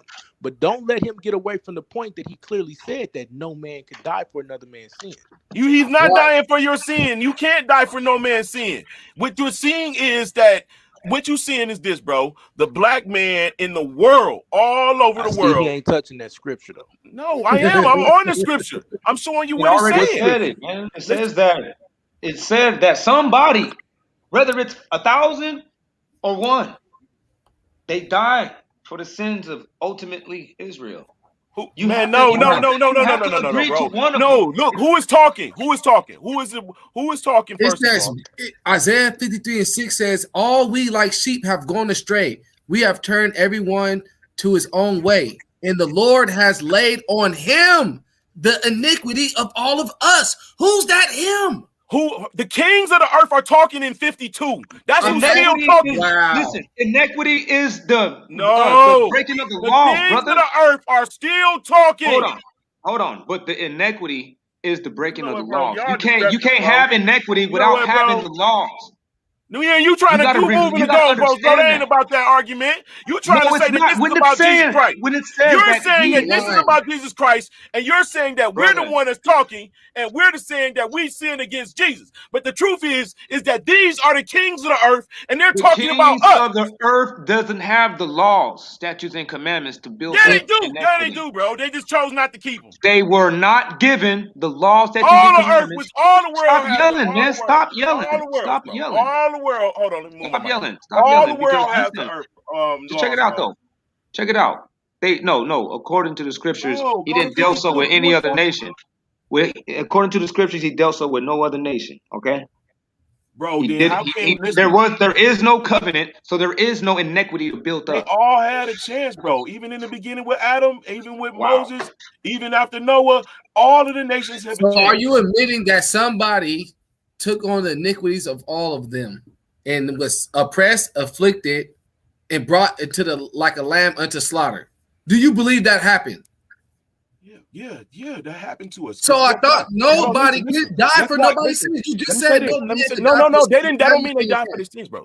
What that means is the Israelites is the ones that was given the law, and they are the ones that's receiving a punishment for breaking the law, and the nations are not receiving any punishments for it. And yet we are what died for their sins. But we're an example of when you don't keep the law. We're teaching the nations that when you don't keep the law, this is what Hashem do to you. This, and y'all not getting it, bro. It's not talk. Listen, man. So you're trying to it said specifically that these people dying for the sins. Right? No, they take on. They don't say they died for their sins. Okay, took on their sins. Then I tell you that. Listen, see, like all these things that you're saying, it. they're very conditional, but they're still backing up what you're saying can't happen. It's still the Israelites. But it backs up. The Israelites are the only ones that receive the law. He said, "For your sins, I shall use the hands of men to punish you." The nations are the ones. The transgression of the law. Hold on. That's true. And the nations have been punishing us. But we really have not sinned against any nations. We have not taken them and conquered their women. We have not sent missiles to them. I'm showing you something. Right. So therefore, when the kings look back at us and they find out who we are, they're going to say, man, listen, man, I can see y'all can't. I'm good with I know, bro. I can see that you can't deal with reality. So this is the problem that we always run into, right? And that's why I tell y'all, we can never be so attached to Yeshua that he does become an idol, right? Like I can easily remove him from the conversation and just deal with the principles in Isaiah 53. And that alone kills any of the rhetoric. We talk about somebody is that the grave is made with the wicked. Like, what do you mean? He says his soul becomes an offering. How does your soul become an asham? That's the word used there, right? So when we look at this, even if it's the righteous remnant, even if it's Israel being killed for the nations, which we've heard several times, or even if it's righteous Israel being killed for wicked Israel, it's not being killed for anybody. Hold on, bro. I know he's trying to say everything, so you can't choose what door to go out of. So now I'm having a hard time trying to understand, because what y'all just read, right, that he's going to bear the iniquities. Okay, but then if you go to Deuteronomy 24:16, then why does the Most High turn around and say that no man or every man shall be put to death for his own sin? Like, why you turn around and say that then? What's the contradiction? New covenant, every new covenant got to be established with blood. And there's always mercy. That's why there was a mercy seat in the temple. That he did set up the law. That's what the Ark of the Covenant was in representation of. Was the covenant and the law. But and also, then the mercy that's why I seat. say was hold on, I was saying, Sorry, and the go ahead, mercy seat Battle was Axe. a representation of Christ. Go ahead. But I say also though, that's why we got to be careful how we explain this. This is not somebody whose body was taken and slain on the altar for people, right? This is about the reconciliation of Israel. So when it talks about bearing the sins, the high priest actually can bear the sins of the nation, right? And as it pertains to a priesthood, that priest can actually has the right to bear the sins of the nation. And even so something, for instance, like this, when you look in, I want to say it's Numbers 30, when you deal with the laws of the murderer, right? And so if a murderer kills someone and then he flees to a city of refuge and he stays there, once that high priest dies, that murderer can now come back to the land, because that priest bears the sins or the iniquity of that situation. That's actually in the Torah. So when we understand the conversation, this is a prophetic understanding about a spiritual high priest that would reconcile Israel back to the Most High. That's the only way this is happening. And it has nothing to do with saying, oh, I'm dying specifically for your sin and for your sin. It is an atonement to the Most High because he accepts him because he was obedient unto death. That's what we learn in the New Covenant. That's what we learn in the New Testament. So Hey, when but let we, me yeah, ask y'all this. exactly. So when we get to, check it out. So when we get to the animal sacrifice that the priest was actually doing in the Old Testament, the Most High was accepting animal blood, and we know that man has been put over dominion over the animals. We know that from Genesis, correct? Correct. So with that being said, the blood of a man would be far greater of an atonement for sins if animal blood in the first place was ever accepted. That right there is just a obvious, real obvious concept to grasp. Nah, man, this is what I'm trying to understand. Y'all No, no, believe no, that no, no. Jesus Christ was killed for your sins. We know that animal blood was an atonement for human sins. And we know that humans was given the dominion over animals in Genesis. So why wouldn't a man's blood be a better sacrifice and an atonement for sins than a goat? Are you crazy, Who is bro? Marcion? Who is Marcion? You sound like a dang on pagan, nigga. You No, don't you're just not. sacrifice You're not. humans, bro. Who What is you're doing is The you're not spirit of listening. God. You don't We steal the did not You're not sacrifice grasping. Yahushua Hamashiach. Can y'all look that up for me real Marcion. quick? Can y'all look that up? Marcion is a person who some people say either wrote the New Testament or he influenced the New Testament. He was a first or second century philosopher and an esoteric teacher. Yeah, his whole canon, it rejected the whole Old Testament. Right. The whole Christian canon that he wrote, the New Testament, or yeah, that New Testament rejected the whole Old Testament. Marcion didn't agree with the Old Testament. Right. Well, he just probably wasn't keeping the commandments, so he probably lacked understanding. That's the thing. Well, no, The I scriptures mean, but let us know. you had several different types of teachers that was doing all types of stuff. So, Right. what's Peter the purpose warned of us bringing about that the out, false though, teachers. sister? But check this out. This is a question that I need people that do not believe in Christ as it was written in the scriptures and in history. It got right here in Daniel 9. All right. We Yeah, know that's right another here thing too. in Daniel 9 and 25, he says, know therefore and understand. So that statement lets you know that there's going to be people struggling with this right here. Know therefore and understand that from the going forth of the commandment to bring the people and to build Jerusalem unto the Messiah, the Prince, shall be 7 weeks and 62 weeks. All right. My question to you is, when was that word given out for them to go and rebuild Jerusalem? Look, Marcion's canon, possibly the first Christian canon ever compiled, consisted of 11 books: a gospel, which was a shorter version of the Gospel of Luke and 10 Pauline epistles. Marcion's canon rejected the entire Old Testament, along with all other epistles and Gospels of what would become the 27-book New Testament canon. Right. They do that with Christianity still today. I see. So I can believe it. I believe that. But Paul and Peter already, and the prophets, the disciples warned us about that same type of doctrines, to be I'm ready trying to for that. understand the sister's point. Let me ask you this. That's a But good hold on, point. I was trying to before we go off on that, I was trying to get this Oh yeah, get it out. 9 real quick, because they got to know this. We got to know. I'm not going to even play the question game. We know that. Okay, You about that to do the Darius. 70 weeks that led up to the time of Christ and all this, that, and the other, bro, right? Darius was the one that actually gave that word for them to go Cyrus, and that's build. what I said. All right. So from the time of Darius, not Cyrus, but from the time of Darius, all right. It is daddy. It's actually from the time of Xerxes, brother. Honestly. So and we proved this. I got right here. Darius. We proved this. We proved this in the scriptures though. When we get to Nehemiah and Ezra, that's when they get the command to actually rebuild the temple, and that's around 426 BCE.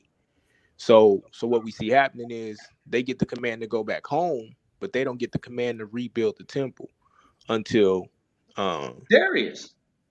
No, that's what I'm trying to say. Darius tells them. Now they related, ain't they the same people? They the father and son. Hold on. Remember, the prophecy says to not only just rebuild the city, they rebuild in the temple as well, right? So when they get there, there's opposition. They don't just go home and build. They're receiving opposition. So it's a long period of time in between when they first get there and the time that they get the decree to actually rebuild. And we can go read that in Nehemiah and in Ezra if we really need to pull that out. Well, I'm gonna go from Darius just to finish this point. Okay, you got it, brother. From at Darius, from the decree of Darius to the birth of Christ was actual 483 years. That's that's 67 weeks. That's pretty important. That if he says it's Xerxes, and then you come with some figures that says Darius to say I'm gonna just use this to make my point, and then say I'm not using it to make the point. I'm using this because this was documented in 1560 in the Bible. What year did Darius reign, brother? I don't remember what year Darius was reigning. All right. I'm not gonna do that tonight. I mean, I've had this debate. We can have it. I got it. I got the PowerPoint already. But I get where you're going though. The whole point is this though. It is a time span that exists that we can prove through historical and archaeological evidence that takes us right to that time period. And that would be the only point that I'm making. Like, I don't believe in coincidences. And once we end up right at that time period with the person who many claim to be the Messiah, like now we start to have problems. Like either somebody lying, and on top of that, the dude comes and he teaches Torah. Like we now we starting to see everything line up. You can reject it if you want to, but now that's you rejecting the stumbling block. In Isaiah 8, you're told not to reject it. You're told that you will be okay if you accept it as long as you understand what he's teaching. So everybody that's rejecting it, you rejecting it based upon what these Christians have taught you, what these Sunday school teachers have taught you. And I'm not mad at you for it, but at some point in time, we got to grow up and come out of being church hurt and accept the Most High's word. Because Deuteronomy, you brothers are very intelligent and very well read, and I appreciate that. But my thing is, if you're not worshiping Christ, right, and if you are just worshiping the Father, then why dwell on Christ's teachings and not the Most High's teachings when in Exodus 4:22 he tells you, and you shall say unto Pharaoh, thus saith Yah, Israel is my son, even my firstborn. Mm-hmm. So that's the Israelite man. I think you know what, sister? I want you to go ahead and subscribe to Pseudosciences University. We will go over there. That is good. You can come over here anytime and beat on these dudes' heads. I'm about to go to bed. Brothers, this sister strong. Y'all need to listen to Miss Yisrael, because she will set you straight. It's a damn shame. All right, appreciate you, brother. Have a great night, brother. All right, sis. Let's continue to build a little bit, and then I'm gonna jump off. So I All think I right, heard shalom. shalom, my All right, man. Shalom, man. Um, I Damn think Christians. I heard two different. Goddamn Christians. I heard two different questions. So the first thing is, why do we deal with Yeshua when we're told to deal with the Most High Word? Well, Deuteronomy 13 and Deuteronomy 18 tells us when a prophet comes, and if he comes and teaches us what the Most High says, then we need to hearken and listen unto that prophet. So that's the first point. Um, he comes and he teaches the Most High's Word. So if he was teaching us to do something else, then I would say reject it. But he clearly says that he didn't come of his own. He came of the Father. He did everything that the Father told him to do, and he teaches the Torah. So then we should listen to him. You said the second thing about Israel is the Most High's firstborn. I agree. You need to. So now we need to start to treat the New Testament like any other document and start and study the actual language. Because when you deal with the Greek, he's not really called the firstborn, right? He's called the monogenes, which is mean a unique creation. So the English has done a job in the New Testament, just like it's done a job on the translations in the Tanakh. So it's not fair to have unequal weights and unequal measures, I right? saw only begotten son, but go Right. ahead. That's what you see in the English, right? The only begotten son is actually translated as the monogenes, which is the unique created son, right? And the reason that there's a difference is because even the New Testament teaches you that you've been given the ability to be the sons of God. So nobody negates that Israel is the Most High's child. So I think I think it's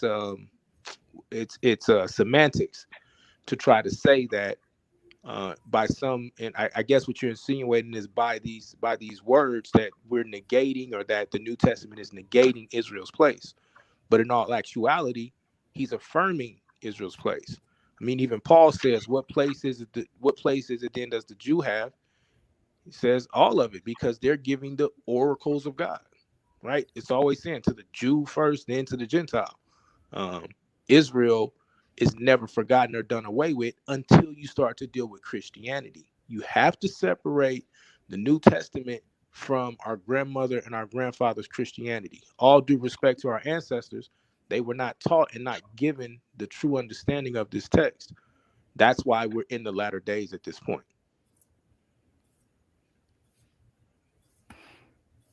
Okay, well, I mean, I'm not here to convert y'all or anything. I'm not gonna be, converted either.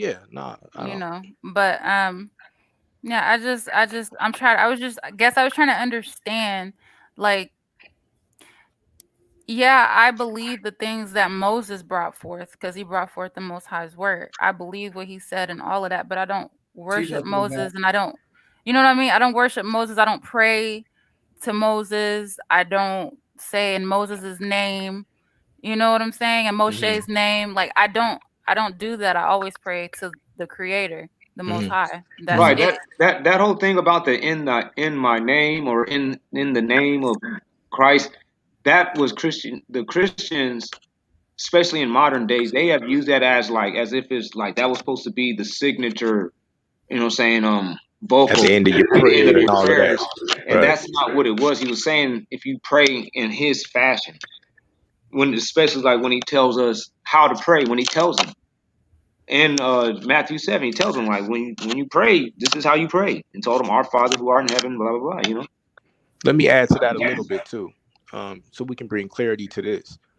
Just like in the Torah, in the New Testament, the word name, or name, when he's using it in that fashion, is talking about the authority or the reputation or the Or character. manner, yeah. Right. And when we get this clearly, because you're told to baptize in the name of the Father, the Son, and the Holy Spirit, right? Well, we know the Father's name is Yah. If you want to say Yahweh or Yahusha, or I'm sorry, Yahweh, whatever, I'm not gonna get into the dialects, but we know the Father's name is Yah. If we want to say the name of the Son is Yeshua, then that's fine. So then what was they baptized in the name of Sophia? Were they baptized in the name of the Ruach? No, they're baptizing in the authority of the Father. That's all it is.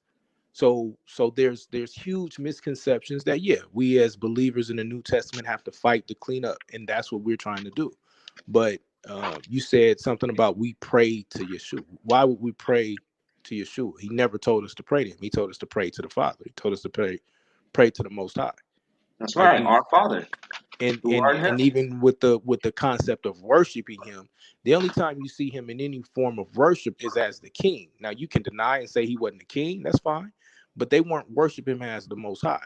He got the same type of worship that David would have gotten when Right. it says that they bow down to the Most High. Well, they bow down to Yah and they bow down to David. They worship Yah and they worship the King David. That's the Right. only that's all you see. You don't see him. You never even see him placing himself in the same role or anywhere, shape, or form close to being the Most High. And that's how they got down back in them days. That was the cultural way. So when we look at it today and we see that word worship, and we are only Right. understanding that from a modern way of viewing that, we're thinking like we're sitting around here building up shrines and stuff for the cat. That's not what they meant. A lot of the times in the scriptures when they're saying they worship somebody, and it's definitely not what they mean about Christ when they were saying like and they worshiped him. They just bowed to the dude, gave him props. Like, oh, okay, you know what I'm saying? Give them reverence. They either did a knee bow or whatever. But it was just a cultural way of doing things. Right. Right. So that's the thing. We take most of our concepts of Christ and the New Testament, but we deal with them with modern terminology and Christian doctrines. Those are two things that works against just the terminologies that was used. Okay, well, without getting into all of that, do you believe Jesus is the creator? No. Okay, well then I can't be mad at y'all. If y'all don't think he's the creator, look, if y'all don't think he's the creator and you don't worship him, then I can't really, that's y'all thing. That's what y'all do, I believe that he did create it. I do. See, now you can't put I him don't in a place believe. I of don't creator believe now. that. I don't believe, and it doesn't, and it never even implies right off the bat in Genesis that whoever created this was alone. Somebody asked permission, and somebody allowed it. That's clear. That's a clear fact. Yeah, that's where I gotta disagree with you What does because it say? there's only What does it say at the beginning? It said God said, "Let there be light." Mm-hmm. So either he was asking permission or he was allowing. But it wasn't. He wasn't talking to himself in the third person. But There he was spoke more into than one person. because So he's the creator. do y'all feel like Battle Axe, y'all believe that Yeshua is the Most High? No, I believe that the Most High's name's Adonai. I believe that YHWH is the Son. Gotcha. But you just said you just said Jesus was part of I the believe that YHWH created the earth. That's what I believe. I believe that and not Jesus. and I believe that YHWH manifested himself as Yahushai. So you worship him. I don't worship Yahushai. But then how can you not worship him if the Most High put him in that form? You worship the Most High. That's why he says, I am that I am. Right. And he said, and when he was in that physical sense, he says, this place right here ain't my kingdom. That's why it wasn't appropriate to come at him in certain fashions. That's why he didn't even want it to be publicized that he was the Christ. He was the Son of God. He kept telling everybody, man, keep all this on the low. I'm not here for all that. I'm only here to do what I said I was going to do. And he literally said we got to build on, brothers. We got in Isaiah 50. He says it right there in Isaiah 50, man. It's clear and simple. Isaiah 50, we can go there right now. And Isaiah 50 has YHWH saying that he's going to do the things that Christ did. But he says at the same time that he created everything. So you can't nobody get past it. And if you want to deal with it, we can deal with it right nizzity now. And we can just get this all done. That's blasphemy, dog. No, but if you guys want to deal with it, let's just get it done real quick. And if I'm wrong, then correct me because I'm gonna So you worship Yahweh Shai. Message Let's sent. It's look. 4 in the morning, bro. Like I'll just say this. Oh, y'all don't want to do the Isaiah 50? I can read it real No, fast. she can have it, brother. Like I said before, I was just gonna clear up that last point and get off anyway. I don't worship him as the Most High. I don't worship him. I mean, we see him being worshipped as the King at that point in time, and then we see him given a certain position in the heavenly realm. But doesn't God call himself a king too? Yeah, sure, brother. So Sure. what are we doing? How many kings we got? Like, why are we playing with this? Look, check this out. Look, he says, Hold "Thus on. says the Hey, look, Lord." I'm just gonna Look, say this. I'm it gonna says, give it to you, bro. I'm gonna no, gracefully don't bow leave, out. man, because I wanted to build with you. Just I wanted to build with y'all both because Bro, this I is gotta just get where up at y'all both 6:30. It's 4 in the y'all. Okay, morning, boy, bro. just give me 10 more minutes. No, 5. Yeah, I'm gonna have to go soon. Give me 5 minutes. You got it, bro. Okay, thank you. I appreciate that. He says, "Thus says the Most High, where is the bill of your mother's divorcement that I sent unto her? Or who is the usurer to whom I sold you? Behold, for your own offenses you are sold, and because of your transgressions is your mother forsaken. For why would no man receive me when I came? And why I called, no man gave me answer. Was my head clean smitten off that it might not help? Or had I not had power to deliver? Lo, at a word I drink up the sea, and of the water floods I make dry land, so that for want of water the fish corrupt and die of thirst. As for heaven, I clothed it with darkness and put a sackcloth on it. So this is the creator of heaven and earth, right? Of course. Okay, now watch what he says. He says Adonai Yahweh. That means that's the head Yahweh, a higher Yahweh, a higher YHWH. Master YHWH says Adonai Yahweh has given me a well-learned tongue. Wait a minute, the creator of heaven and earth just learned? Look, so I can comfort them which are troubled. Yeah, in the due season. He waked me, he waked my ear up by times in the morning, as the schoolmasters do, that I might hearken. Adonai Yahweh has opened my ear. This is what Yahweh, the creator of heaven and earth, is saying that Adonai did this to him, that he was taught and instructed through this process on how to deal with us. Look, Adonai Yahweh has opened my ears, therefore can I not say no, nor withdraw myself. But I offer my back to the smiters and my cheeks to the nippers. And that's what Christ did. I turn not my face from shame of spitting. That's what happened to Christ. He got spit on. He said, because Adonai Yahweh helps me. And that's exactly who he was praying to, the Father. He said, for that reason shall I not be confounded. That's the reason why he did not go off his own will, but he did the Father's will. Put himself up on that onto that death march, man. He said, I have hardened my face like a flintstone because I am sure that I shall not come to confusion. That's why he didn't say nothing when he was in court. He said, my advocate speaks for me. Who will then go with me to law? That's why y'all the Most High said, he said, man, this is my son in whom I am well pleased, not Israel. He ain't never been pleased in Israel. He said, this is my son in whom I am well pleased. That's who I was naming you guys after. This is who I was modeling you guys after when I said Israel is my firstborn son.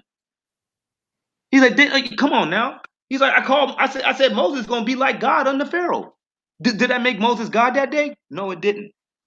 He said, let us stand one against another. If there be any that will reason with me, let him come here forth to me.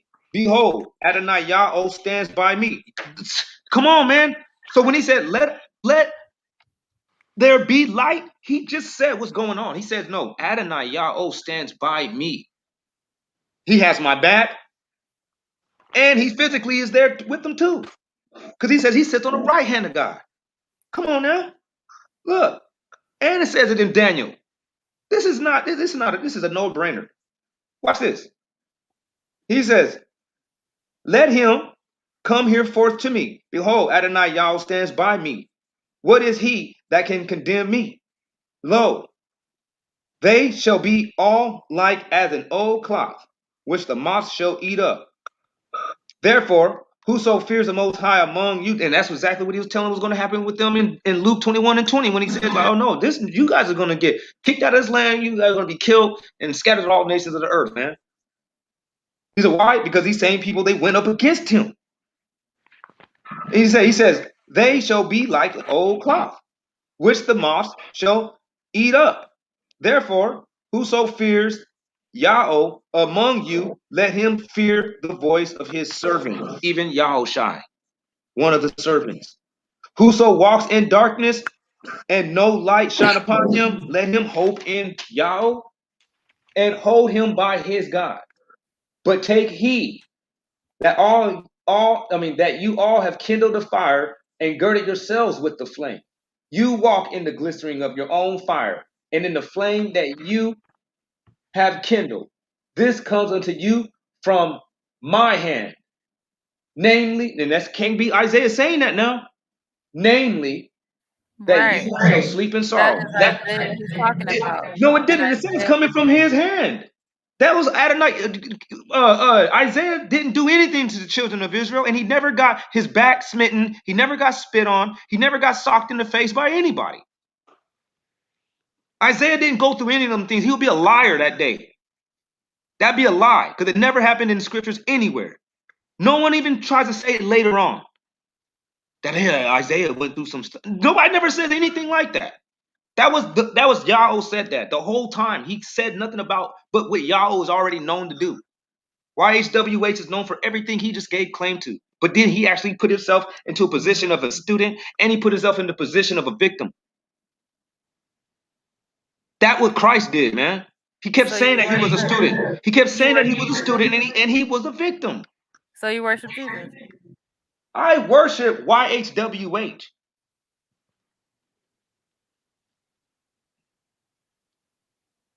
YHWH was Josiah also, but I don't worship Josiah.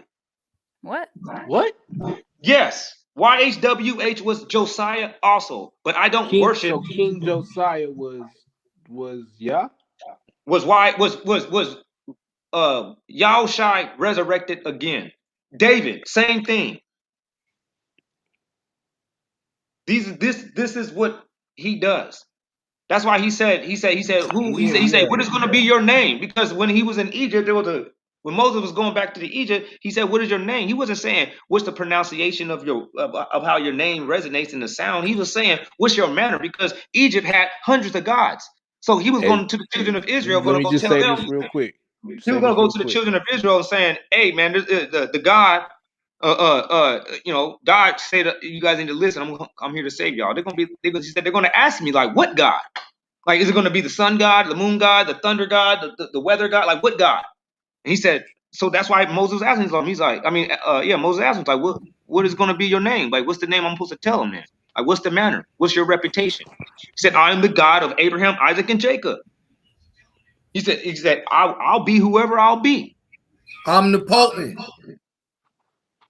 He's like, I will be who I will be. He's like, at the time period on whatever actions or whatever duties that I'm going to be doing, he said, that's going to be my name. I'll be called that. I don't have like a one name. My name is what I do.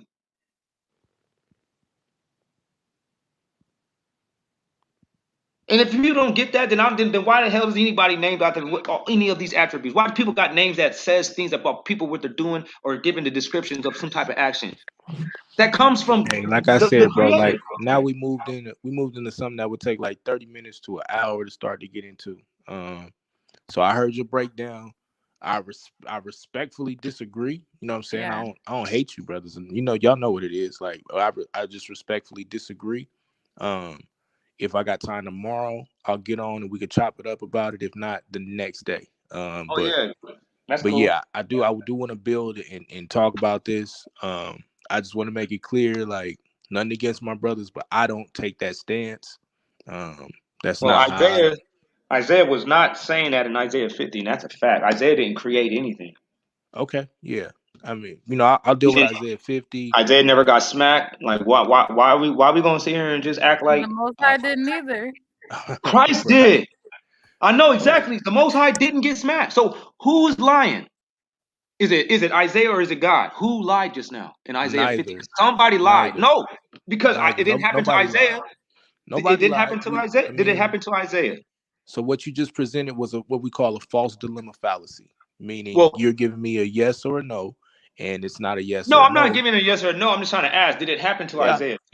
and we said no, and we also And did said it it didn't happen? happen So to, did it happen to God? and the sister just clearly said no. So So then who that's did it why. happen to? So then that's why we got to sit down and have a conversation. I would have to go through the scriptures and start to show you. And I told you, bro, I'm not gonna sit here for 30 minutes to an hour. I know you ready to get it in. It's only 1 o'clock where you at. It's 4 o'clock where I'm at, and I'm getting up in 2.5 hours, bro. Like, I'm not gonna do that right now. Y'all He's know I like, love y'all it. niggas Hey, said I'm no. fired up right now. I heard you wash the dishes, man. I came back ready to, you know what I mean, give up Like, y'all all the know I smoke. love the slap box. I'm about to go lift weights and everything. Y'all know I love the slap box with everybody, but I literally got to get up at 6:30. So I just got on because it was some craziness going on earlier, but that's a whole nother joint. And so yeah, I don't even play and try to put Yeshua in the realm of being close to that. And I used to have some Well, of these you know that doctrines. Yeshua is YHWH, man. I've seen you say it before. I say I used to teach a lot of this, and some You of these just things. said it like a couple days ago. No, I did not. When did I when say you was that? breaking down Revelations? When did I? No, and I clearly said that was not. All right, The shalom, Most brother. You were saying Hey, it wasn't shalom, the sister. Father. Hey, man, I appreciate you saying he showing wasn't up, the man. Father, but All you were praises. saying he was Strong YHWH. sister. No, I did not. No, I did not. Daughter of Because Zion. I Very, can go very back All and right, worthy. break sister. down. I can go Shalom. down and break down Revelation chapter 1 for you. I can do that either tomorrow or the next day as well. So, but yeah, man, y'all brothers have a great evening, man. I appreciate y'all for Right holding on, the channel brother. down. Y'all been getting it in all day. You know what I'm saying? So it's love, man, and y'all be easy, man. My bad, man. My bad, man. I ain't trying to take over the whole channel and all that. Keep on Bro, throwing what you out mean? stuff. When nobody else speaking today, you got it. Sometimes Yeah. Suave need a break, so you held it down. Good job. Cool, man. Hey, Suave man, know how thanks to. for showing up, man. I like when you show Suave up. know how to It's good. come on and say he want to stream. He a grown man, so he let you rock out. So you rocked out. All praises, man. Praise, man. Shalom, brother. I appreciate your presence. Shalom. Yeah, I love Shalom. y'all, brothers, man. Y'all be safe. Shalom. Love you too, man. Real Love you talk. too, brother. All right, Malak, man, you did a fantastic job. I like your slides, man. You know, you really did that. You really did your thing when it came down to the visuals and reiterating and getting your point across real good without even being distasteful. I like it. You know what I mean? Everybody in the family was able to get down and watch it. It was good stuff. No, for real, that was good stuff. I like it. Like Malak said, get that modest apparel, man. The abomination stuff ain't acceptable, man. Y'all brothers better start putting a little bit of some slack to your pants, man. Come on now. That's right. We don't want to see y'all out there like that. We royalty, man. Good looking out, Akmalak. And I'm gonna go out, man. I'm gonna let you close this out, man. Yeah, all praise to the most high, man. Shalom by Yah, peace to this house. One Nation Set Apart, Akmalak, Battle Solar Vision Debate League. We got Blue, Judah. We had A9 in the building. We had the sisters today. We had Amber. We had Sister Goddess, Melanated Goddess. We had Yisrael, Miss Yisrael.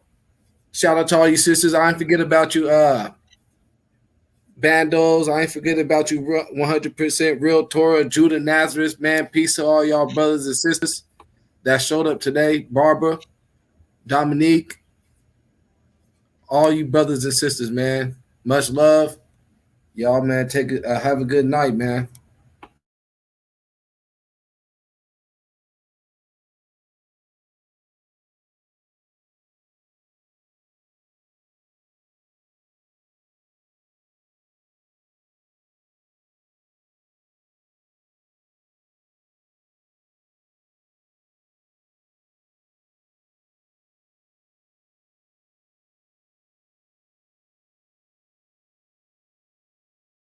Yeah. We gonna close it out. I'm gonna put another jam out there, man. Children of Israel, thanks for tuning in. We love our people. Kwam Yasharala. Kumai Tabitha Kumai.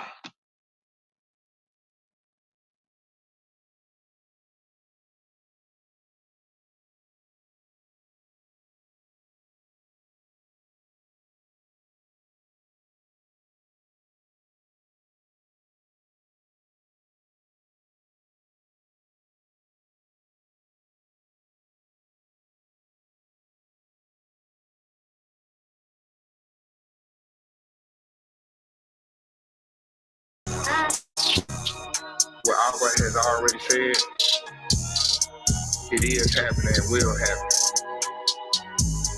It is written. Became humble music. So, been in a walk a couple years. Had to go to the base. Fell out the path in Genesis.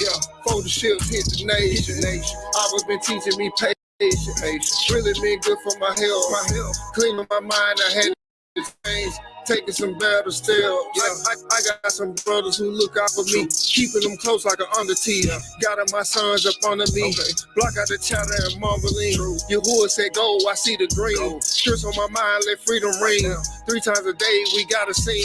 Sending up praise to Shemaim. Some of my days be hard. I hit the gas on my engine.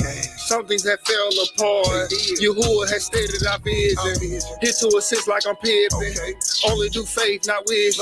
We from the streets where it's gritty. See all the sheep in the trenches. Been in the walk a couple years.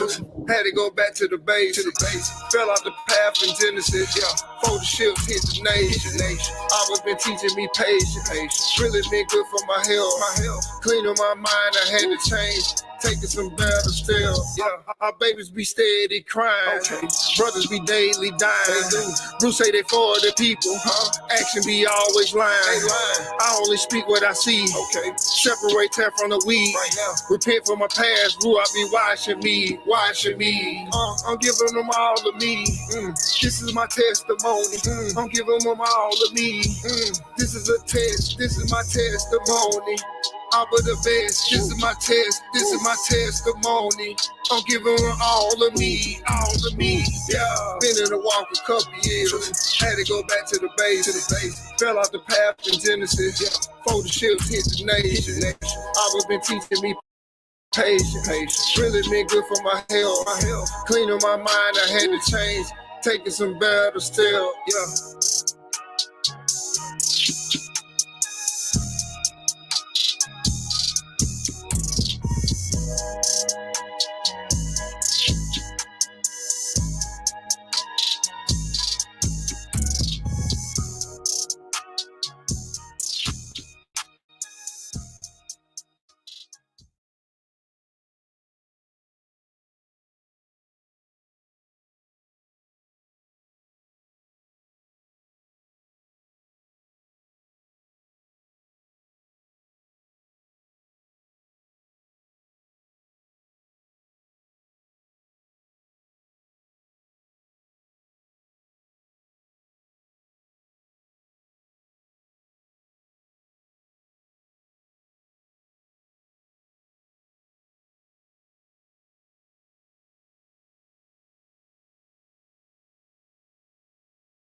Front of Tippy.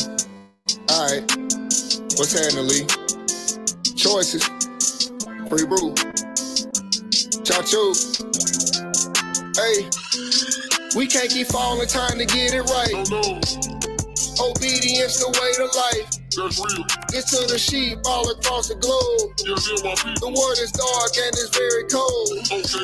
There's some rules going in the street. Making treaties with the enemies. We see the signs, plus we know the time. You will come and shout and wipe your eyes. We the prize. I'm careful nowadays with the steps that I take. Some people wearing fringes, but they talking hits like a snake. I want to see your hood kingdom, so I picked up my pace. We in the trenches with our people wiping tears from their face. I see some families breaking down at the fastest rate. My folks don't know about y'all who shine by his merciful way. We at the bottom of the pole by the way that we think. Going through a cleanse daily so I can step up my rank. I only praise Yahuwah plus he the head of this tank. Knowing right from wrong, yeah, it's a blessing in life. Scripture cutting deep, efficient like a surgical knife. Who I be the anesthesia that's gonna make you upright. You can't be falling trying to get it right. No. Obedience the way to life. That's real. It's to the sheep all across the globe. Yeah, them my people. The world is dark and it's very cold. Okay. There's some rules going in the street. It's true. Making treaties with the enemies. We see the signs, plus we know the time. You will come and start to wipe your eyes. We the prize. Yeah, we know the signs. Yeah, come so wipe your eyes. They stereotype. I see they ran off of the sky. Believe in the hype. True, and y'all despise. But despite what you might feel, I made a choice to chase them seal. You who the armor that made me seal. Yeah, you who the deal. Hey, when it comes to the truth, I squeal. Hey, try to tell. All about Alba. So thankful from the slaughter. Hey, now the paradise. With the mission pocket, ain't a thing hotter. You see, we script talking. Hey, go and tell your bloggers. Cause the way that we catching them parable short stop, we're gonna get shot with block you from that narrow so-called Indian. Born with narrow, so we all made choices, still your we can't keep falling, trying to get it right. No.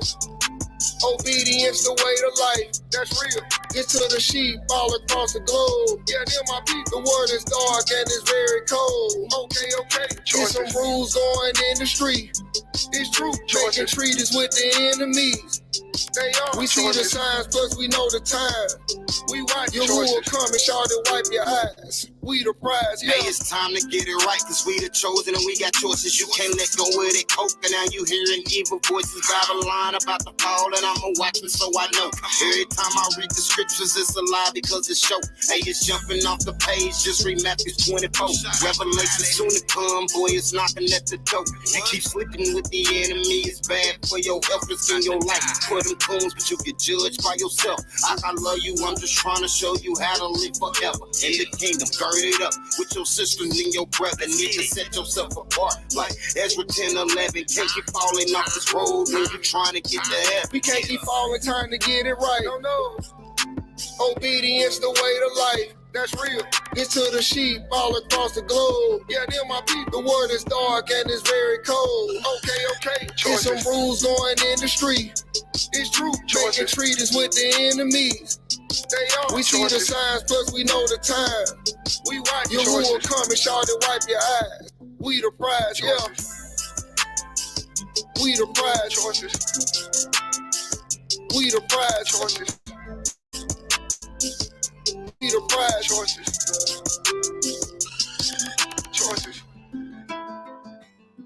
Choices.